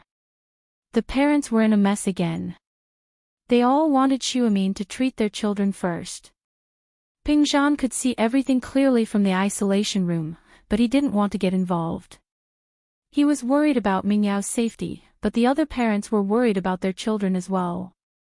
He was the chairman of the school, so how could he compete? Moreover, as long as the cause of the illness was found, it would be easy to treat it. Dr. Sun felt a headache when he saw the parents, but he said, "Everyone, please be quiet. You will only waste precious time like this. Let Professor Guan choose which room he wants to go to. As long as we find the cause of one disease, we can start to treat them in batches." Dr. Sun's words woke the parents up. They stopped talking and waited for Guan Xuemin to make his choice. Guan Xuemin didn't look at the expectant gazes of these parents. Instead, he casually walked into an isolation room closest to him. 2 of the parents were instantly overjoyed. Obviously, they were the parents of the children in the ward. Guan Xuemin ignored these people and went to the unconscious student's side. Soon, he was in the zone. 10 minutes later, Guan Xuemin shook his head. The patient's pulse was very weak, which meant that the patient's physiological functions were weakening. The patient's vital signs were also very weak. If this continued, the patient would die by tomorrow at the latest. But there was nothing Guan Xuemin could do. This kind of weakness was similar to an old man at the end of his life. It was as if he had used up all of his life force and was walking towards the end of his life. Theoretically speaking, there was no way to save him. But the patient was only a child in his teens. He wasn't an old man at all. It was very strange for this to happen. Nothing had happened before. Suddenly, he became like this. If he wasn't poisoned, then what was it? Guan Xuemin's heart was even more determined. As for the so-called bacterial infection, Guan Xuemin didn't really believe it. It was just a possibility. Poisoned. 1,000-year-old poison. Did such a poison really exist? If it did, how did these children get poisoned? Who was the culprit? Was it unintentional or intentional? Guan Xuemin couldn't figure it out. At this moment, he was trying his best to recall the ancient book that he had read. He wanted to recall the antidote from it, but helplessly, Guan Xuemin couldn't think of a similar explanation no matter how hard he racked his brain. Did he really have to give up? There were 28 children here. Guan Xuemin really didn't want to see them die just like that. Suddenly, a person appeared in Guan Xuemin's mind. Guan Xuemin took out his phone and dialed a number. At this moment, he could only ask for help. Other than that, there was no other way. Lin Yi took his clothes and phone and left Jiangwen's kidney trafficking company headquarters. Jiangwen's headquarters was in the suburbs. Usually, there weren't many cars passing by here. If Lin Yi wanted to go back to school, he could only walk to the bus station near the suburbs and take a taxi or bus. While waiting for the taxi, Lin Yi took out his phone to check the time. He realized that there were a few missed calls. Lin Yi suddenly remembered that before he pretended to be unconscious, Lin Yi set his phone to vibrate so that Jiangwen wouldn't take the call out. He forgot to turn it back after he left the kidney trafficking company. He checked the caller ID and realized that they were all from Yushu. Lin Yi didn't know why Yushu was looking for him. There were more than 10 calls. Could it be that the miss was looking for him? Lin Yi's heart skipped a beat as he recalled the fight between Meng Yao and Tang Yun. Could it be that the miss and Tang Yun were fighting again? Thinking about this, Lin Yi quickly called back. The sudden ringing shocked Yushu. Pingzhan and Faubert were also shocked. Meng Yao took out her phone and looked at the caller ID. It was Lin Yi. She quickly picked up the phone. Shield bro, where did you go? Why didn't you pick up? Yao Yao sis is going to die soon. Sob sob sob, you didn't pick up my calls. I've decided not to be with you anymore. Meng Yao was going to die. Lin Yi was shocked. Meng Yao was still fine when he left. He had only left for a few hours and Meng Yao was going to die. What had happened in the middle of this? Shoo, don't panic. What happened to Yao Yao? Where are you guys? Lin Yi asked. We are in the emergency room of Songshan's second hospital. Come quickly, Shield bro. If Yao Yao sis dies, I don't want to live anymore. Yushu was panicking, but the fact that she could contact Lin Yi gave her some hope. In Yushu's mind, Shield bro seemed to be able to do anything. Chapter 663.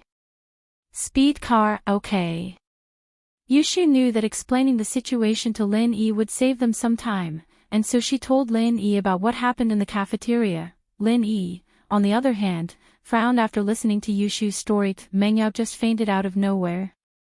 Lin Yi couldn't make a judgment based on Yushu's words, so he decided to go to the hospital first. Sir, can you please drive faster? Lin Yi was worried about the Miss's safety. Living with the Miss every day made Lin Yi develop some feelings for the Miss. Although Lin Yi's master and old Lin had trained him to be a little cold-blooded, he wasn't a plant or a tree. Meng Yao wasn't just his employer. Lin Yi saw her as a friend. Otherwise, Lin Yi wouldn't be in such a rush. He was Meng Yao's follower, but he wasn't her personal doctor. Pingzhan didn't tell him that he was obligated to take care of Meng Yao's illness. But the situation was different. Lin Yi was worried about the Miss from the bottom of his heart, so he urged the driver to go faster. They were still quite a distance away from Songshan Songshan Hospital, and it would take at least an hour at their current speed. Kid, this car of mine is 5 years old, and it's not working well anymore. It's dangerous to drive fast, and I don't dare to drive fast. The driver smiled bitterly. I know you're in a rush to get to the hospital, so how about this? I'll drive to a place with more cars, and you can switch to another car. As for the fare, it's up to you whether you want to pay or not. Lin Yi couldn't help but shake his head at the driver's words. They were still quite a distance away from the city, and Lin Yi couldn't wait any longer. Let me drive, I'll pay you the fare, and I'll pay you an extra 500. Lin Yi took out his wallet and counted out 700 kuai, putting it on the dashboard. It was about 200 kuai to get to the hospital from here, so 700 was already a lot for Lin Yi. The driver hesitated for a moment before asking, Young man, do you have a driver's license? Yes. Lin Yi took out his driver's license from his wallet and showed it to the driver. Okay, then you drive. The driver gladly took the 700 yuan and parked the car on the side of the road. It was Lin Yi's turn to drive. The driver was also very clear. Even if Lin Yi's way of driving wasted some gas, the money would be enough. Even the money for the violation of the law was included, so why not? After Lin Yi got in the car, he started the car, put it in gear, and released the clutch in one go. After the car rushed out, the next thing he did was to constantly change gears and accelerate. Lin Yi's driving style gave the driver a shock. How long had it been? Lin Yi had already put it in gear 5, and he kept stepping on the accelerator. The car was like a runaway horse that was galloping. Although this was a suburban road, and there were no cars, the speed limit here was 80 kilometers per hour. If there was a speed camera recording of Lin Yi driving like this, he would have been recorded. Fortunately, there were no cameras on this road. However, after Lin Yi entered the city, his speed didn't decrease.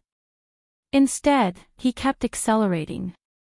Seeing that there were more and more cars, the driver quickly said, Young man, slow down. It's dangerous. Besides, there is a post in front. There are policemen. You won't be able to hit them. Lin Yi said faintly. He was still accelerating. The car was like an afterimage, shuttling through the traffic nimbly. As soon as Lin Yi finished speaking, the car completed a drift, and the driver was so scared that his heart almost exploded. Drift? It can't be, right? I usually only see it on TV. I didn't expect my broken car to be able to drift. Was this guy a professional racer? As he was thinking, police sirens came from all around the car. Evidently, the surveillance center saw something strange here and sent people to intercept him. Young man, the police are here. Stop the car. The driver was so scared that he quickly said. He was done for. Wouldn't the car be impounded? This 700 RMB wasn't even enough to pay the fine. Lin Yi frowned slightly. He didn't expect the police to react so quickly.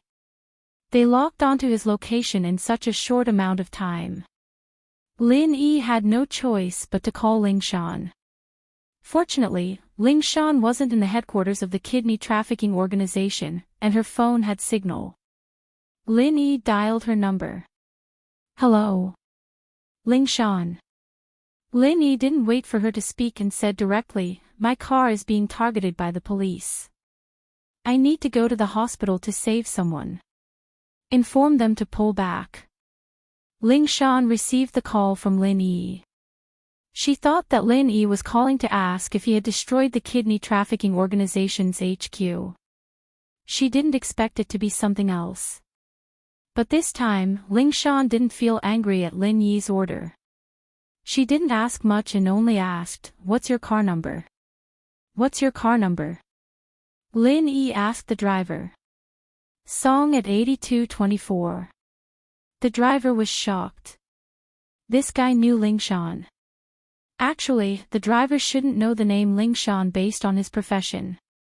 But when he listened to the news on the radio, he heard about the new captain of the criminal investigation team, Ling Shan, solving the bank robbery case and capturing the bank robbers. That was why he had an impression.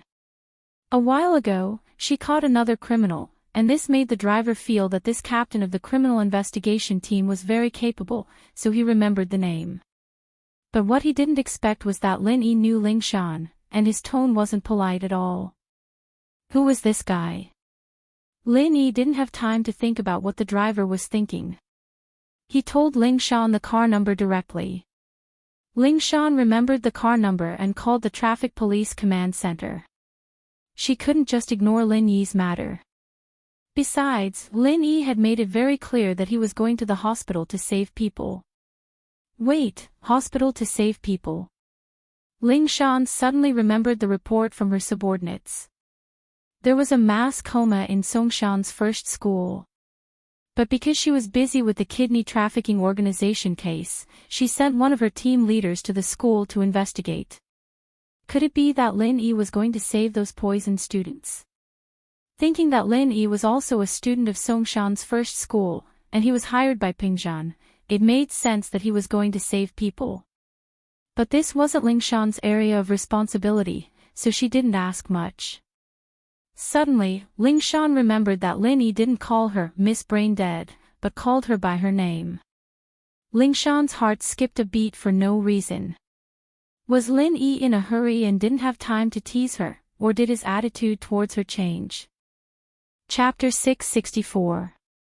Just how strong was he? Lin Yi drove past another street, and the sirens of the police cars disappeared. Evidently, they had been notified. The driver was very impressed with Lin Yi, and it wasn't until Lin Yi stopped the car in front of the hospital that the driver came back to his senses. This was a driving god. He looked at the time, 19 minutes. It was a miracle, unbelievable. He never thought that his old car, which cost tens of thousands of kuai for 5 years, had the potential to be a sports car, or even faster than a sports car. Lin Yi's phone rang again when he got out of the car. He'd thought it was Yushu asking if he'd arrived, but it was Shuamin. Lin Yi picked up the phone as he walked into the hospital. Hello, Grandpa Guan, what's up? Lin Yi was worried about the Mrs. well-being, and so he remained polite to Guan Shuamin, but he was still a little impatient.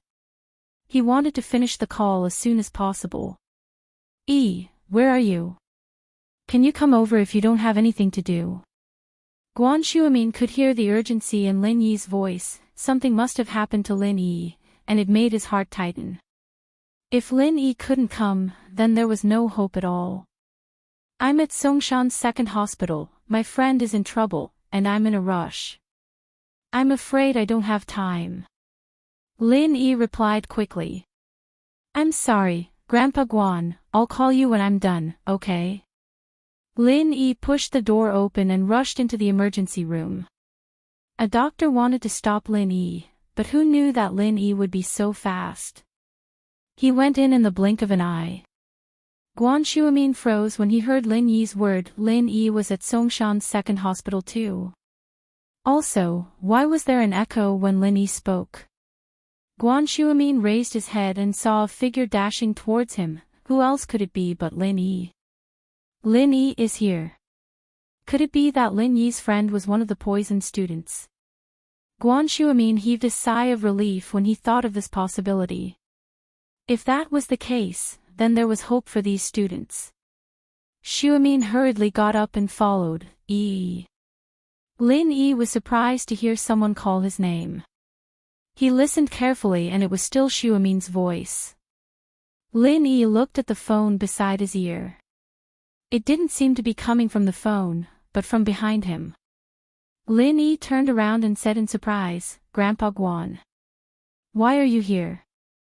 Is your friend one of the unconscious students? Guan Shuamin did not answer Lin Yi's question, but asked anxiously. Oh. Lin Yi paused for a moment, then understood. I see. Grandpa Guan, you called me here for the students, right? But it doesn't matter if you know anyone here, I have to go see my friend first.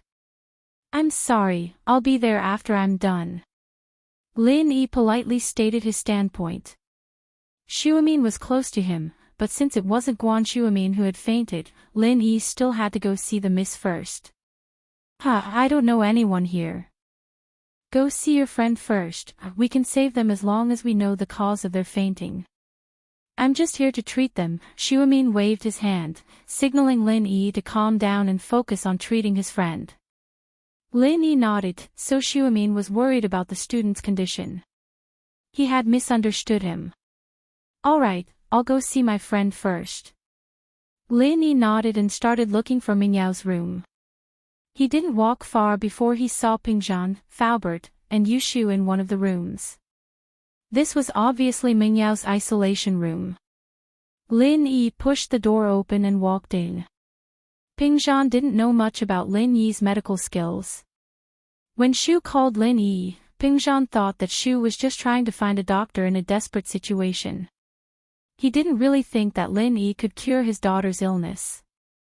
Faubert, on the other hand, was deep in thought. He knew that Lin Yi wasn't simple.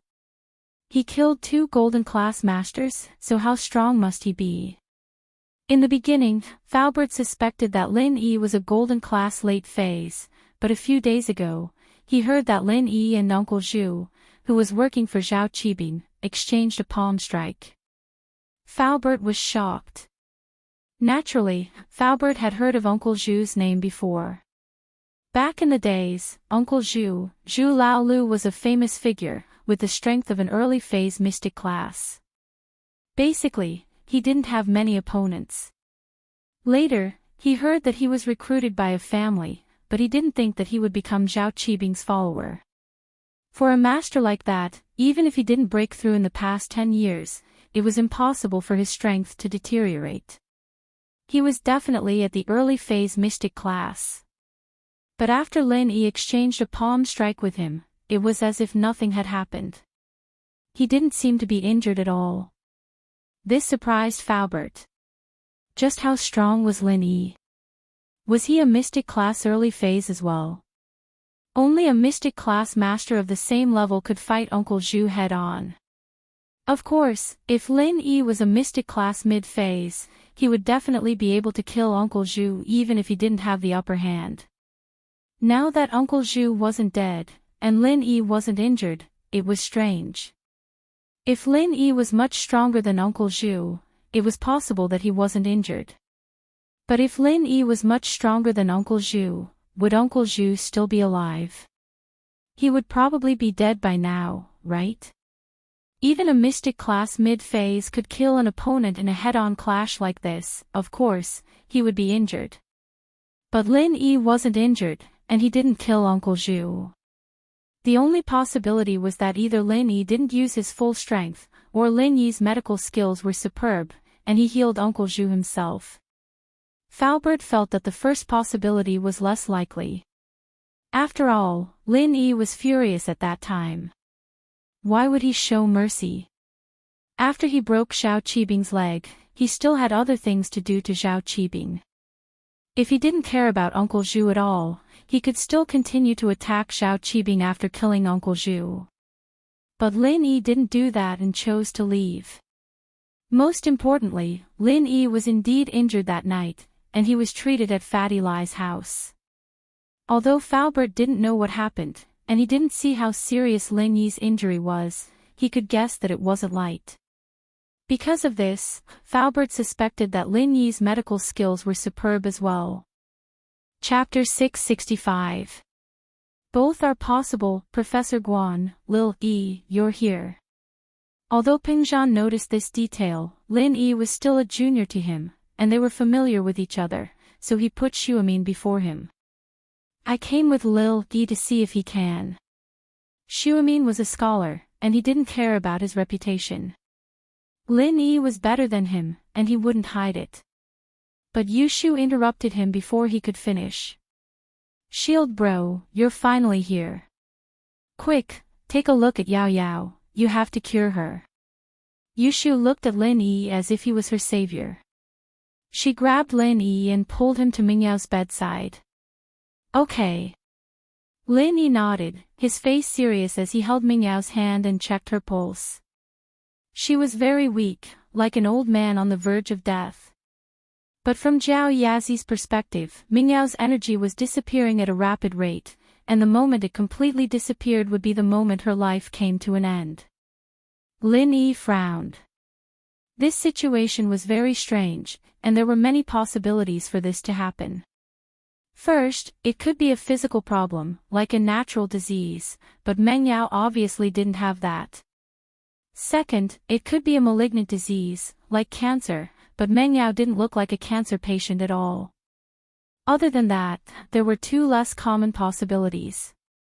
First, she was injured by a master, and her internal organs were damaged. That was why her life was disappearing so quickly. Second, it could be poisoning. Some poisons could also destroy the body's physiological functions, causing a person to die quickly. Lin Yi didn't look at the case, and he didn't have the time to do so. He only asked Xuemin, Grandpa Guan, what do you think? Xuemin replied quickly when he heard Lin Yi's question. The experts have two guesses. First, she's infected with some unknown bacteria, and second, she's poisoned. Bacteria. Poisoned. Lin Yi nodded. Both are possible. Both are possible. Guan Xuemin was surprised. He didn't expect Lin Yi to agree with the germ theory. I have carefully studied voodoo. In fact, many voodoo are a type of bacteria, and people who are poisoned by voodoo will also have the same situation. Lin Yi said, but in the end, it is still poisoning. Voodoo can also be considered poison. I see. Guan Xuemin hadn't thought about the goo poison, but after hearing Lin Yi's words, he understood. It seemed like he had been a little paranoid, and Zhang Weikong's words weren't without reason. Of course, Zhang Weikong was lucky, and he didn't expect that. Lin Yi was just guessing. He wasn't absolutely sure if Meng Yao was poisoned or not, but according to the current situation, waking Meng Yao up wasn't a difficult task, but waking her up wasn't something that could be maintained. Master Guan, is there anything wrong with the food in your stomach? Lin Yi had the same guess, but he still asked. No. Guan Shuamin said, at least from the current test results, there is no poison. But there are some herbs or bugs that can't be detected with chemical methods. Lin Yi nodded. I know that. I've done some research on poisons. Tang's poison scripture basically covers all the poisons in the world and the ways to detoxify them. It could be said that Lin Yi was very knowledgeable about poisons, and this was also related to his old man. Lin Yi didn't understand why his old man was so interested in poisons and voodoo, but Lin Yi was also very knowledgeable about poisons and detoxification. Tang's poison scripture. You've read Tang's poison scripture. Guan Shuamin's face changed drastically as he looked at Lin Yi in disbelief. In the ancient book that he had read before, when it mentioned the ancient poison, it also mentioned the famous Tang sect poison scripture, from ancient times to the present. Tang's poison scripture, as the name suggested, was one of the secret manuals of the Tang sect. The Tang sect was located in Sichuan, also known as the Tang family fortress. The Tang sect was famous for their poison. However, it had been lost in history, and only appeared in some wuxia novels and TV dramas. Whether or not this sect really existed was still unknown. As a result, Guan Shuamin wasn't sure if the Tang sect poison classic mentioned in the ancient book actually existed. This type of ancient medical book was not an orthodox medical literature, but rather an anecdote. The things mentioned in it were all strange things, some were true, some were false, so there was no way to judge. Yes. Lin Yi nodded. Tang's poison scripture wasn't the only one in his house. There were also many other books related to poison, such as the 5 poison scripture. Guan Shuamin was excited. Could it be that Lin Yi really came from an ancient medical family? Why did he see so many medical books that were lost in history? Of course, Guan Shuamin knew that this wasn't the time to ask about this. He suppressed the excitement in his heart and asked, do you have a way to cure her? As long as she's poisoned, there should be a way. I'll give it a try. Lin Yi didn't make any promises. Although when he left the mountain, old Lin had said that he had already learned 1/3 of his skills, which was enough for him to dominate the martial arts world, Lin Yi wasn't an arrogant person. Who knew if he could cure her? However, Lin Yi wasn't worried about Mingyao's safety. As long as he kept transferring pure energy into her body, the energy that Zhao Yazi mentioned, he could keep her alive indefinitely. Even if he couldn't cure her, he could still bring her to old Lin and save her. Although old Lin kept bragging about being the world's #1 miracle doctor, Lin Yi knew that old Lin had the ability to do so.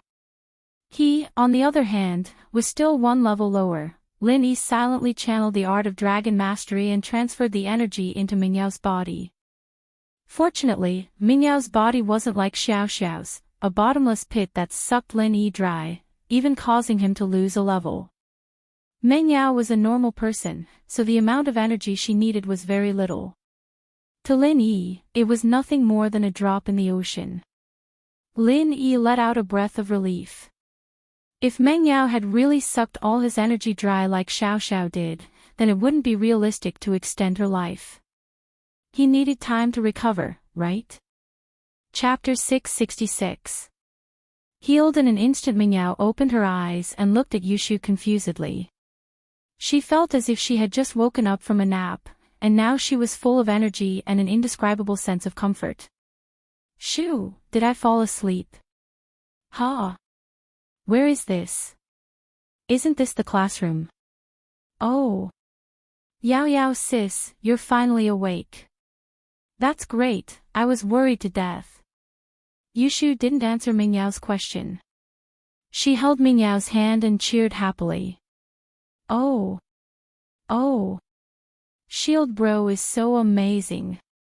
I've decided, I'll continue to be with you. With that, Yushu suddenly hugged Lin Yi and kissed him on the cheek. Lin Yi was startled, but he didn't think much of it when he saw the excited Yushu. Yushu was always like this, crazy and crazy. Pingzhan and Faubert didn't think much of it. All of their attention was on Meng Yao. Yao Yao, you're finally awake. That's great. How do you feel? Pingzhan didn't expect Lin Yi to really wake Meng Yao up. This was completely out of his expectations. What confused him was that Lin Yi didn't seem to have done anything at all. All he did was hold Meng Yao's hand, and Meng Yao woke up after a while. Xuemin was shocked as well.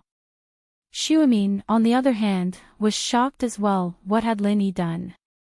How did he make a person on the verge of death suddenly become so energetic? This was a miracle in the history of medicine. Only Faubert was deep in thought. He could roughly guess what Lin Yi did, but he didn't dare to believe it. But other than that, there was no other explanation. In the Wulin world, there was the concept of energy transfer. It referred to a person's energy, or qi, being transferred to another person through a special method. This usually happened when one of them was too heavily injured. In order to save him, the other person could only transfer his own true qi to him. Of course, there was a limit to the power imparting. The person imparting the power and the person being imparted had to be practicing the same type of cultivation technique. If the cultivation technique was different, the jinqi in the body would naturally be different as well. Imparting rashly would not only fail to save the person, but even the person imparting the power might suffer a backlash. How did Lin Yi do it?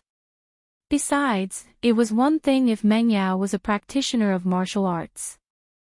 Although the practitioner's qi was different, there were still some similarities.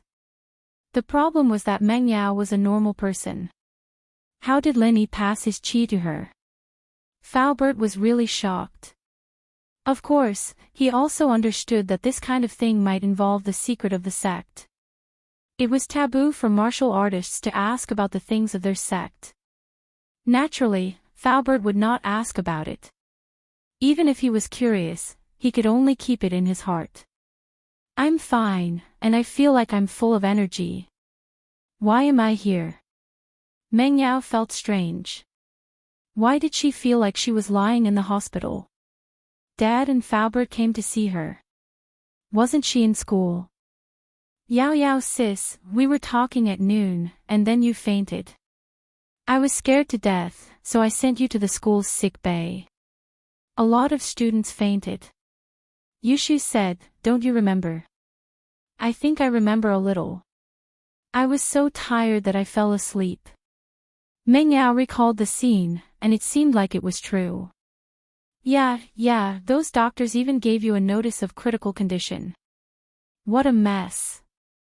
Yushu said angrily, I thought I would never see you again, but Shield Bro came and cured you in an instant.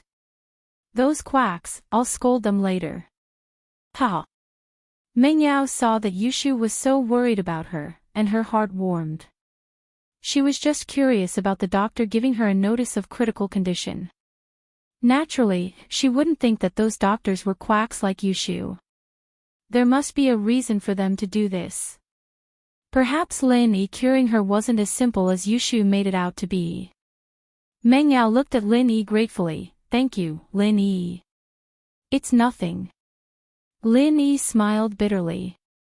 Meng Yao waking up was only temporary, after all. Lin Yi could feel the energy draining from Meng Yao's body, and the speed could only be described as terrifying. It wouldn't be long before Meng Yao fainted again. Why don't you take a look at the other students?